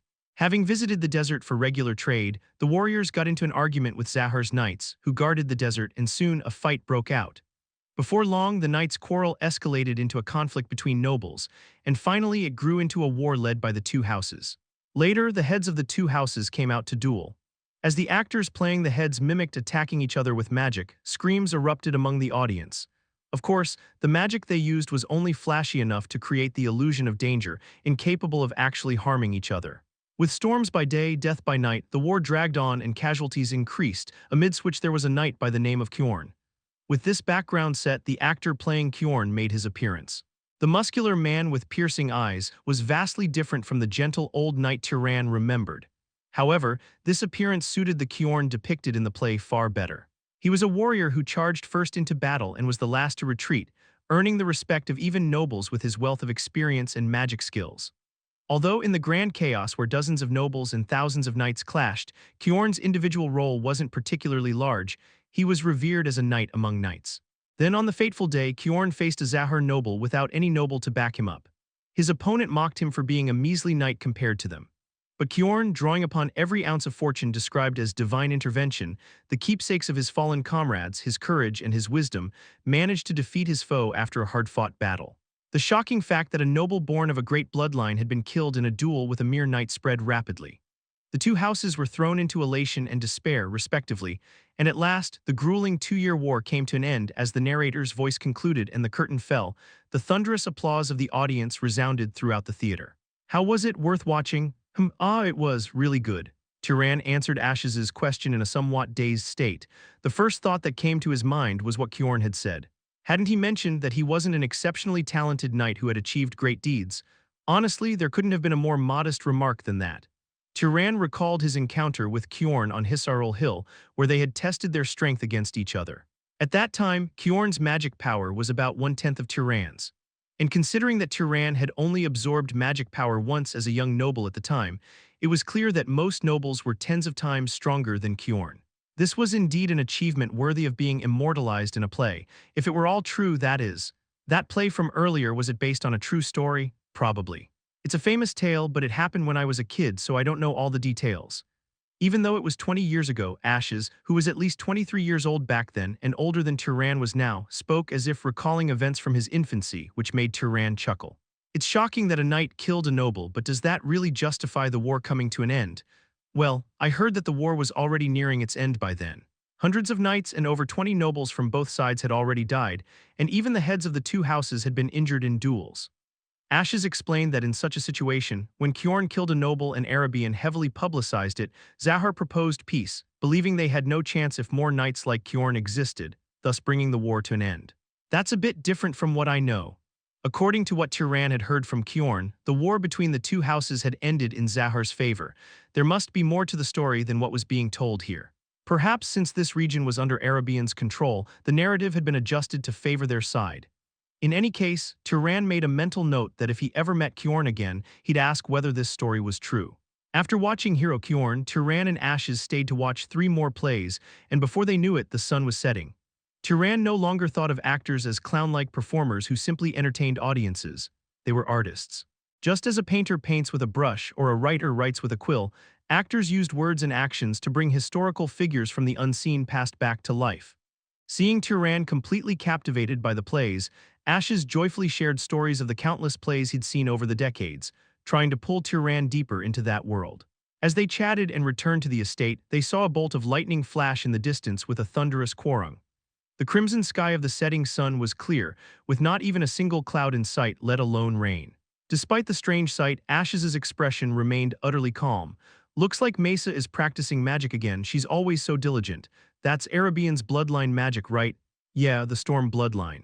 I've never resented my lineage, but I do feel a bit jealous about that. It's like being a real god, isn't it? Just as the enchanters worshipped the lame goddess as their ancestor, the Arabian family claimed descent from the Thunder Lord among the pre-god tribe. Indeed, their bloodline ability to manipulate wind and lightning was renowned for its powerful offensive capabilities and versatility. Not only was it incredibly destructive, but it was also said to be the reason for the prosperity of this region. At the end of each harvest season, Arabian nobles would fly over the barren tacking plains and rain down countless lightning bolts. Strangely enough, this process somehow prevented the soil's fertility from depleting and ensured the land's abundance for the following year. I'm curious, what would be the level of skill of this genius magician Aziz spoke of, who had talent equal to his and the next ruler of Arabian truly was? He was curious enough to want to see it for himself, but he knew that sneaking a peek could easily earn him accusations of being an assassin. And after all, wasn't she already who had fled to this place due to threats of assassination? Wanna go take a look? I'm curious, but a suspicious outsider like me approaching wouldn't be a good idea. At Turan's words, Ashes shook his head with a laugh. Oh, come on, you're not an assassin or anything. I can vouch for you. Honestly, I'm curious too about who's more skilled, you or Mesa. Isn't that the real reason you want to bring me along? To be honest, I've had a bit of a grudge ever since we trained together a few years ago. I kinda want to see her get discouraged for once. Ash's childish motive nearly made Turan burst out in laughter, but with my level of magic power, I wouldn't stand a chance against her. Even with a generous assessment, Turan's current magic power was average at best among wizards from great noble houses. It was comparable to, or perhaps slightly weaker, than the head of a remote fringe house like Balta's. In contrast, Mesa was said to possess power on par with the core members of the Arabian family. Wow, so what you're saying is, if it weren't for the magic power difference you could win? That's some serious confidence. That's not what I meant. By the time the two of them arrived at the garden inside the Berg estate, the once neatly maintained garden had already been devastated by a storm of lightning strikes. The eerie landscape, illuminated brightly by magic lamps scattered around, made the destruction appear even more striking. In the midst of it all, the skeletal-looking young lady he had seen the day before turned her gaze toward them. Hey Mesa, Ashes, and the person next to you is Turan, miss. Ah, that's right, Turan, that was the name. So what brings the two of you here all of a sudden? Surprisingly, despite nearly being assassinated before, Mesa didn't seem particularly suspicious of Turan's presence. Her question made Ashes look slightly guilty as he averted his gaze and scratched his head. Well, you looked like you were practicing magic, so we thought we'd join you, you know, like in the old days. Oh, I remember. That time when I managed to do something in 2 tries that you spent an entire week struggling with, and you ran off crying. Hey. The way the two of them bickered looked less like a noble heir and a retainer from a vassal family and more like an ordinary pair of bickering cousins. It reminded Turan of Isla and Marvin from the Baltas family, though with a much brighter and less oppressive atmosphere. Unable to hold back a small laugh, Turan chuckled, which made Ashes glare at him. Excuse me, you're laughing at me too. Anyway, this guy Turan here is one of the most talented people I've ever seen in magic. How about having a little match with him? A match. At Ash's suggestion, Mesa tilted her head, then let out a surge of magic aura. Turan involuntarily gasped at the overwhelming pressure that washed over him. 3 times, 5 times, perhaps even more. The sheer torrent of violent power lying dormant in that frail-looking young woman's body was something he couldn't possibly contend with using his current strength. So this was the might of an heir to a great noble house. After a moment, Mesa withdrew her aura, her face now devoid of interest. Sorry, but I don't think a match with me would be fair. Well, of course, your magic power is leagues beyond his. What I'm saying is, this guy's true strength lies in his ability to learn magic. Ashes boasted that Turan was a magic prodigy, the likes of which he had never seen before, and claimed that even Mesa couldn't match that level of talent. At this, a faint glimmer of interest returned to Mesa's face. Is that so? Turan considered humbling himself by claiming that Ashes was exaggerating, but he held his tongue. If he acted modestly now, she would just dismiss it as expected and end the conversation. He, too, was curious to experience the skill of this noble heir firsthand. How about we each show a magic spell that the other doesn't know and whoever succeeds first wins? That's a reasonable method. What do you think, Mesa? Sounds good. I heard that you don't even know what your bloodline magic is, Turan, and of course it wouldn't be fair for me to use wind or lightning magic. Let's exclude those. As she spoke, Mesa tilted her head slightly before casually stomping her foot on the ground. Turan thought she might cast a spell that made spikes emerge from the earth, something he had tried before, but instead, wow. Shrrrk, Ashes let out a bizarre exclamation as vines sprouted from the ground. The vines didn't just grow from the ground, they began to move on their own, wrapping around Ash's arms, torso, and legs. They lifted him into the air and swung him around wildly. Wazza, plant creation and manipulation magic, think you can do it? Let me go already, just hang in there for a bit, this is entertaining. While Ashes flailed about, being flung around in midair by the vines, Turan quietly reflected on what he had just witnessed. Creating vines from the ground, it couldn't actually be creation. According to the natural laws he'd studied, even with magic, creating matter from nothing was impossible. Fire magic, for instance, didn't actually create fire, it manifested the phenomenon of combustion. Similarly, water magic drew invisible moisture from the air. In the same way, those vines must have already existed as seeds buried in the soil, which Mesa had rapidly grown using her magic. Understanding that it was growth rather than creation, whether one knew this principle or not, was an extremely important factor in using magic. Recognizing the principle behind it was an essential element of effective magic usage. Grow, since it wasn't a familiar magic, Turon placed his hand on the ground while softly chanting the spell. A moment later, a few thin, feeble vines sprouted from the ground, much weaker and less impressive than Mesa's. Turon then manipulated the vines so they wrapped around his right hand. Oh, though the result was pitiful compared to Mesa's display of power, both she and Ashes let out exclamations of amazement. They understood just how difficult it was to imitate a completely unfamiliar spell after seeing it just once, even in such an imperfect form. Of course, Turon had assumed there were still vine seeds buried in the ground, which minimized the loss of magic power in his attempt. You said grow, which means you immediately figured out the nature of this spell. Have you seen it somewhere before? It's my first time. There's actually a day when Ashes is right, huh? Mesa's eyes sparkled as she looked at him. Though her sunken eye sockets and protruding eyeballs gave her a grotesque appearance, her sense of curiosity and anticipation was evident. Well then, it's your turn to give me a problem. Let's see what you've got. Faced with Mesa's challenging expression, Turon pondered what kind of spell he should demonstrate. If he was going to do this, he wanted to use something so difficult that it would be almost impossible for her to replicate. But nothing came to mind right away. Using Zahar bloodline magic was not only against the rules but would essentially be a suicidal act. At that moment, Turon spotted a rat scurrying quickly through the ruins of the garden. With a slight gesture, he beckoned the rat toward him. Mesa, observing this, asked in a slightly disappointed tone, "Animal manipulation? Of course not, this little guy is merely a component." Turon casually grasped the rat by the neck and began to cast a spell. It was a magic that granted power to the countless microorganisms inside the creature, life forms that existed but were imperceptible to most. A moment later, the rat began to decay while still alive, right there in his hand. It's done. The challenge Turon presented was a spell called Decay, which he had learned through the natural laws taught by the librarian at the Sky Library. Chapter 18. When it came to using magic, causality was an incredibly complex factor. Whether the phenomenon being induced was natural, whether the user clearly recognized the cause of the magical phenomenon, and whether the amount of consumed magic power was appropriate to induce that phenomenon. Among these, the ability to recognize the cause of a phenomenon was a critical factor that simultaneously affected both the success rate of the magic and the amount of magic power consumed.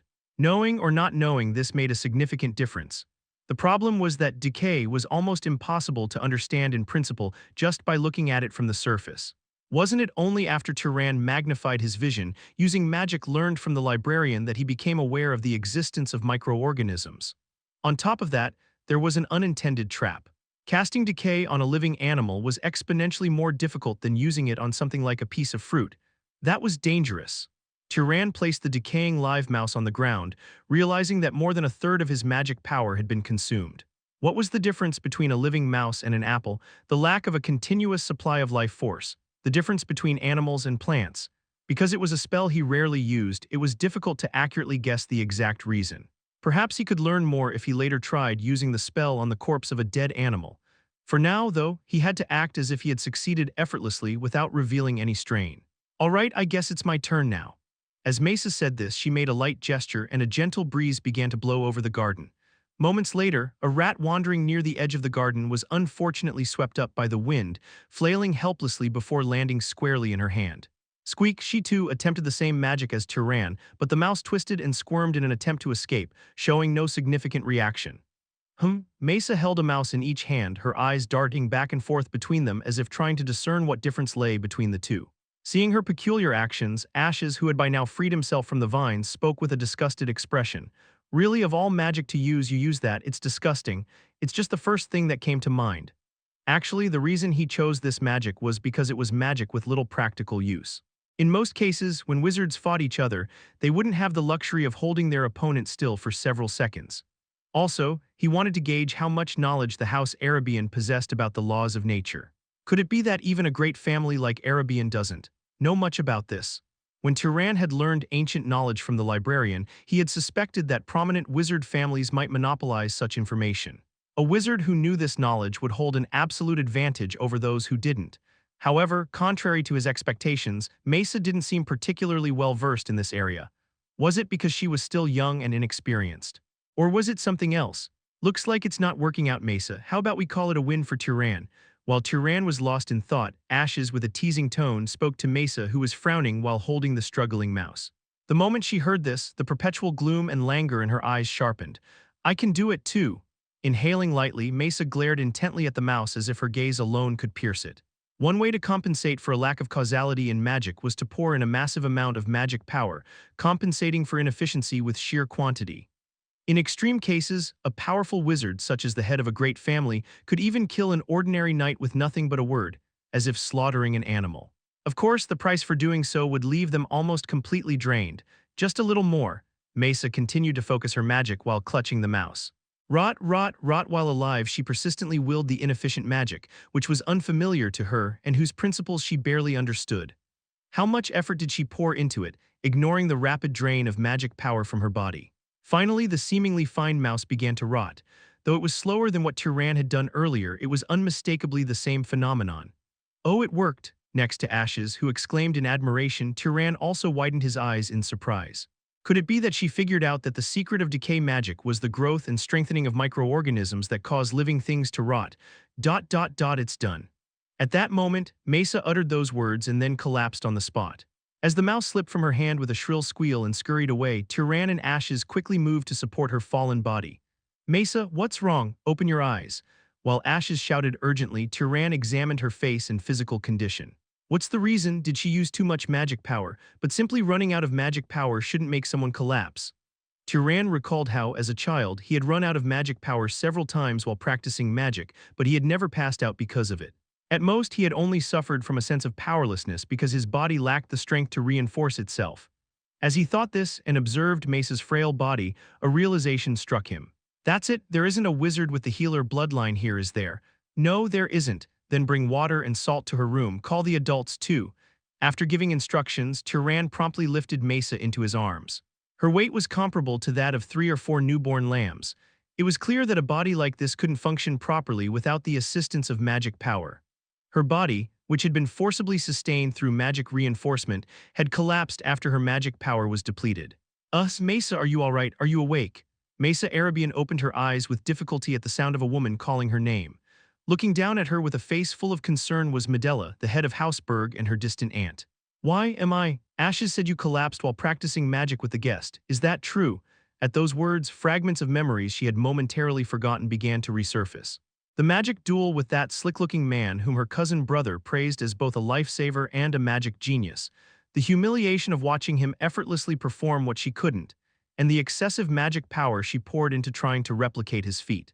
Yes, that's right. What about the two of them? For now, they're staying at the temple and being monitored, just in case that person did something strange to you. No, that's not it. I did something foolish. Shaking her head weakly, Mesa struggled to sit up in bed. As the clothes she had been changed into slipped down slightly, exposing her frail arms, Medela carefully spoke. I had some soup prepared for you. I know you don't eat much because of magic, but you should consider your health. I hope you don't mind. Thank you, Aunt. May I rest for a bit? Of course, rest as much as you need. After confirming that Medela had left the room, Mesa gazed silently at the soup placed beside her bed. Then with a light gesture she levitated it and brought it in front of her. The rich aroma of flour, butter, and milk filled her senses, making her stomach churn with hunger. It was as though her body was screaming for nourishment. Grasping a spoon, Mesa carefully took a small sip of the soup. The tongue and stomach, thrilled to taste something other than water and salt for the first time in a long while, rejoiced wildly. And then 4 pairs of eyes filled with tears of blood glared at her. Please save us, Mesa. You can do it. It hurts so much, Nuna. Ugh, feeling the sour stench of vomit that wet her mouth and body, Mesa laughed as if sobbing. In the basement of the House Berg mansion, there was a temple dedicated to the lame goddess. This temple served 2 primary functions. This shrine served 2 main functions. A space for family members to pray to the goddess, and as a temporary holding cell for individuals of high status or those for whom imprisonment in a regular prison would be inappropriate. This was because the temple had only one entrance, and both the door and the walls were so solidly constructed that breaking out was virtually impossible. So don't get any funny ideas. Yes, I understand.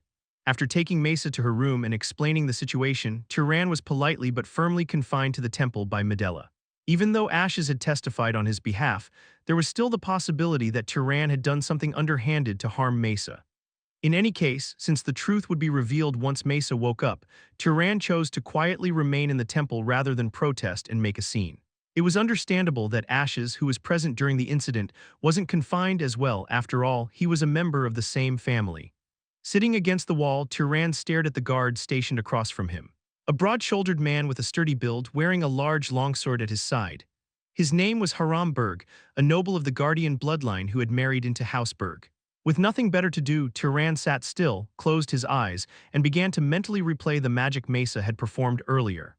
Suddenly, the sharp sound of a blade slicing through the air reached his ears. When he opened his eyes, he saw Haram vigorously swinging his sword in the air. "What are you doing?" "Training." Haram gave a short reply and resumed swinging the longsword. A downward slash from above, a thrust, a spinning slash followed by raising the sword overhead and then consecutive slashes from side to side. If a commoner or knight were to wield a blade like this, it might look laughable. But when a noble with the physical prowess granted by their bloodline performed such techniques, the level of intimidation was entirely different. It was as if the shadow of the blade enveloped the space around his body. Turan wondered if it was appropriate to be practicing swordsmanship so vigorously in front of the goddess's statue, but the movements were so elegant, almost dance-like, that he silently observed. Oh, an involuntary sound of admiration escaped from him. Hearing this, Haram suddenly stopped his sword practice and stared intently at Turan. "Ah, my apologies. Did I interrupt you?" "No." Despite saying this, Haram didn't resume his sword practice. Instead, he continued to stare at Turan as if examining him. After a brief silence, Haram spoke out of the blue. "Are you interested in swordsmanship?" "Huh, what kind of question was this out of nowhere?" Feeling momentarily confused, Turan decided to answer honestly. "I'm not sure if I'd say I'm interested, but I thought it looked impressive." "I see." Haram, who responded curtly, unsheathed his sword once more, performed a few additional movements, and then spoke again. "Most nobles look down on martial arts or weapon techniques. They find it easier and more powerful to attack directly with magic. They think this sort of thing is only worth learning for knights or the like. That's probably because, unless their bloodline specializes in close combat, it's a bit inefficient. Nobles could generally be divided into two categories based on their bloodline abilities. Those who were adept at applying their power to their physical bodies and those who were skilled at projecting their power outward. Most nobles fell into the latter category, so it was rare for a noble to excel in close combat. Turan's own bloodline ability, if quantified, leaned roughly 70% toward long-range capabilities and 30% toward close-range capabilities. He was relatively proficient at projecting magic over distances. But when it comes to real combat, there are situations you have to face head-on even if you'd rather avoid them, Turan remarked, recalling the time he kicked the leopard magical beast on the hill and when he slit the throat of the rabbit magical beast. As he recounted this, Haram tilted his head slightly in curiosity. Then, without warning, he flipped the sword in his hand and offered it to Turan, holding it out by the hilt. "Want to give it a try? Considering that I'm a suspect being detained here, is it really okay to hand me a weapon? You're not a warrior, so it doesn't matter." Turan mulled over Haram's words for a moment before realizing their meaning. It was clear what Haram meant. Since Turan's skill with the sword was obviously poor, it didn't matter whether or not he handed him a weapon. Judging by the dazzling display of swordsmanship earlier, this wasn't arrogance on Haram's part but a matter of undeniable skill. If they were both to fight with swords without magic, even 10 Turans wouldn't be a match for him. "All right then." Turan clumsily gripped the longsword with both hands and mimicked the posture and movements Haram demonstrated. Unlike magic, which he could execute precisely in an instant, this felt awkward even to himself. "Not like that. Extend your front leg a bit more, your elbow is too high. If you keep it that way, you'll end up slashing your own thigh. Raise your arms higher." At first, Turan had thought Haram was a man of few words, but once he began teaching swordsmanship, he became unexpectedly talkative. After about 30 minutes of basic sword training, Turan massaged his sore wrist and returned the sword to Haram. "Here you go. I'd like to continue, but I'm exhausted. This sword is tailored to my bloodline. It's heavy for most nobles." That explained it. Normally, even swinging an ordinary iron sword for 3 hours wouldn't have been so tiring, let alone 30 minutes. Was this swordsman using the training as an excuse to wear Turan out, making it harder for him to attempt escape? As Turan considered this possibility, Haram, noticing him rubbing his arm, offered advice as if in warning. "It's a good idea to set aside some time to train your body. Magic ensures a baseline level of physical ability, but whether you properly build up your strength or not makes a big difference. Indeed, if there came a desperate situation where hand-to-hand combat was unavoidable, learning some of these techniques would certainly be useful. While fighting someone like Haram, whose bloodline was specialized for close combat, would be an uphill battle against an opponent of similar strength, having such skills could be an additional weapon in his arsenal. As Haram showed Turan one last stretching exercise to loosen his overworked muscles, the temple door opened and Medela, the head of the Hausberg, entered. The first thing she did was bow politely and apologize. My deepest apologies, Turan. We've treated you unfairly, especially considering you're a benefactor. It seems the miss is safe. I should be the one apologizing. My behavior as a guest was less than appropriate. Turan accepted Medela's apology with a calm and gracious demeanor. After all, given the circumstances where the successor of the family they served had suddenly collapsed, the actions they took were, in a sense, reasonable. Hearing their exchange, Haram nodded and remarked, "It's a relief that nothing happened." "You've worked hard, Haram." "I was simply following the orders of the head." "Well then, I'll take my leave." Haram gave a brief bow to the family head and left the temple immediately. "I hope Haram wasn't too rude to you. He's a rather curt man by nature, but he meant no harm. On the contrary, I learned a great deal from him." Hearing Turan's response, Medela gave a faint smile and nodded before bringing up an unexpected matter. "That's good to hear. By the way, Mesa said she'd like to apologize to you. Could you spare her some time?" Chapter 19. "I'm sorry, I heard you were confined in the temple because of me." This was the first thing Turan heard when he visited Mesa's room. Faced with this noble lady's apology, he hesitated for a moment, unsure of how to respond, before offering the most neutral reply he could think of. "It was necessary. More importantly, I'm glad you're safe." If he were to say something like, "I'm sorry for making you do something unreasonable," it would sound like he was mocking her, essentially implying, "I could do it, but you couldn't." Mesa, perhaps realizing the intent behind his carefully calculated response, suddenly exclaimed as if recalling something she had forgotten. "Oh, come to think of it, that magic that makes animals decay, could it be some kind of undiscovered bloodline magic? The magic power consumption was outrageous." "No, it's not. Once you understand the principle, miss, you'll be able to use it just fine as well." As they continued their conversation, Turan's keen sense of smell picked up on an unfamiliar scent. Something slightly spoiled yet savory mixed with a sour stench. Did she vomit? It was the kind of smell one might encounter when butchering an animal and accidentally slicing open its stomach. Faint traces of that smell wafted from Mesa's mouth. He had heard that she wasn't eating, so why? Turan started to say something but quickly realized that his comment would be inappropriate in many ways, so he kept his mouth shut. Given that the smell was only faintly perceptible even to his sharp sense of smell, it must have been thoroughly cleaned up. If he were to mention it, it might lead to suspicions that his bloodline was specifically specialized in such detection. As he was lost in thought, Mesa, misinterpreting Turan's sudden silence as reluctance to reveal the principle behind the magic, chuckled and probed him further. "So, you're saying you won't tell me for free. But if you don't explain how it works, how can you prove that it's not bloodline magic? I don't particularly care whether I win or not." For a moment, the two locked eyes in silence. The one to yield first was Mesa. "This feels unsatisfying to end like this. If you reveal the secret of that magic, I'll share one of Arabian's secrets with you." "Fair, right."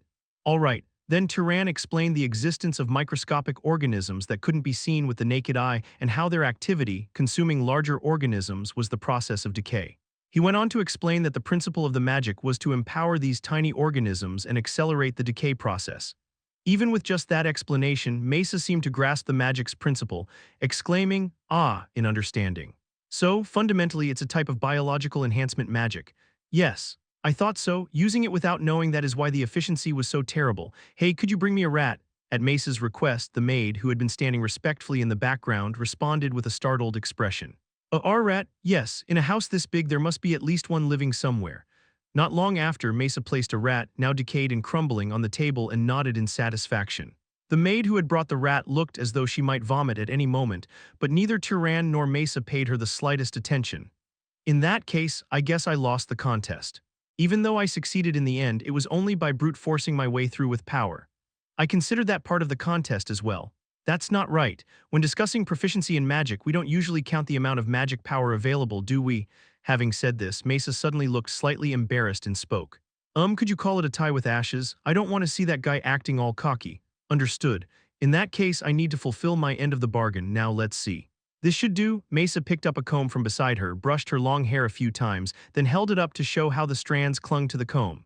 "As you can see, when objects rub against each other like this, they create a force that pulls them together. This is static electricity." Mesa's eyes widened in surprise at Turan's response. "You already knew?" "Yes. While studying the principle of lightning striking from clouds in the library, he had also come across such knowledge. Lightning occurs due to the interaction between positive and negative charges, or so the explanation went. However, it was too complex for Turon to fully grasp. At the very least, he understood that lightning originated from the force of electricity and that similar phenomena could be created, albeit on a smaller scale, through friction. To demonstrate, Turon rubbed his fingers together a few times and produced a small spark of electricity with a faint crackle. By applying this principle, one could create an electrical magic spell that directly shot lightning, though it wasn't as powerful as a lightning strike spell.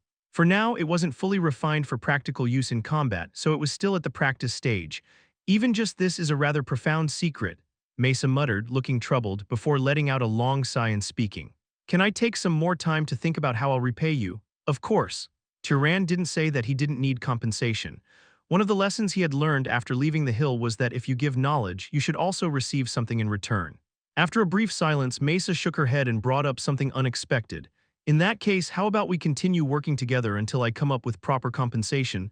You mean practicing magic? Yes. I think we can learn quite a lot from each other. Sounds good. Turon was already determined not to neglect daily magic training. Competing with a high-level wizard would not only serve as motivation but also likely yield considerable growth. Then let's meet every day at dusk in the garden starting tomorrow. The next day, after his meeting with Mesa, someone came looking for Turon early in the morning. It was Haram, the noble from the Guardian bloodline who had briefly sparred with him in swordsmanship at the temple the day before. Did you sleep well? Ah, yes, but what brings you here? Have you thought about what I said yesterday? Turon tried to recall what Haram had said the previous day. Was it something about setting aside some time to train and strengthen his body?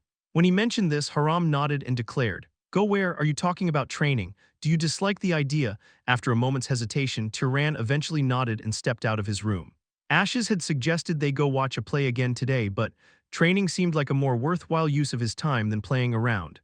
Turon called for a servant to deliver a message to cancel the plans, but just then, Ashes appeared at the end of the hallway. "Hey Turon, I heard there's an incredible play showing today." Ash's cheerful voice trailed off the moment he spotted Haram standing next to Turon. His demeanor instantly deflated. "Ah, Ashes. Ah. Hello, uncle, will you come as well?" "What? No, I just got back from traveling, so I'm still too exhausted." Haram hadn't even said where they were going, yet Ashes, flustered and rambling, made excuses before hastily retreating the way he came. It wasn't long before Turon figured out why Ashes had reacted the way he did. One more time. Who up? One last time. In the training ground located in the eastern section of the Berg estate, surrounded by 4 buildings, there were various devices, likely magic artifacts, scattered about. There were things like a metal bar that became heavier the more magic power you infused into it, and a chamber where the moment you stepped inside, your body felt overwhelmingly heavy. Haram had Turon repeat various movements in these places, pushing his muscles to their limit. For nobles, their physical strength rarely failed them under the weight of their own bodies, but here, things were different. "That's enough." At Haram's command, Turon withdrew the magic power he had been infusing into the metal bar, let it fall to the ground, and collapsed onto his back. He could feel his sweat-soaked hair sticking to his face. Exhausted? Yes. It felt as though he was more worn out than he had been even when fighting the dark elf necromancers. At the time, Turon had merely been in poor physical condition from being thrown around by the water buffalo undead spirit. But this time, every muscle in his body, from his neck to his toes, had been thoroughly pushed to its limit. At Turon's reply, Haram gave a strange smirk, lifting only the corners of his mouth. "Still, you should be thankful that you're a wizard and only need to train once. Is it different if you're not a wizard? Normally, even if you build muscles through training, they'll weaken over time unless you keep working on them. But wizards, thanks to their magic power maintaining their body in optimal condition, don't lose what they've built after just one session."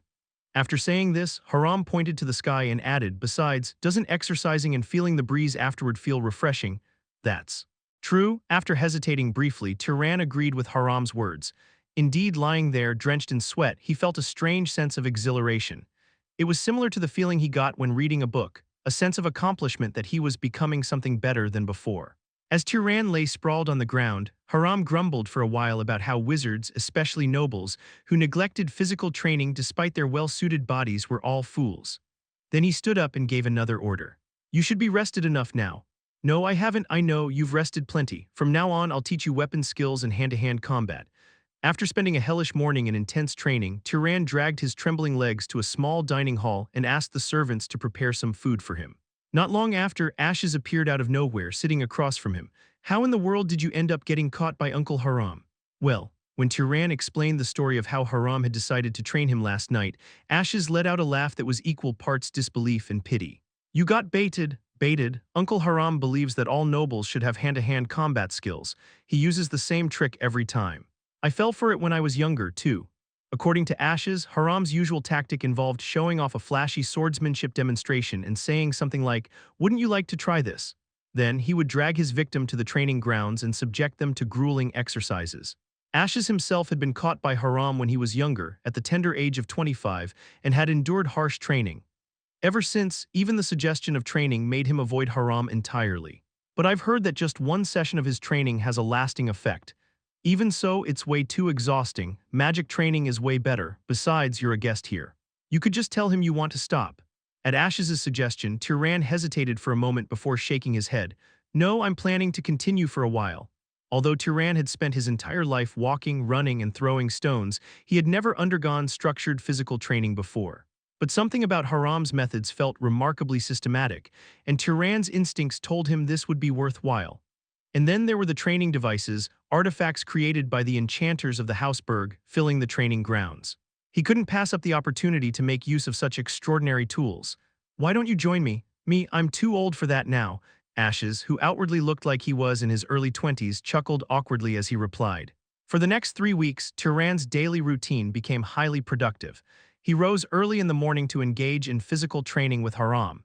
After putting his muscles through a grueling regimen, he replenished his energy with a nutritious lunch. In the afternoon, he took breaks by going to the city with Ashes to watch plays or read books in a library, though not one like Orem City's library, of course. In the evening, he returned to the estate to train in magic with Mesa. During their sessions, the two grew significantly closer. By the end of 3 weeks, they were calling each other by name in a friendly manner. Considering that Mesa couldn't even properly remember Turan's name when they first met, it was quite a surprising development. Still having trouble, Turan? Well, it's because I'm not an Arabian. At Mesa's teasing tone, Turan scratched his chin and looked at the scorch marks etched all over the wall in front of him. They were the remnants of Thunder Strike, a spell that allowed him to shoot electricity at a target, generated by friction from his fingers. Currently, Turan's task was to accurately hit his target, but even now, 2 or 3 of his shots out of 10 would land not in the center of the target but around its edges. It wasn't because Turan lacked skill in magic, rather, lightning magic itself had an inherent tendency to be imprecise. To overcome this, there were only 2 solutions. Either perfectly understand and account for the principles behind how lightning traveled, or improve his mastery of the spell through sheer practice. It's difficult for me to help you with this. I've never even thought about aiming lightning magic before. As someone born with the Storm bloodline, Mesa could naturally control lightning without effort. This made it impossible for her to offer meaningful advice to Turan, who is still struggling through trial and error. It's like asking someone who has been running since birth to teach someone else how to walk. I guess I'll just have to keep trying. Letting out a deep sigh, Turan suddenly remembered that the magic artifact would be completed in about a week. And by that time, he would have to leave this place. I don't really want to leave. Life at the Hausberg had been, without exaggeration, the happiest time of Turan's life. The standard of living here, as one would expect from the home of a great noble family, was incomparable. He had teachers and partners to train both his body and magic, and even a friend to share hobbies with. But he couldn't stay here forever. After all, he was only a guest. For now, there was no fear of being discovered, but there was no guarantee that he could keep his true identity hidden forever. Here you are, Lady Mesa. Lost in thought, Turan was startled by an unfamiliar voice that suddenly echoed through the garden. For some reason, a man who appeared to be in his early 20s and whom Turan had never seen before was glaring at him with a strangely hostile expression. My lady, this man is none of your business. More importantly, why are you here? I told everyone from the main house not to approach me while I'm recovering. Mesa's attitude toward the man, who seemed to be a member of the House Arabian, was as cold as ice. In fact, her demeanor was so harsh that it bordered on hostility. The man, trembling slightly, eventually lowered his head and spoke. The family head has summoned you, my lady. For what reason? That is, the man glanced briefly at Turan, his expression clearly suggesting that he wanted him to leave so they could speak in private. However, before Turan could react, Mesa pressed him sharply. Answer me quickly. If it's for some pointless reason, you'd better prepare yourself. Her threatening tone made it clear that if he hesitated for even a moment, she wouldn't hesitate to cast a spell. The man, clearly intimidated, hurriedly answered. What he said was shocking even to Turan, who was silently listening nearby. The dark elves in the south have risen up in full force. 3 cities have already fallen, and they're preparing an expedition force to respond. Chapter 20. Turon was at a loss for words at the shocking news that the Dark Elves had raised an army and even destroyed 3 cities. Considering that a single city usually encompassed dozens of nearby villages, it was difficult to even imagine how many lives had been lost. Mesa seemed to feel the same way, as she remained silent for a long time before speaking with great difficulty. "All right, tell them I'll return soon. You must leave right away, I said I'm going." At her sharp voice, the man flinched, deeply bowed his head and left the garden. Letting out a deep sigh, Mesa spoke to Turon. "It seems I'll need to return soon. Please be careful." The reason for summoning Mesa when the Dark Elf army appeared was clear. It was to have her join the subjugation force. Turon didn't bring up the idea of joining Mesa in fighting the Dark Elves. More than the need to hide his bloodline, there was another reason. House Arabian wasn't the kind of place that would rely on outsiders to deal with something as trivial as subjugating another race. To them, Turon would likely look like some thief trying to latch onto their efforts and sneakily steal the spoil's magic power. "Thank you. Oh, now that I think about it, I won't be able to give you what I owe you for the information on the decay magic at this rate." Mesa hesitated for a while as if pondering something, then carefully opened her mouth. "Turon, do you happen to know that electricity flows through the human body?" "Electricity?" Seeing Turon's puzzled expression, Mesa's face brightened. "You don't know, do you? Then how about I teach you about it properly to settle my debt? It'll definitely be a great help." "Understood."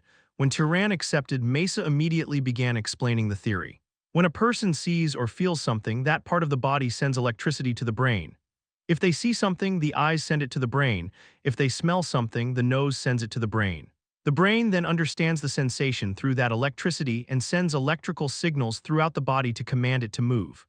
The more he listened to her, the more absurd the explanation sounded. Why would something like lightning-like energy flow through the human body, and how could it transmit sensations or commands? However, since Turon had frequently come across this type of knowledge in the library, he knew there were truths that were hard to grasp intuitively. Rather than trying to understand it outright, he decided to embed the information into his memory. This, without a doubt, seemed to be a part of the natural laws that House Arabian had passed down through generations. And if you accelerate this electricity with the power of magic, the speed at which you perceive and react would increase. "Exactly, want to give it a try?" Though half skeptical, Turon immediately attempted to test the theory Mesa had explained. First, he imagined a very faint lightning current flowing through his body, then willed the lightning transmitted through the pathway to speed up while channeling his magic power into it. "Ho-wist." The moment he activated the magic, Mesa's voice, coming from the opposite side, distorted and stretched bizarrely. Turon realized that even his blinking had slowed and cautiously took a step forward. It felt as though his body was submerged in water. As he enjoyed this slowed world for several seconds, a sharp pain stabbed at his temple.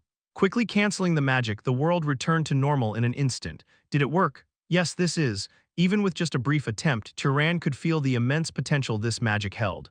It was hard to understand why something so powerful had been traded for mere information on decay magic. "You'll probably struggle to adapt for now due to the headaches, but once you get used to it, you'll be able to maintain it for quite some time." This is. "No matter how I think about it, it feels like far too much compared to what I gave you." Turon's words made Mesa smile knowingly as she nodded. "That might be true. But in that case, you can just pay me back later when you learn an even better magic spell, right?"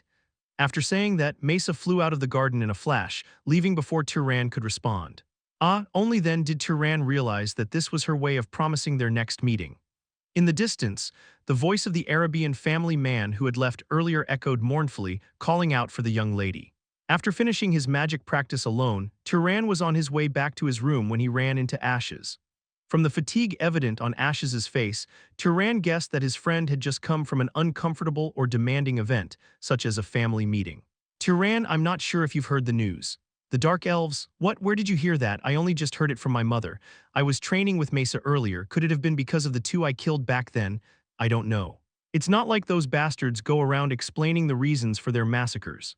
Even as he said this, the dark expression on Ash's face hinted that he also suspected the conflict from that time might have been the trigger. Of course, Ashes was merely a victim in that incident, but emotions don't always follow logic. Is House Berg going to join the war? No, we're not going. We're busy with magic artifact production.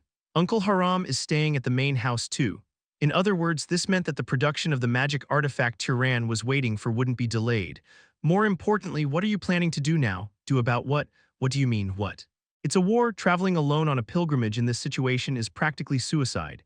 If you run into a necromancer's army during your journey, you'll find yourself ascending to the celestial palace that very day.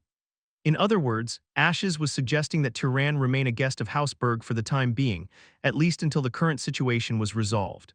Perhaps a few months to a year, long enough for the issue to settle down. No, I can't do that. Why not? Because I'm someone who has his own things to take care of, and if possible, Turan didn't want to further burden House Berg. As long as he didn't belong to this household, any help he received would turn into a debt he couldn't repay. Realizing that Turan wouldn't be persuaded, Ashes let out a deep sigh. If you say so, I guess there's nothing I can do. It's not like I'm leaving forever. We'll see each other again eventually. I could even come back to visit. True. Ashes seemed somewhat comforted by those words and smiled as he patted Turan's shoulder. Now that I think about it, I didn't notice since we see each other every day, but your body's gotten a lot bigger lately. Does it seem that way? Yeah, you're starting to look a bit like Uncle Haram. Indeed, over the past 3 weeks, Turan's once lean body had undergone a significant transformation. As Ashes said, he hadn't yet reached the bulky build of Haram, but if his body used to resemble a deer, it now looked more like a leopard. This was thanks to the physical training equipment prepared in the Berg estate, as well as Haram's rigorous coaching, something that wouldn't have been possible in an ordinary setting. After all, it's not easy to provide the kind of stimulation that builds muscle on a noble's body in most places. Now that you mention it, I do feel about twice as strong these days. My stamina's improved a lot too. That much? Yeah, if you ever get the chance, you should ask for some training too. Ashes pondered for a moment before shaking his head. On second thought, I'll pass. It wasn't that Ashes was particularly lazy, rather Haram's physical training was genuinely that grueling. In fact, Turan accepting Haram's training despite not having a bloodline specialized for melee combat made him something of an anomaly. Well, in any case, it's a good thing we made it a bit larger in case you grew more. It should fit you just fine. What are you talking about? At Turan's question, Ashes grinned mischievously and shook his head. You don't need to know. Just look forward to it. No matter how many times Turan asked what he was talking about, Ashes refused to answer. A few days after Mesa left for her family's main estate, Turan accompanied the members of House Berg to Morgan City, the central area of the Tacking Plains. They were there to send off the subjugation force that was departing to defeat the Dark Elf army. 27 nobles from the main family of House Arabian, 400 knights. When joined by the vassal houses' nobles and knights who possessed bloodlines suited for combat, the scale was staggering. Wasn't it said that during the past war against House Zahar, several times this number of nobles and knights had fought? For the glory of Arabian, as the subjugation force marched, people on the sidelines shouted and raised their clenched fists into the air. Not long after, Turan caught sight of Mesa's face at the front of the procession. Unlike her time recovering at the Berg estate just a short while ago, her skeletal face now looked as fatigued as it had when he first saw her, full of exhaustion. It seemed her time at the main estate over the past few days hadn't been particularly enjoyable. Oh, it's Mesa, over here. Excited, Ashes waved his hands wildly, but the head of the Medela family, standing nearby, quickly pulled his hands down. Ashes was then subjected to a long scolding about maintaining dignity as a noble. Around that time, a noble from House Arabian soared into the air and shouted loudly, "The family head is entering." Perhaps utilizing wind magic, the voice was perfectly conveyed to the tens of thousands of people who had gathered to see off the subjugation force. In an instant, silence fell over the crowd, and Turan watched as an old man walked to the front of the subjugation force. So that's the current head of House Arabian, Battle Arabian. Mesa's father looked to be well over 60 years old at first glance. How many years must a powerful noble have lived to show such signs of aging?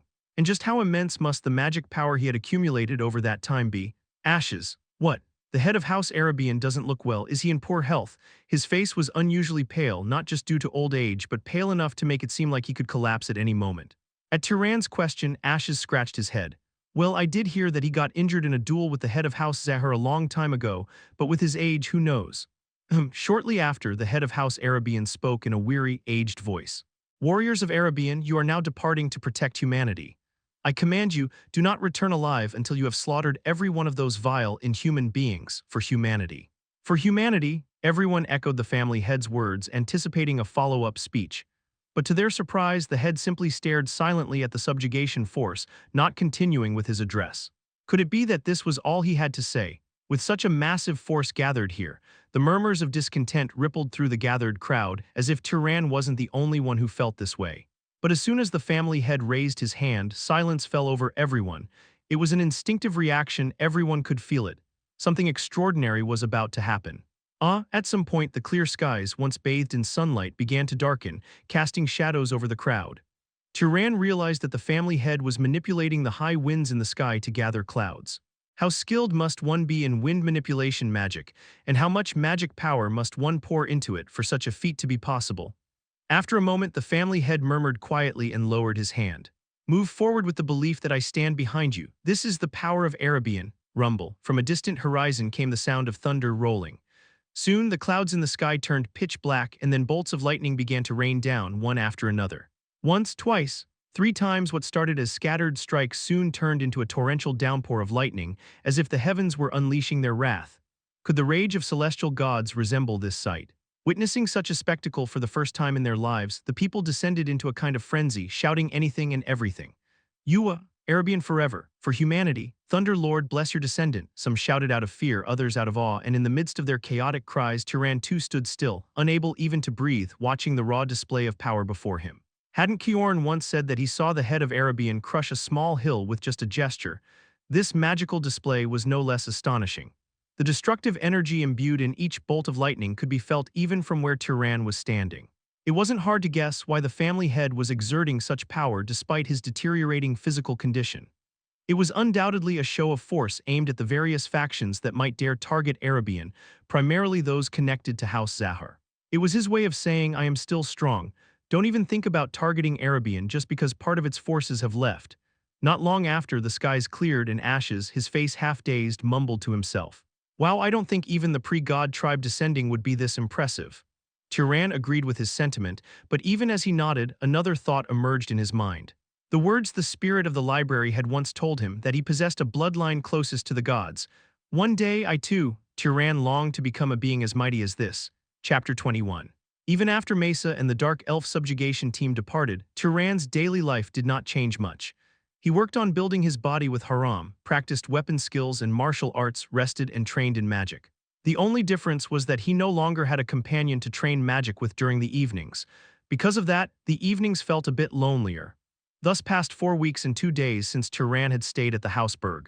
In the highest floor of the mansion, amidst a chaotic workshop cluttered with various magic artifacts, Ash's older brother, Milo, handed an item to Turan. Due to having locked himself up for the past month to create it, Milo's face looked gaunt.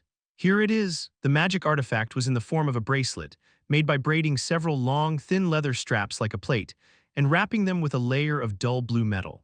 This metal was said to originate from a mountainous region in the east, and was a material known for its ability to hold magical energy more easily. Just wearing it slightly increases physical durability, and if you inject magic power, the enhancement becomes even greater. Ultimately, it can reach a level comparable to nobles with the Guardian bloodline, but the magic consumption is severe, so it's best not to maintain it for too long. This is truly an incredible treasure. Considering that most magic artifacts capable of replicating bloodline abilities often had restrictions like a limited number of uses per day, its performance was indeed extraordinary. At Turan's words of admiration, Milo smiled proudly, full of confidence. You probably won't find an artifact like this even among the great houses. It turned out particularly well. The quality of a magic artifact depends significantly on the skill of the craftsman and the time invested in its creation.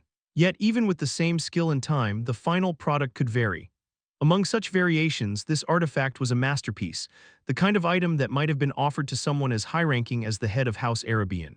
Milo emphasized this several times, boasting about the item he had created before adding one last comment. Ashes may be a dim-witted, foolish guy, but he's still my little brother. I couldn't neglect repaying his gratitude properly. Due to his initial impression of Ashes, Turan had thought of Milo as a cold-hearted person, but it seemed Milo was also a loving older brother in his own way. After receiving the magic artifact and expressing his thanks, Turan then went to see the head of House Berg, Medela. As expected, she asked if Turan would formally join their house before saying goodbye. I'm truly grateful for the offer, but I'm afraid it would be difficult. I thought so. Surprisingly, Medela did not persistently repeat the proposal. Instead, she accepted his answer without much resistance. Her next words revealed the reason why. In fact, I already heard from Ashes. He said you are someone with much to accomplish, making it hard for you to settle down here. Even though I knew it wouldn't work, I still brought it up. Consider it the lingering hope of an old woman. It seemed Ashes had already hinted at this to the family head in advance. Turan bowed politely and expressed his gratitude. I will not forget the hospitality I received from you. Ashes and Houseberg will always be my friends. That's enough for me. Although she had expected his answer, it seemed she could not completely hide her disappointment, as a faint trace of sadness appeared on Medella's face. After the conversation, other members of Houseberg, especially those who had grown close to Turan, were waiting for him. Take this. Haram abruptly handed over a dagger. It was of a size that could be conveniently carried as a utility tool in daily life, yet it could also serve as a weapon if necessary. It's a magic artifact. It doesn't have any extraordinary features, but it's sturdy and keeps its edge well. Though it was not particularly valuable as a magic artifact, barely better than the magical lamps scattered throughout Houseberg, it was still an exceptional gift for a disciple he had taught for only a few weeks. Thank you. Turan understood why Haram had gone out of his way to take care of him like this. Among the nobles who largely disdained hand-to-hand combat, Turan was the only one who had faithfully absorbed the teachings that Haram had pursued his entire life. Out of respect, Turan used a title he didn't normally employ. Master. Haram twitched his lips slightly, then immediately turned his head and walked away. Perhaps he didn't want to show an expression he couldn't control. Next, Ashes approached with a bright smile, holding out a set of well-prepared clothes, a shirt, pants, and a cloak. The clothes seemed comfortable to wear, made from durable materials with no unnecessary embellishments. What's this? You said you envied my clothes before, remember? I took the time here and there to prepare these. They don't get dirty easily, and minor tears will fix themselves. Turan now understood what Ashes had meant a few days ago when he said it was a good thing he had gotten things ready in advance. Given that Ashes often spent his afternoons with Turan, going out to see plays or other such activities, he must have prepared these in the mornings or evenings whenever he had spare time. Realizing the effort and care behind this gift, Turan found it difficult to immediately express his gratitude. Ashes, you're a good friend, Turan, not just because you saved my life, but because watching how you live has made me think a lot. Ashes confessed his honest feelings to Turan.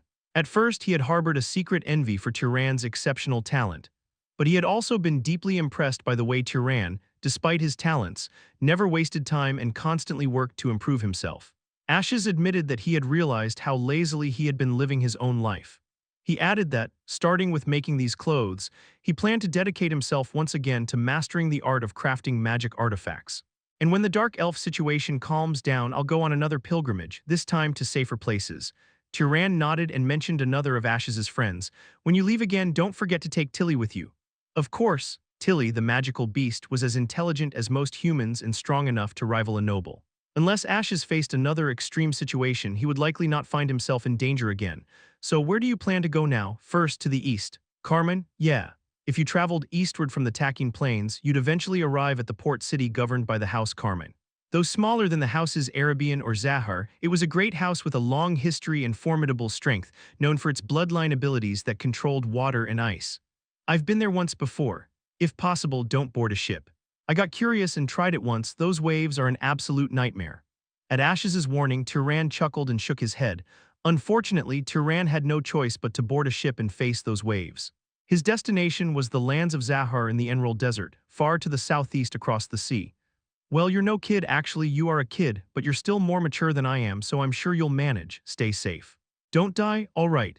After sharing a final embrace with Ashes, Turan stepped out of the mansion. It was now truly time to leave the cradle. As Turan left the Zabalin city, he felt the chilly autumn wind wrap around his face.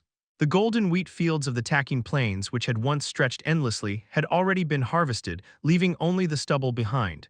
When he first descended into the world, it had been late summer. Now winter was just around the corner.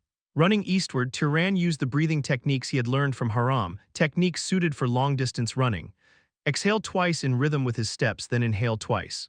With the strength in his much thicker thighs, it felt as though the ground itself pushed back to propel him forward. The speed he achieved was incredible, beyond the reach of even nobles from Arabian who could fly or those with similar movement-related bloodline abilities. Travelers and patrolling wizards crossing the plains caught glimpses of Turan but didn't dare approach to ask who he was. After running for half a day, Turan paused to rest, then began running again. By the time evening arrived, Turan stopped and prepared a meal using the hardtack jerky and a few dried vegetables he had brought along, boiling them into a porridge. He had been worried that his palate might have grown too accustomed to luxurious food, but fortunately, the simple travel food suited him well enough, even after such a long time. After filling his stomach sufficiently, he lay down in the middle of the plains, covering himself with his cloak, and for some reason he started laughing. It hit him that just like when he had first descended the hill, he was once again a wanderer without a single place to call home. But what was different this time was that Turan's heart was no longer as empty as it had been back then. The friends he had made, the mentors who had taught him so much, just those things alone made his journey to this world worthwhile. With such thoughts, he passed his days and nights, running for 2 days straight. Finally, the vast plains under Arabian's control came to an end, revealing several rugged mountain peaks and the dense forest that covered them. The area resembled the region where Turan had previously encountered the Dark Elves. It was under the influence of Arabian but not formally governed by them. Turan first activated detection magic, which he had nearly sealed away since entering Arabian's territory to search for magical beasts. He scanned for traces of creatures far larger than their common counterparts, using wolves, deer, wildcats, and raccoons as references. It didn't take more than a few minutes for him to locate a target. A wild boar. Following the traces, Turan found the magical beast pacing around angrily, snorting heavily. Its tusks were unusually long, likely specialized for impaling its enemies. When Turan shouted, "Hey!" the boar whipped its head around and in a rage charged straight at him. Quayek. Observing the charging boar carefully, Turan cast a spell to accelerate his thoughts. In an instant, the world around him slowed down. With precise timing, he sidestepped the boar's trajectory with a single step and from the side drove his dagger straight into its brain. The magical beast collapsed on the spot. So this is how it feels. In his sparring matches with Haram, he had always been on the receiving end of a beating, so he had never realized. But hunting with his body like this was actually quite fun. Of course, the boar wasn't much of a challenge. It could have been killed with a single throw of a stone. Still, Turan needed funds for his upcoming sea voyage. After absorbing the magical power from the dead boar, though as expected it was nothing significant, he butchered it and skinned the hide. With a bit of time, he could have handed it to a tanner or if not sold it whole. Either way, it would fetch a decent price. The unexpected issue was the sheer size of the hide. It was as large as a person, making it inconvenient to carry around. Though Turan's strength was more than sufficient, balancing the hide required both hands, and its bulk obscured his vision, which was frustrating. Thus, rather than carrying it all the way to the port city as he had initially planned, Turan detoured to a fairly large nearby village and sold the hide there. Selling something that was so clearly from a magical beast caused a bit of a commotion, but Turan managed to get rid of the cumbersome load and earned 20 gold coins in return. With his burden lightened, Turan ran non-stop for 2 more days, passing through 2 cities along the way. By then, he estimated that he wasn't far from the territory of House Carmen. It was then that a strange scent caught Turan's nose. At first, it was the smell of ashes left after a fire. If that were all, he could have assumed it was just from a passing traveler's campfire, but the intensity of the smell was overwhelming. If this was a campfire, it would have taken dozens of trees to produce such a smell. Moreover, it wasn't just the smell of burning vegetation, there was the stench of burnt animal flesh as well, making Turan wonder if it could have been a forest fire. But as he approached, he found something far more horrifying than he had anticipated. Inside a half-burned and collapsed wooden stockade lay the ruins of what appeared to have been a typical village. Could this have been the result of a magical beast attack? As Turan ventured further inside, he quickly realized that wasn't the case. In the village square, he found charred corpses tied tightly together.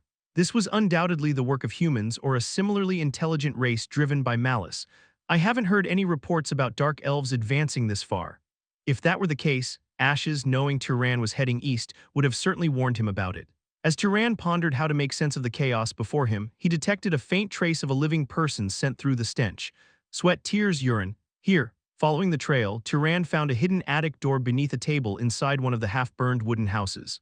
The door was bolted shut, but Turan ripped it open with brute strength. Kaya! A piercing scream erupted as a young girl scrambled backward in fear. She looked no older than 8 or 9 years old.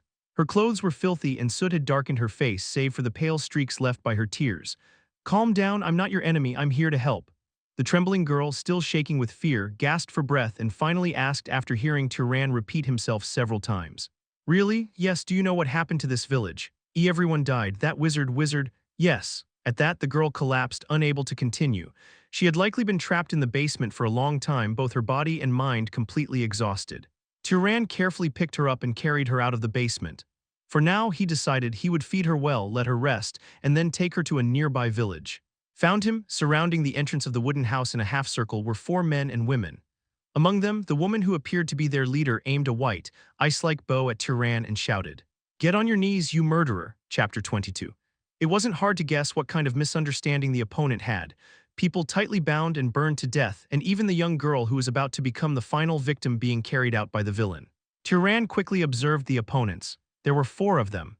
Judging by their appearances, it was hard to be certain since they were wizards, but most of them seemed to be in their late teens to early 20s.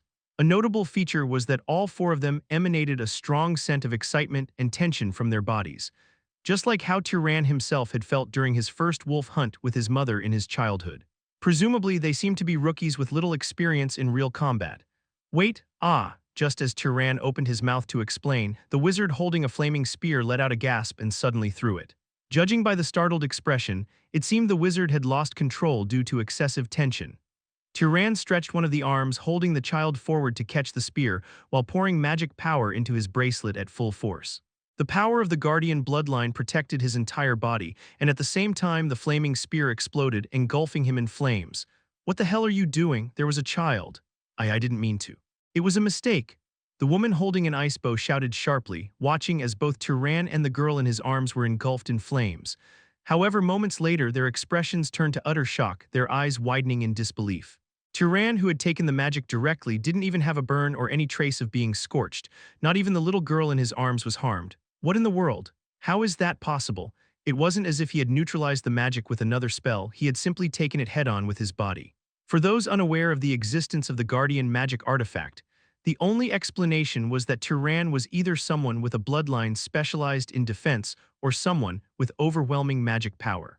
Noticing the opponent's fear, Turon lowered his voice, using it to intimidate them. "I'm not the one who attacked this village, but if you attack again, I'll start defending myself."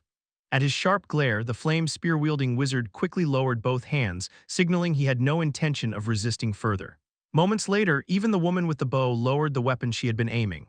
Vyson, Turon, every conflict begins with a failure to understand one another. Even exchanging names eased the tension significantly.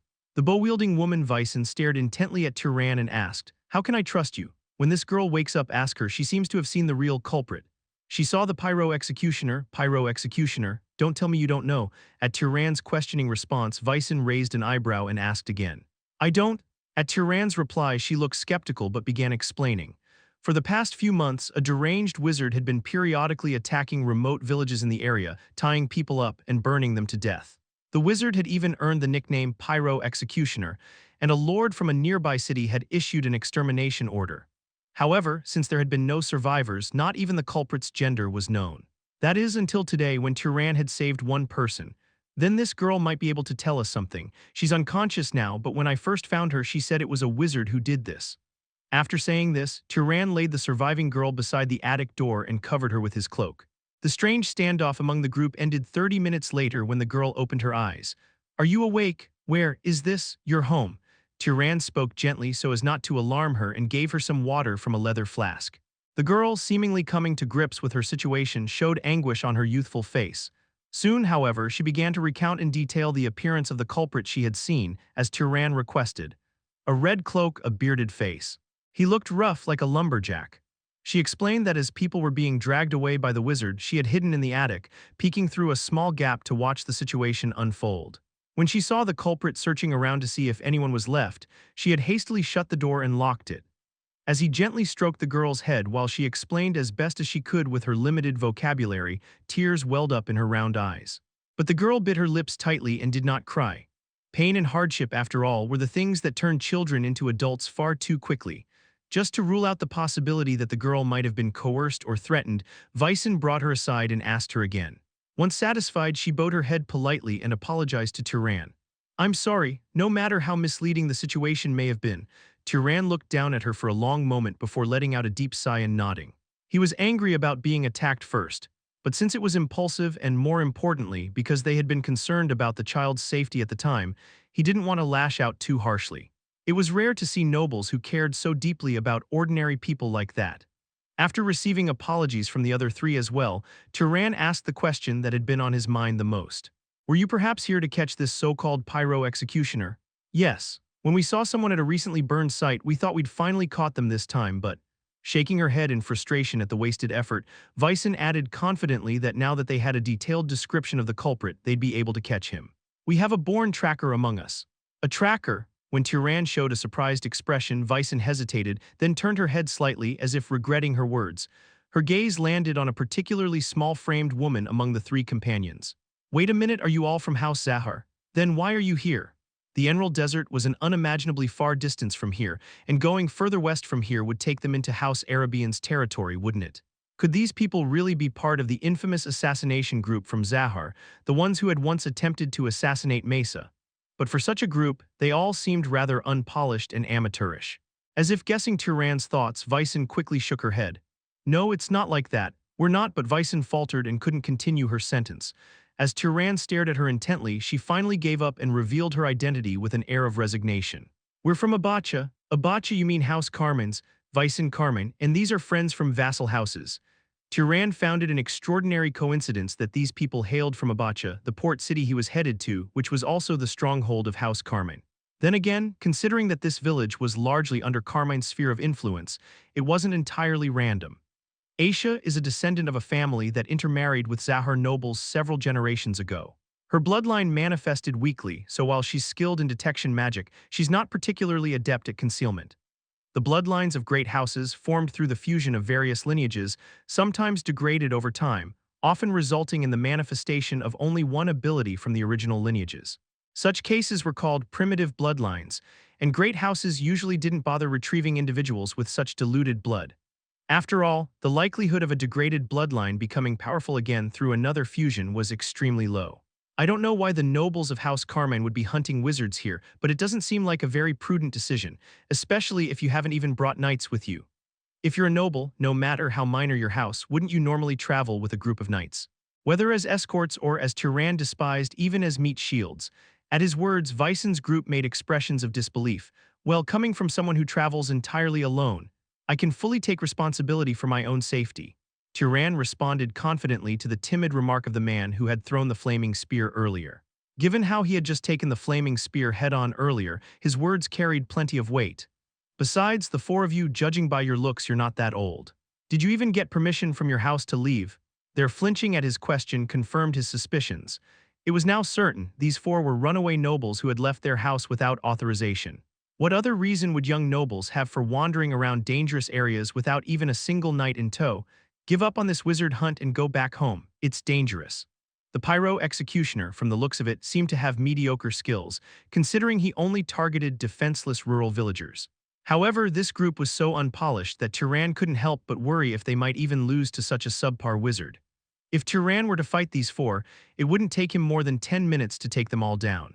It wasn't just a matter of their magic power being weak or strong, their lack of experience in combat was evident from every angle. That's not an option. Shaking her head, Vyson explained their circumstances. They were individuals who had been pushed aside within their house due to their lack of innate talent or low standing in the succession hierarchy. As a result, they were unable to receive a steady supply of magic power from the family, which was necessary for their growth. The magical beasts supplied to the family were prioritized for members with exceptional potential, so these four had no choice but to supplement their strength and build their achievements in this way. This was a common issue for many great houses. The stronger the bloodline, the higher the likelihood of giving birth to noble-level wizards. However, there simply weren't enough magical beasts to go around for all members.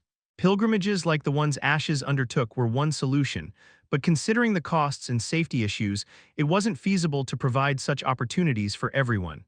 The number of knights available for protection was also limited. Turan, would you consider helping us hunt the pyro executioner? While the four of us may struggle with magic power, we'd be happy to give you the entire bounty on the criminal. Or, I could even transfer my share of magic power to you. What are you saying, Nuna? Unnai, don't say stupid things, I'd rather give up my share instead. At Vyson's suggestion, the other three immediately protested, making it clear she was something of a respected leader among them. The sight reminded Turan of Midden, the leader of the beast hunters he had met in Murray City. Do you have any idea how strong this pyro executioner actually is? We're certain he's at least a noble-level wizard. Some of the villages he attacked had several knights stationed there, and they were all killed. This was also why the lord of a nearby city had not yet managed to subjugate the pyro executioner. The knights alone couldn't deal with him, and it would require a noble, or perhaps even the head of a great house, to intervene directly. However, it was difficult to track him down since no one knew where he lived or what he did. His attacks were random, both in timing and location, making it impractical to station forces in villages to wait for him. If he were like the savage monkey-type magical beast that had once roamed the northern region of Baltas, attacking anyone passing by, it would be a simple matter of finding and eliminating him. But human villains, this was what made them more troublesome than magical beasts. All right, Turan recalled the unpleasant feeling he had when he saw beast hunters torn to pieces by rabbit-type magical beasts. If these people were complete strangers, it might be different, but after speaking with them this much, he knew he'd feel the same kind of regret if they ended up dying. Besides, it didn't sit well with him to stand idly by while a self-proclaimed shepherd failed to protect the sheep and instead led them to their deaths. Above all, if the pyro executioner turned out to be a stronger wizard than expected, it would be a good opportunity for Turan to further increase his magic power. By now, Turan had reached the level of a mid-ranking noble in terms of magic power, and weak, low-level magical beasts no longer provided him with much growth. Now that we'll be working together, may I ask which house you belong to, Turan? I can use the power of the guardian bloodline. Although there was no longer much reason for him to conceal his bloodline, Turan still chose to hide it. He didn't want even a rumor of his true identity to reach the people of House Arabian, with whom he had grown close. Additionally, the concealment ability of Zahar's bloodline was far more effective when its existence wasn't widely known. I see, the families that inherited combat-specialized bloodlines like the Guardian bloodline typically didn't possess their own territories. Such bloodlines had long since been weeded out due to their disadvantage in noble conflicts, particularly large-scale wars. The few survivors like Haram either served as vassals for other houses or wandered as free agents. Vysen and her group assumed that Turan was one of these wandering nobles. In any case, it was clear that he was highly skilled, and that was enough for them. Turan and Vysen's group first took the sole survivor of the village, the young girl, to a nearby village. The village chief there looked half-dazed as the lofty nobles suddenly appeared and entrusted him with the care of a child from the neighboring village. Here, I'll give you plenty of money, so make sure she's well cared for until she's grown. Of course. Absolutely, sir. I'll come back in a few years to check. Of course, it was unlikely that he'd actually come back to check, but saying this would ensure they wouldn't dare mistreat her. Turan knew firsthand just how cruel the residents of small villages could be to outsiders, especially to children. You're kind, she's just a commoner girl with no connection to you. Well, yeah. The one who spoke to Turan was Quebec, the oldest among the four companions. Quebec was of the healer bloodline, which, being a non-combat-oriented bloodline, typically had higher priority within noble families. He hadn't needed to run away but had joined Vysen out of loyalty. It was also Quebec who had offered to give up his share of magic power for Turan. You don't need to worry, I'm not interested in Vysen. What? Your behavior makes it obvious. At Turan's comment, Quebec flushed with embarrassment. To be honest, Turan hadn't deduced it from Quebec's behavior alone. Instead, it was the scent of arousal that Quebec gave off whenever he looked at Vysen. If someone like Aisha, the half-blood Zahar descendant, had a keen sense of smell like Turan, she probably would have noticed as well. What are you two talking about? Nothing. As Vysen returned after exchanging a few more words with the village chief, Quebec hurriedly tried to cover up the conversation. Nodding in understanding, Vysen turned her attention to Turan and spoke. I can't stop thinking about what that girl said. Do you think it's true? I don't know, I've never heard of anything like it. I think it's probably just the nonsense of a madman. On the way to the neighboring village, the girl Turan had saved suddenly recalled hearing a few words spoken by the pyro executioner while she was hiding in the basement. The contents were bizarre to say the least. Here I offer sacrifices to the gods. As their descendant, I burn the souls and flesh to move closer to them. The wizard had reportedly shouted this while killing the villagers, claiming that he was becoming a being closer to the gods. That was the testimony the girl had given. Chapter 23. In the distant ancient times, the pre-god tribe descended to the mortal world and liberated humanity, which had been the livestock and slaves of other races, establishing the old empire. Although the empire eventually collapsed for unknown reasons, leading to a world dominated by various wizard families, all humans still worship them as gods. The first teachings written in the scriptures dedicated to these gods discussed the relationship between wizards and humans. Humans were to serve wizards, while wizards would rule over and also care for humans. While the emphasis between ruling and caring varied depending on the houses and individuals, this framework was largely adhered to. If the ramblings of the pyro executioner turned out to be true, many wizard families would likely find themselves in conflict between divine teachings and reality. On the way back to the burned village, Vysen and his group debated this topic. No matter how you think about it, it doesn't make sense. Honestly, if something like that were possible, someone would have already tried it by now. Exactly, there's no shortage of crazy bastards in the world. But the divine bloodline has been spread throughout the world for thousands of years. Unless they're from another race, it's not like people have no magic power at all, right? It's just at a level where they can't use it properly. Well, if you trace it back far enough, everyone would have at least one wizard in their ancestry. If killing ordinary people to extract magic power became possible, the world would become several times more brutal than it already was. Every time a war broke out, enemy houses' commoners would be rounded up and massacred, or those driven into a corner would kill their own subjects to gain power and mount a desperate counterattack. Of course, if such a method truly existed, it would likely have become widely known long ago. Even the mere superstition that ordinary humans could become wizards by hunting magical beasts had already produced countless beast hunters.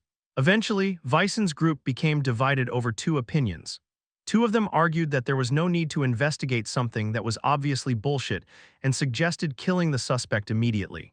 The other two thought it wouldn't hurt to find out more and proposed subduing the person and interrogating them first. In the midst of their heated debate, someone turned to Turon and asked, "What do you think, Turon? Let's attack with the intent to kill first. If we can subdue them, we'll try to do that then." While he had no intention of using a method as horrifying as gaining power through killing people, Turon thought it would still be better to know such a thing if it existed. After all, just ignoring uncomfortable truths wouldn't make them disappear. As their discussion wrapped up, the ruins of the burned village came into view. "Ah, we're here. Then, shall we start the pursuit?" "Aisha, yes, take the lead in the search. I'll take the rear with Gil and Quebec in the middle. Turon, please cover the back." "Understood."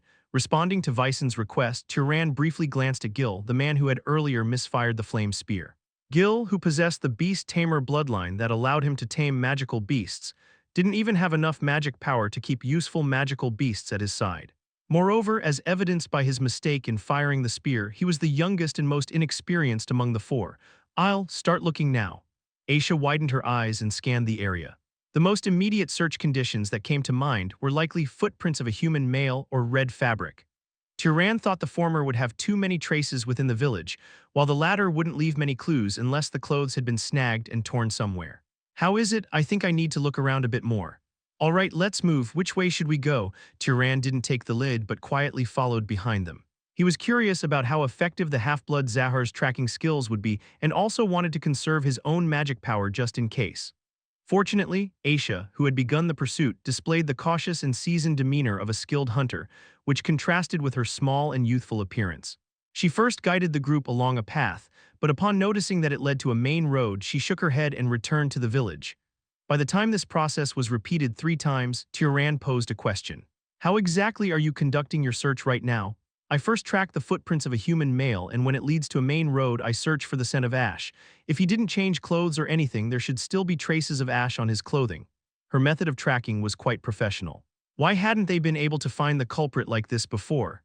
Thinking about it, it was likely because they couldn't determine the gender of the target at the time, which posed a significant problem. While men tend to wander around outside more than women, doubling the potential targets to search for would have been quite the challenge. Moreover, this was also the first time they had managed to find the scene of the crime so quickly. How many times did they repeat the cycle of tracking, resting after their magic power ran out and then resuming the search? As the day began to darken on their 13th attempt to follow a trail, Aisha suddenly exclaimed, "I found it." "Wait, Aisha, slow down a bit." The group chased after her as she dashed ahead, only to arrive at the entrance of a natural cave. The cave was far too small for a person to live in, barely large enough for small animals to pass through. "Here, it doesn't look like anything bigger than a cat could fit in here." "Wait." Turon passed through the murmuring group and pushed aside a boulder that was set to one side of the natural cave. With the aid of magic power, the boulder, large enough to accommodate 2 people, toppled over with a thud, revealing a sizable entrance. "This is likely how he has been coming and going." Wow, the sound of the boulder rolling was too loud. It must have echoed inside as well. "But we couldn't just leave the entrance closed. Let's head in." With a battle imminent and their target's location confirmed, the group adjusted their formation. Turon and Weissen took the lead, while the other 3 followed behind. Creating a small glowing orb of light with magic to illuminate the surroundings, Weissen asked Aisha, "Is there someone inside?" "There is. One person must be the culprit. There's no reason for anyone to be alone in a place like this unless they're a criminal." Using the night vision unique to the Zahar bloodline, Turon carefully observed the interior of the cave that remained untouched by the light. The interior was barren, devoid of any signs of human construction. Even for a noble, staying in such a place for more than a few days would be extraordinarily uncomfortable. Could the murder committed here have been so important that it justified enduring such conditions?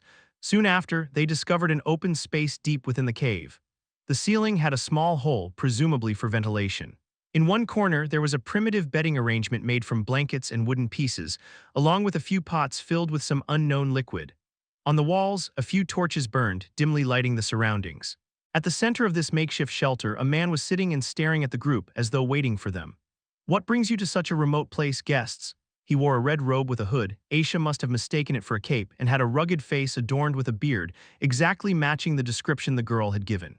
A faint scent of ash, not entirely washed off, wafted from his body. Aisha whispered softly to confirm, "He smells of ash, it's him." At that moment, Turan felt an inexplicable sense of familiarity in the man's gaze as he looked at them. Those strangely clear eyes. They bore an uncanny resemblance to the gaze of Midden, the beast hunter, which had crossed Turan's mind not long ago. If it weren't for the different facial features, he might have thought it was the same person. While Turan was pondering this oddity, Vysen, who seemed to have lost some confidence after his earlier mistake, notched an arrow on his ice bow and asked, "He's likely the culprit, but just to be sure, let me ask. Are you the murderer who's been abducting and burning the residents of nearby villages?" At Vysen's question, the pyro executioner tilted his head as if he didn't understand. "I don't quite know what you're talking about." Seeing his opponent's hand stretch forward, Turan immediately activated accelerated thinking and his guardian magic artifact. At the same time, boom. Explosions erupted on both sides of the spot where they were standing. What the? The source of the explosion was in the corners of the cave, sacks filled with an unknown black powder. Thanks to Turan's use of the guardian magic artifact, and the fact that he unintentionally acted as a shield for Vysen, the two of them were unharmed. However, the three in the back took the full brunt of the explosion's pressure and heat, leaving them sprawled on the ground. It was an absurdly powerful trap, capable of instantly incapacitating three nobles, inexperienced as they might have been. "What is this?" As Turan reeled from surprise, he spun his slingshot, loaded with stones, in preparation to counterattack. But before he could act, Vysen fired an ice arrow at the pyro executioner. The arrow flew faster than sound, piercing the executioner's thigh and freezing his leg. Arg! Even as he collapsed with his pierced thigh, the pyro executioner didn't give up on retaliating. He slammed his palm into the ground, causing the surrounding rocks to distort and rise, forming massive hands that reached out to crush Vysen and Turan. Earth manipulation at this range with such speed and scale was clearly advanced magic. This, Turan had assumed, given the murders by fire, that the man must belong to the pyromaniac bloodline. But with skills like this, it seemed more likely he belonged to the Earthmover bloodline, which specialized in controlling the earth. Kaya, caught off guard, Vysen was seized by one of the stone hands. Turan, however, was able to narrowly avoid being caught, thanks to his accelerated thinking, which allowed him to react quickly and dodge out of the way. Immediately, Turan released the prepared shot from his slingshot. With a sharp cracking sound, the stone struck the pyro executioner's right hand, which had been targeting Turan. His hand was shattered on impact. Gah! As the pyro executioner screamed in pain from the loss of his hand, Turan advanced, rubbing his left hand together twice. He was using static electricity amplification to generate an electric spell. While precise targeting was still difficult for him, hitting someone at this close range wasn't a problem. When the bolt of lightning crackled to life and struck the pyro executioner's chest, his entire body convulsed violently before collapsing to the ground. Indeed, lightning-based magic was one of the most effective ways to subdue a foe. Of course, if the power was too strong, it could easily turn into a lethal attack instead. Did we take him down? Most likely. Turan answered Vysen briefly while checking whether the pyro executioner was still breathing. Once he confirmed the man was alive, he moved to fully secure him. Turan scattered a few vine seeds on the ground, causing them to grow rapidly and bind the man's arms behind his back. He even used another vine to wrap around his eyes, rendering him unable to see.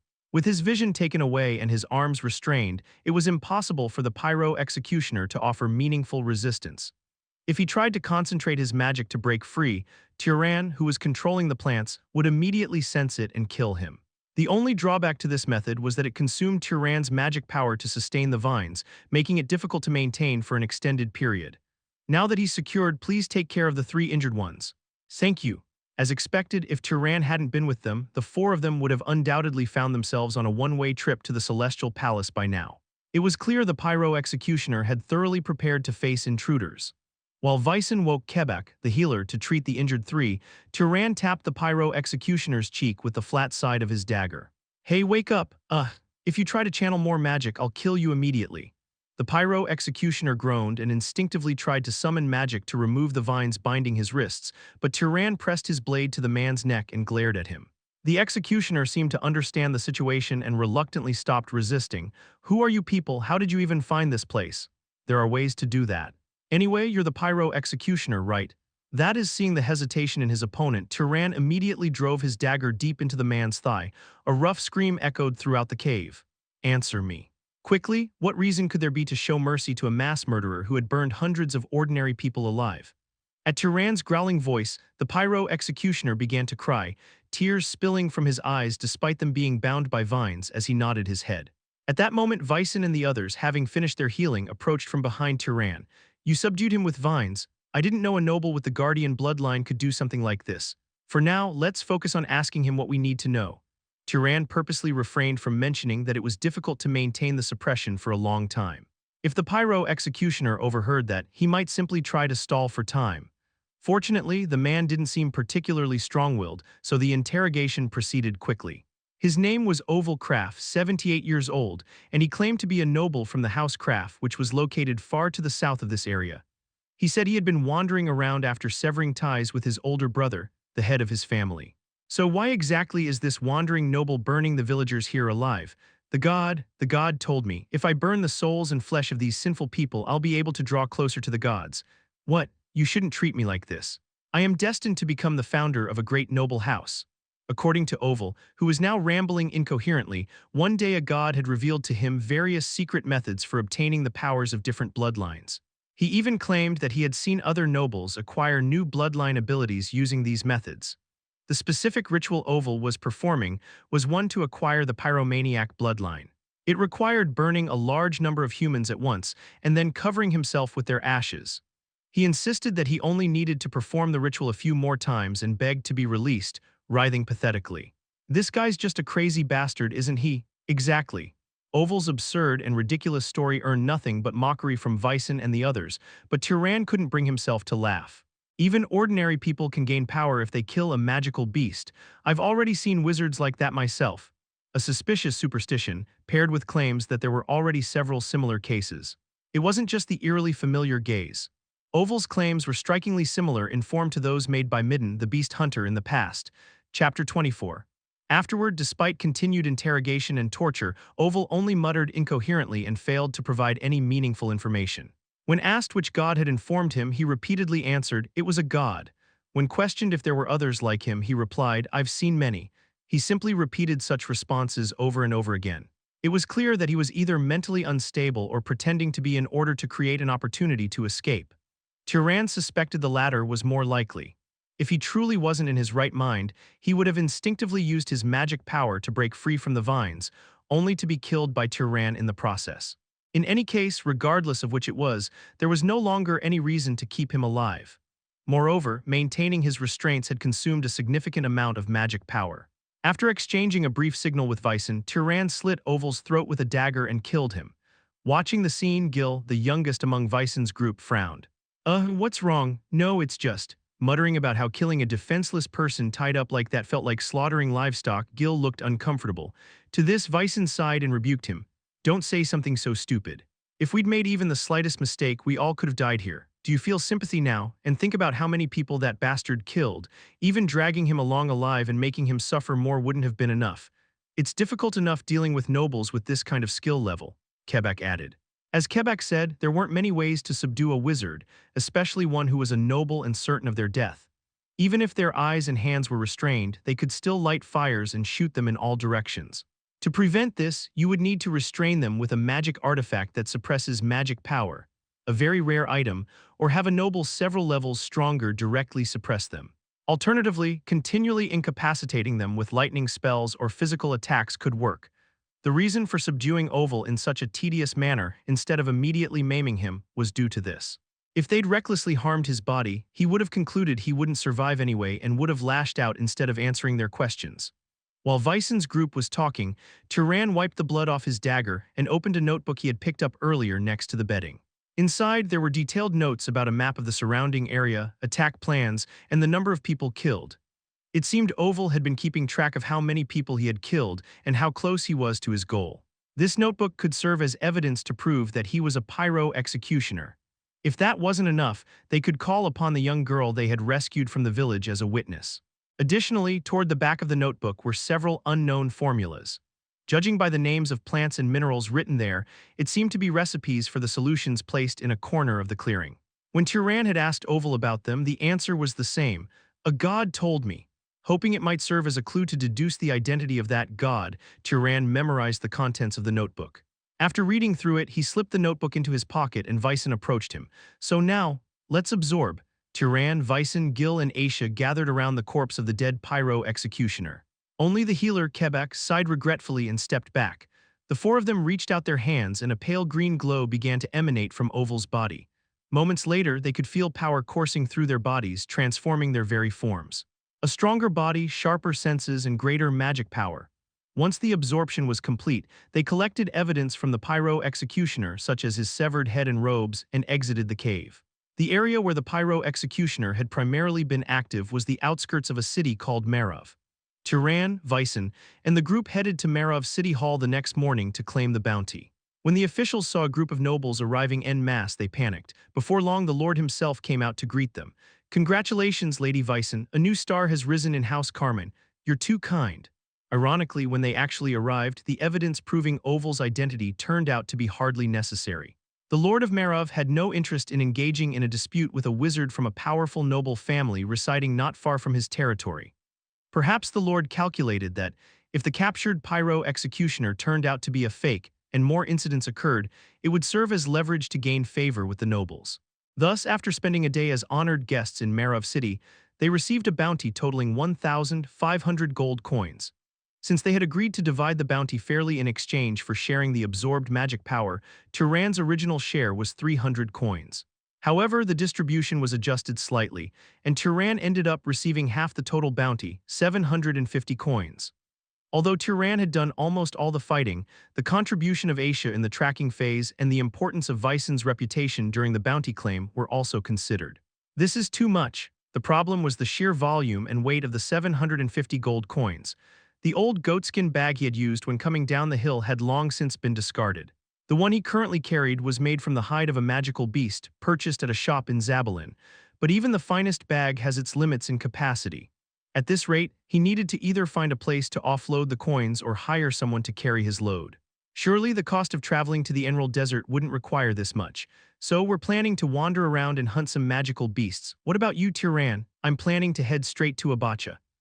At Turan's refusal, Vysen's group displayed a somewhat mixed reaction, both regretful and relieved.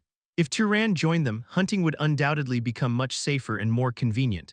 However, one of the four of them would have to give up absorbing magic power. Before parting ways, Vysen approached Turan and spoke in a low voice. "As I mentioned yesterday what that guy said, yes, I won't go around blabbering about it." On their way to the city, Turan and Vysen's group had agreed to keep the pyro executioner's claims a secret. Whether it was the truth or a lie, they believed it was a story that could unnecessarily plunge society into chaos. Turan hadn't fully shared his suspicions with her. They weren't close enough for that, and he also found it hard to explain those peculiar eyes. Unusually clear eyes was the only way he could describe them, but how many people in the world had clear eyes? In any case, investigating the matter right away wasn't feasible. Even learning the truth about his own birth was already overwhelming enough. After taking one last look at the group of runaway nobles heading west, Turan turned and began walking toward his destination in the east. As he traveled east with his now heavy bag, he began to feel a damp breeze blowing against his face.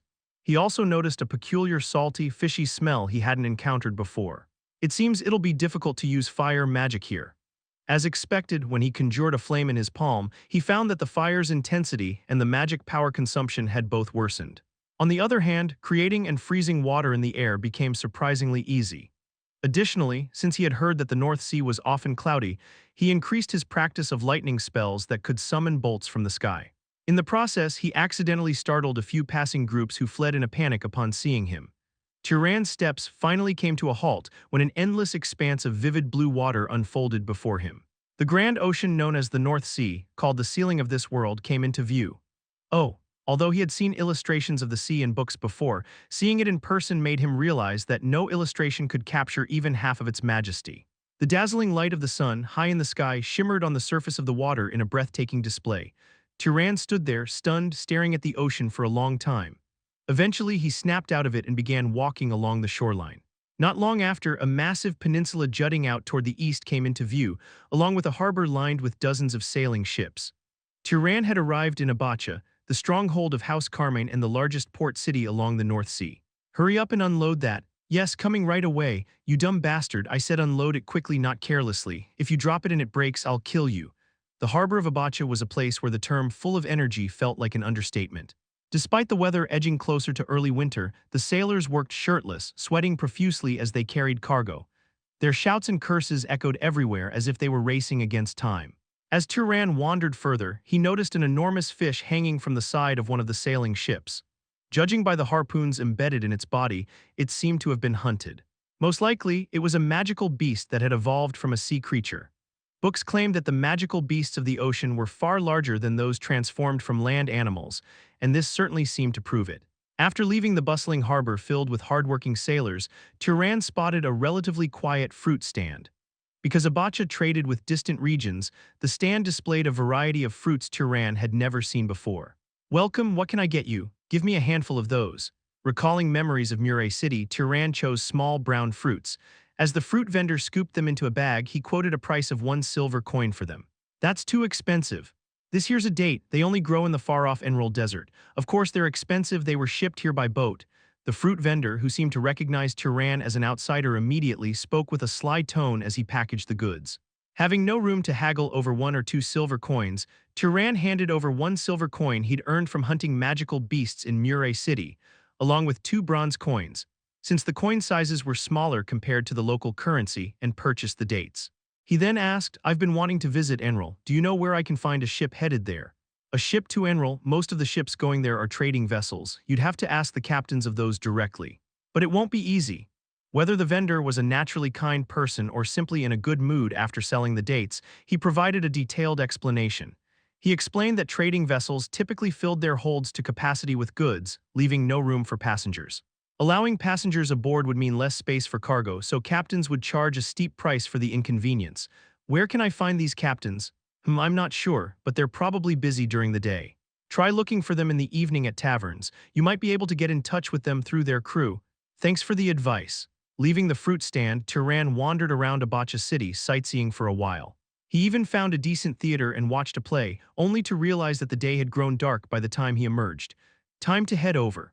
As the sun set and most shops closed, the taverns near the harbor lit their lamps and announced their presence with lively noise, drawing sailors in as patrons. Turan chose one of the relatively clean and upscale-looking taverns. Though it wasn't as luxurious as the noble estates he'd visited in the past, it was a fairly high-class establishment.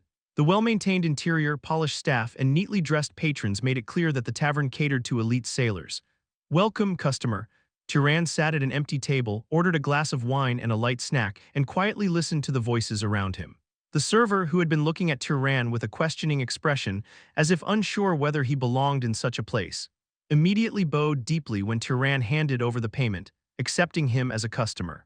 After savoring a rather upscale set of cheese and wine by the tavern's standards, about 30 minutes passed before the topic he was waiting for came up. You're setting sail tomorrow, right? Yeah.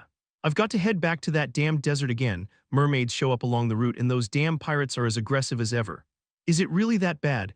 Last time we came back, the ship had a hole in it. Our captain's a crazy bastard. I keep telling him we need at least one night on board, but he just brushes it off. 2 men, seemingly in their 30s, were engaged in a drunken conversation. One of them was lamenting that their ship's owner was an unbelievably stingy man who refused to hire even a single night. Because of that, several crew members had died on their last journey. Listening quietly, Turan stood up from his seat and walked over to their table. Excuse me for interrupting. We're not buying anything. Damn it, is this place crawling with peddlers now? Turan raised a hand and stopped the man who was about to call over a server. I'm not a peddler, perhaps a passenger, if anything. Passenger, I'm looking for a ship heading to the Emerald Desert. I heard your companion here is boarding one that's heading there. At Turan's words, the 2 men widened their eyes in surprise. As I mentioned, our ship is leaving tomorrow, but we don't take regular passengers. If we take on a person, we'd have to remove an equivalent amount of cargo. We're already short on crew as it is. The explanation matched almost perfectly with what the fruit vendor had told him earlier. Turan nodded and then reached out to touch one of the wine glasses they had been drinking from. I heard your ship might need a wizard. As the deep crimson liquid in the glass froze solid before their eyes, the 2 sailors stared at him, their mouths agape. Chapter 25. Oh, no way. Freezing wine was such a trivial trick for a wizard of his caliber that it was almost embarrassing to call it a skill. Nevertheless, it was more than enough to terrify the sailors. Typically, only captains were qualified to deal directly with esteemed individuals like wizards. Even though he hadn't revealed whether he was a knight or a noble to mere sailors, he was a lofty figure in either case. So to have such an esteemed person in such a humble place, you can speak comfortably. After all, I'm the one requesting to be hired here. And no, that's a bit. Turan's polite tone only seemed to make the sailors more uncomfortable. Human nature is such that when the powerless lower their heads, it's seen as servile and looked down upon. But when the powerful lower their heads, it makes others flustered, as if they've done something wrong. This was one of the things he'd learned from coming down to the world and meeting people. So, is it possible, I mean boarding your ship as a passenger? Naturally, I'll help fend off any pirates or mermaids should they attack. That's not something I can decide on my own. Then I'll need to meet your captain. I'll call him immediately. At Turan's request, the sailor who had mentioned he was headed for the Emerald Desert hastily got up from his seat. The man sitting across from him gave him a pitiful look, as if pleading not to be left behind. However, the sailor who stood up dashed off without a second thought. He's not running away for good, is he? In no way, haha. The two sat quietly at the table without exchanging a word for almost 10 minutes. Fortunately for the sailor, the awkward silence was broken when the colleague who had left returned, bringing the captain with him.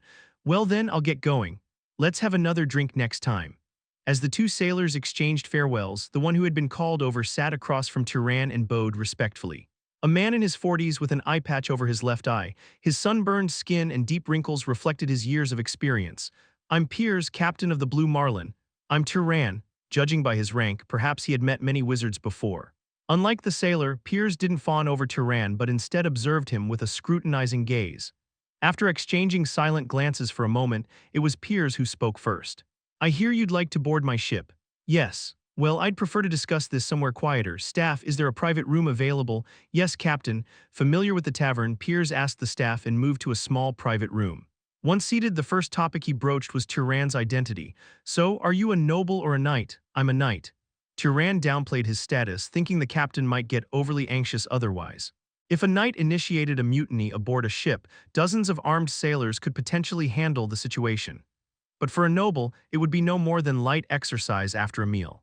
As expected, upon hearing that Turan was a knight, the captain appeared more at ease. Given that you've chosen such an unofficial route, you're probably not affiliated with the House Carmine, are you? May I ask why you're heading to Enroll? It's a personal matter. Well, I suppose so. When Turan's demeanor showed that he didn't want to elaborate, Piers nodded in understanding, as if he'd only asked on the off chance. The captain suddenly lowered his voice significantly. It's true that we need a knight, as you mentioned, but to be honest, unless I'm confident in your combat ability, it's hard for me to hire you. Unlike nobles, knights didn't vary much in terms of magic power. However, their combat skills weren't necessarily on the same level. A knight's abilities depended on a variety of factors: proficiency in close combat and weaponry to compensate for limited magic power, mastery of magic and battle experience, to name a few. And from Piers' perspective, Turan didn't seem like someone particularly reliable. The youthful face, which appeared to be no older than around 20, bore not a single scratch, and the only weapon he carried was a dagger hanging at his waist. If there was any redeeming factor, it was his well-built physique, which suggested he had trained his body to some extent. By skill, how should I prove it? I'm not a wizard, but I do know a few essential skills that those who work at sea must master. Can you handle water and ice? It just so happened that these were the very techniques Turan had been practicing during his journey. Turan called over a staff member and had them bring a glass of water. In front of Piers, he performed a light demonstration. Starting with manipulating the water back and forth, he then rapidly vaporized it, froze it, transformed the ice into various shapes, and finally moved the ice around effortlessly. Though it was insignificant compared to the water and ice manipulation abilities of the House Carmine bloodline, it was enough to satisfy the captain. Impressive skill. Have you worked at sea before? No, this is my first time at sea. The captain's expression wavered as though he wasn't sure whether to believe Turan's words. After a moment, Piers nodded and spoke in a gloomier tone than before. Well, your skills seem sufficient. However, as I mentioned before, our ship's budget doesn't allow for paying a knight the wage they deserve. Apparently, the shipowner hadn't allocated the funds to hire a knight to act as a guard. Turan nodded in acknowledgement. I have personal reasons for traveling to the Emerald Desert, so I'd be content even with a low wage. In truth, he was willing to pay for the passage if necessary, but he didn't mention that. No need to spend money if it wasn't required. At Turan's response, Pierre's face brightened slightly, but his expression still remained serious. And one more thing, I apologize, but I'd only be able to pay you the wage after we arrive. Why is that? We currently don't have any money. Piers explained that most of the ship's funds had been spent on purchasing the cargo currently loaded on the vessel. Only after arriving at the Emerald Desert and selling the cargo would they have any profit to spare. Judging by how he was still talking about such conditions despite Turan's offer to work for a low wage, it seemed they truly didn't have any money. Well, that's fine with me. Wonderful, it's an honor to work with you. But as soon as Turan agreed, Pierre's previously serious face broke into a bright smile. Seeing such an expression on the rugged, one-eyed man with his stern appearance, Turan couldn't help but chuckle to himself. At the very least, the captain didn't seem like a bad person. After finalizing their negotiation, Turan received a recommendation from Captain Piers for a well-maintained inn nearby and spent the night there. Since it seemed unlikely he'd have quality meals on the ship, he decided to order the best breakfast course the inn offered the next morning. "Your meal is ready, sir." The dining culture in Abacha, a town by the sea, was quite different from anything Turan had encountered before. It began with shellfish dishes, followed by steamed and grilled seafood, seaweed, pickled vegetables, and salted fish.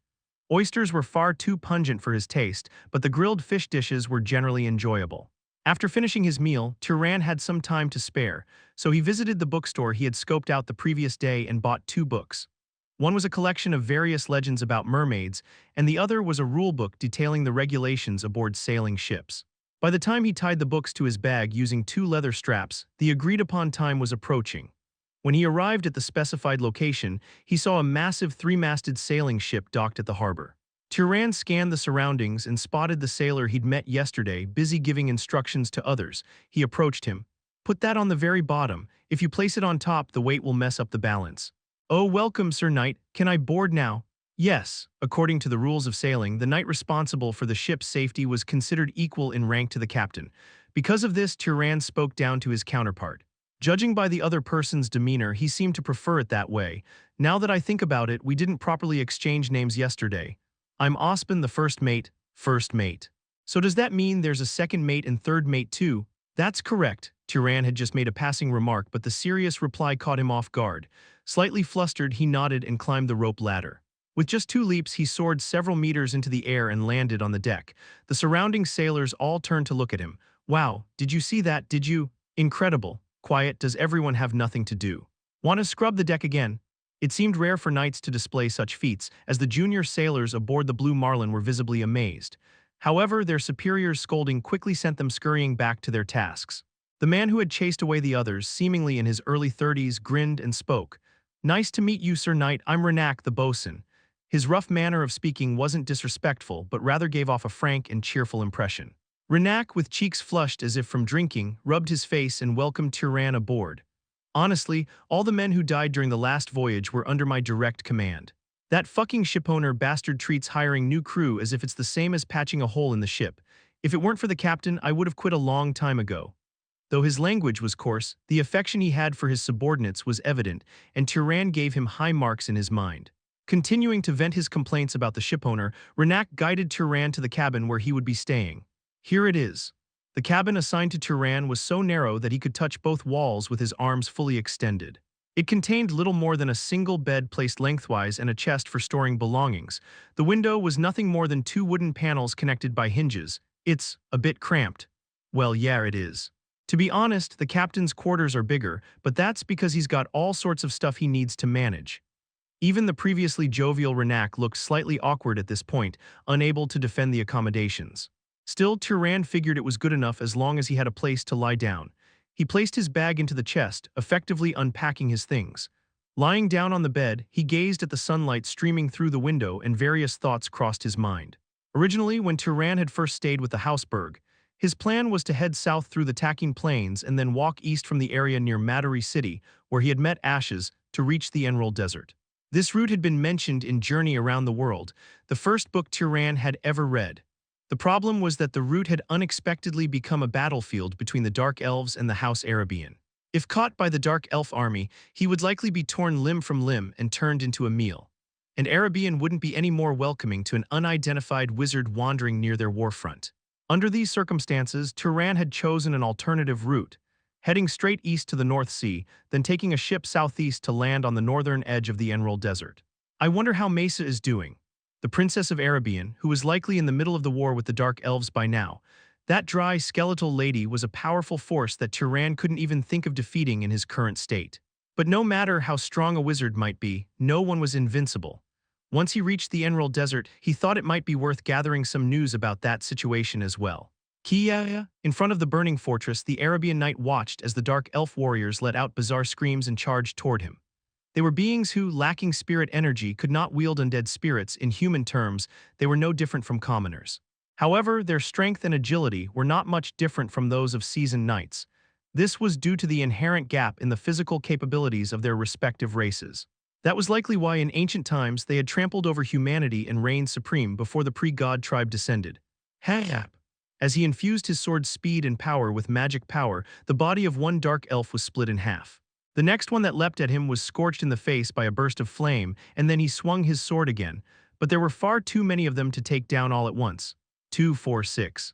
His arms and legs became sluggish as the endless attacks from the Dark Elves slipped through the gaps in his defense, occasionally cutting into his magically reinforced body. In his dizziness from the blood loss clouding his vision, a longsword came crashing down toward him. At the moment he felt death was certain, a deafening thunderclap roared from the sky, followed by a flash of lightning piercing through the Dark Elves. Kaya, the scream that echoed now, was similar to the earlier cries but tinged with far more fear. In the now darkened sky, a woman with a gaunt, skeletal face soared downward. Mesa Arabian had unleashed a bolt of lightning which split into dozens of branches, instantly burning the Dark Elves to death. Thank you, my lady. Join the main force. Yes, after saving the stranded knight, Mesa glanced down at the battlefield with an exhausted expression. The battle against the Dark Elf army was far from an honorable duel. They repeatedly sent ordinary soldiers through underground tunnels to ambush vulnerable parts of the Arabian army. The knights killed in these skirmishes were dragged underground, turned into undead spirits, and used as combat assets by necromancers. There was no warrior among the enemy strong enough to face Mesa directly, but her overwhelming power was useless against an opponent who refused to meet her head-on. Mesa, are you hurt anywhere? No, uncle. Mesa slightly nodded her head in greeting toward the middle-aged noble flying toward her.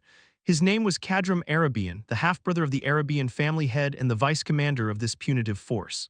Don't overdo it, you're far more precious than the lives of a few knights. This much is fine. More importantly, what's the situation on the battlefield? Despite Mesa's curt tone, Cadram maintained his smiling demeanor as he answered.